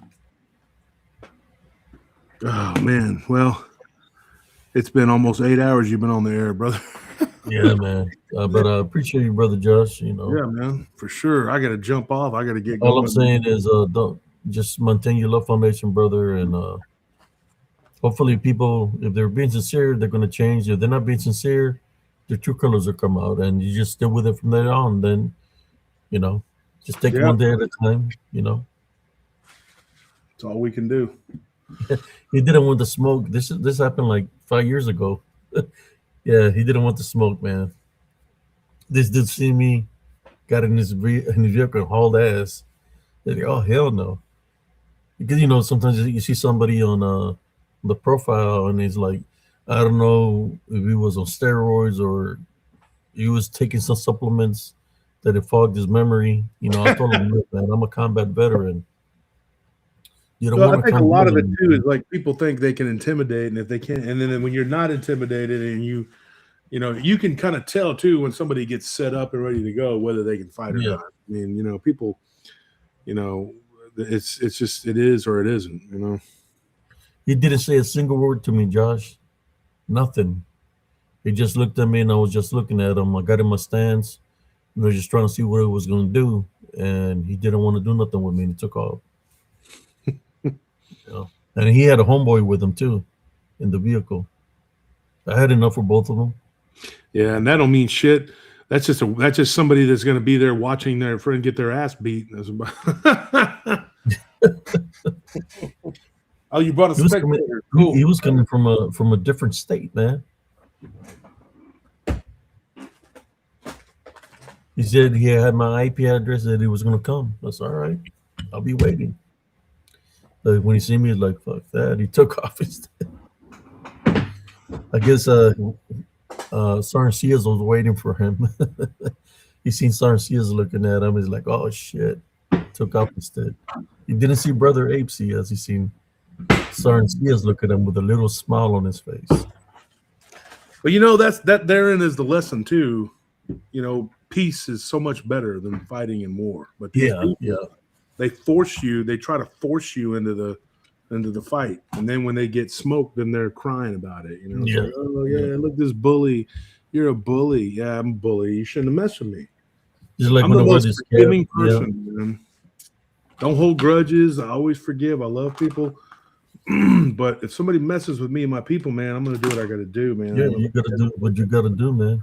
I'll talk about it later after we're done, you know. Yeah, if they want a lesson in a lesson of a lifetime. You know, I've had encounters with all military people, man. I was already out, and the people wanted to fight me, and they didn't even know who I was. You know, so look, man, they were just coming back from the New Iraqi War. So I've been where you've been at. I was in Operation Desert Storm. He's looking at me and said, I can take you on. I said, look, man, I'm here by myself. I see you here with 6 people. I believe the only reason you're talking shit to me because you have 6 people with you.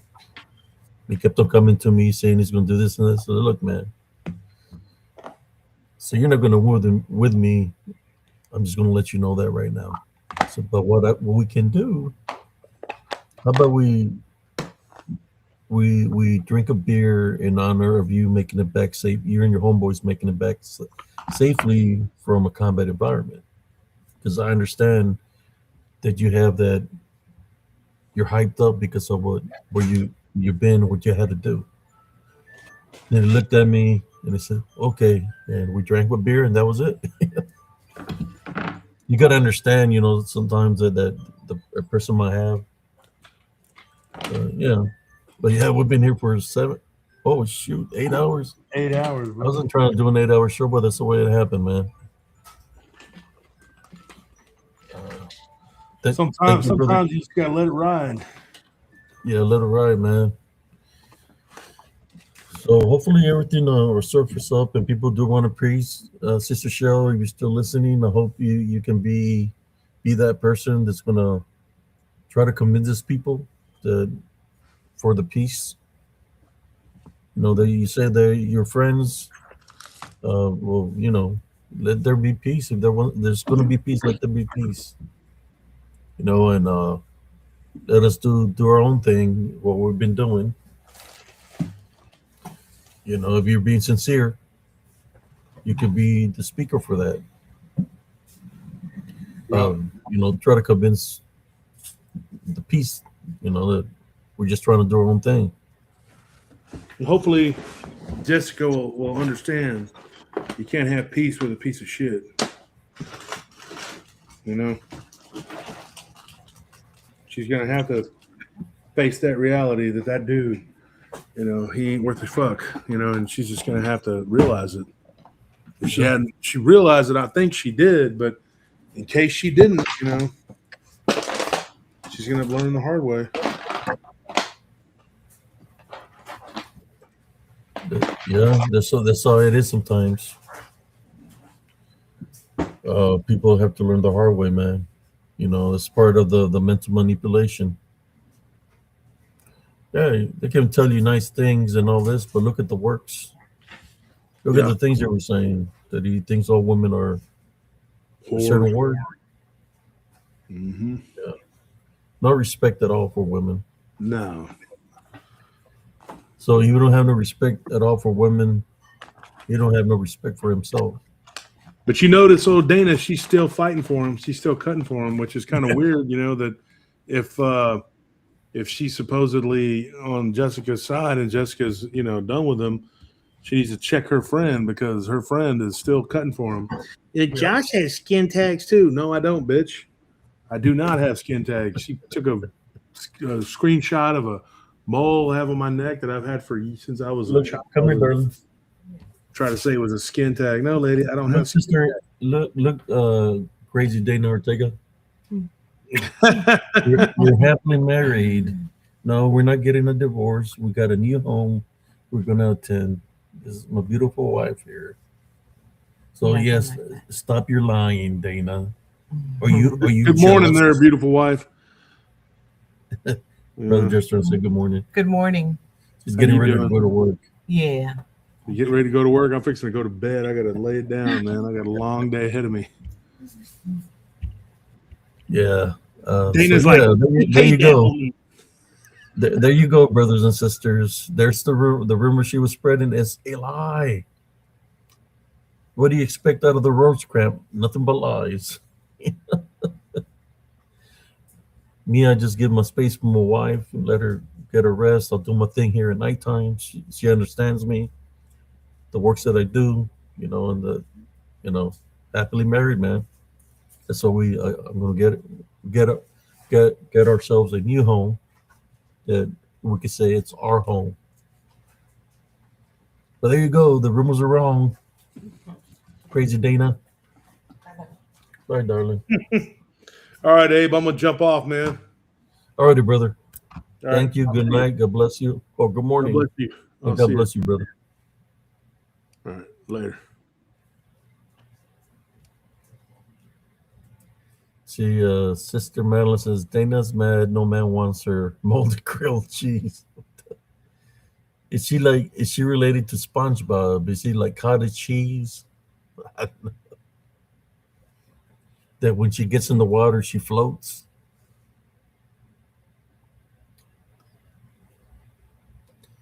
But in saying that, brothers and sisters, I'm going to call it a night myself. Thank you for all that tuned in tonight. We've been wanting peace for a very long time, right? But sometimes I want peace, but I don't want to fall into anybody's terms of I can give you peace, but not everybody else. Screw that. If you can be peaceful to me or my friends, and screw you. That's how I see it as. And it's not the pendulum is just a person itself, you know, because they feed off of division. Man, I'm sounding like Jerry Springer here. So yeah, when a person wants division, that's what they're about, because that's their go-go. That's what makes them tick. They just want division. They don't want nobody to be at peace. That's what they thrive on. And guess what?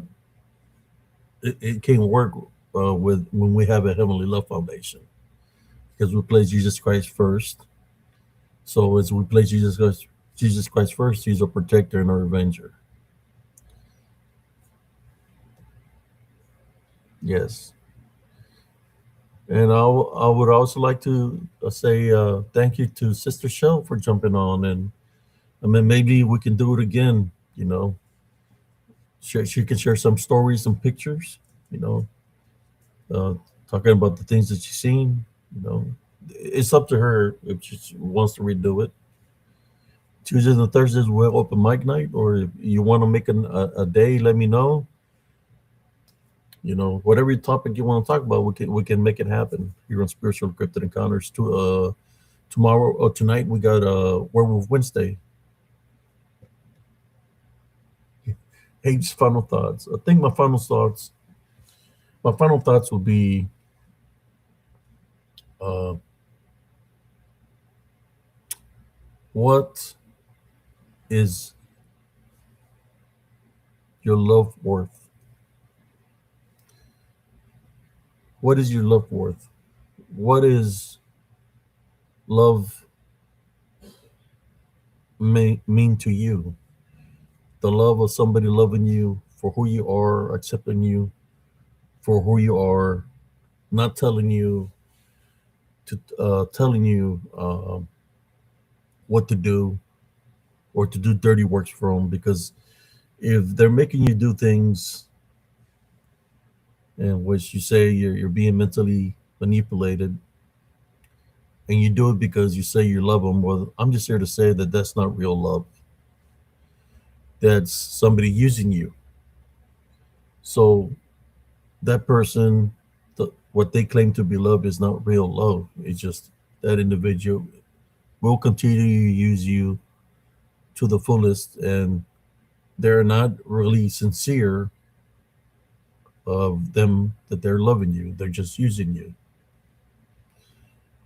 So basically what I'm saying is drop the zero and find yourself a hero. I'm more sure there's somebody out there that's going to love you for who you are. But in order for that to happen, you have to distance yourself away from the manipulator. And I know for a fact that you will cross paths with somebody that's going to truly love you for who you are, not somebody that's going to use you.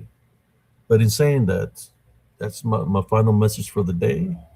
This is Brother Abe Cias, Saran Cias, calling it a night here on Spiritual and Cryptid Encounters.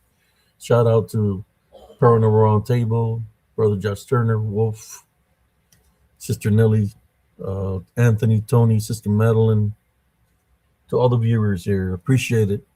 And God bless every single one of y'all. Always remember, man, maintain your Heavenly Love Foundation. You're never alone because the Heavenly Father is always with you. If you have to go into prayer to find that inner peace within yourself, go into prayer. But there's always a solution, right?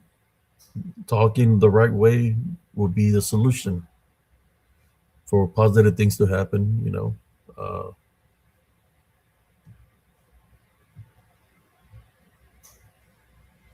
There you go. Good night, everybody.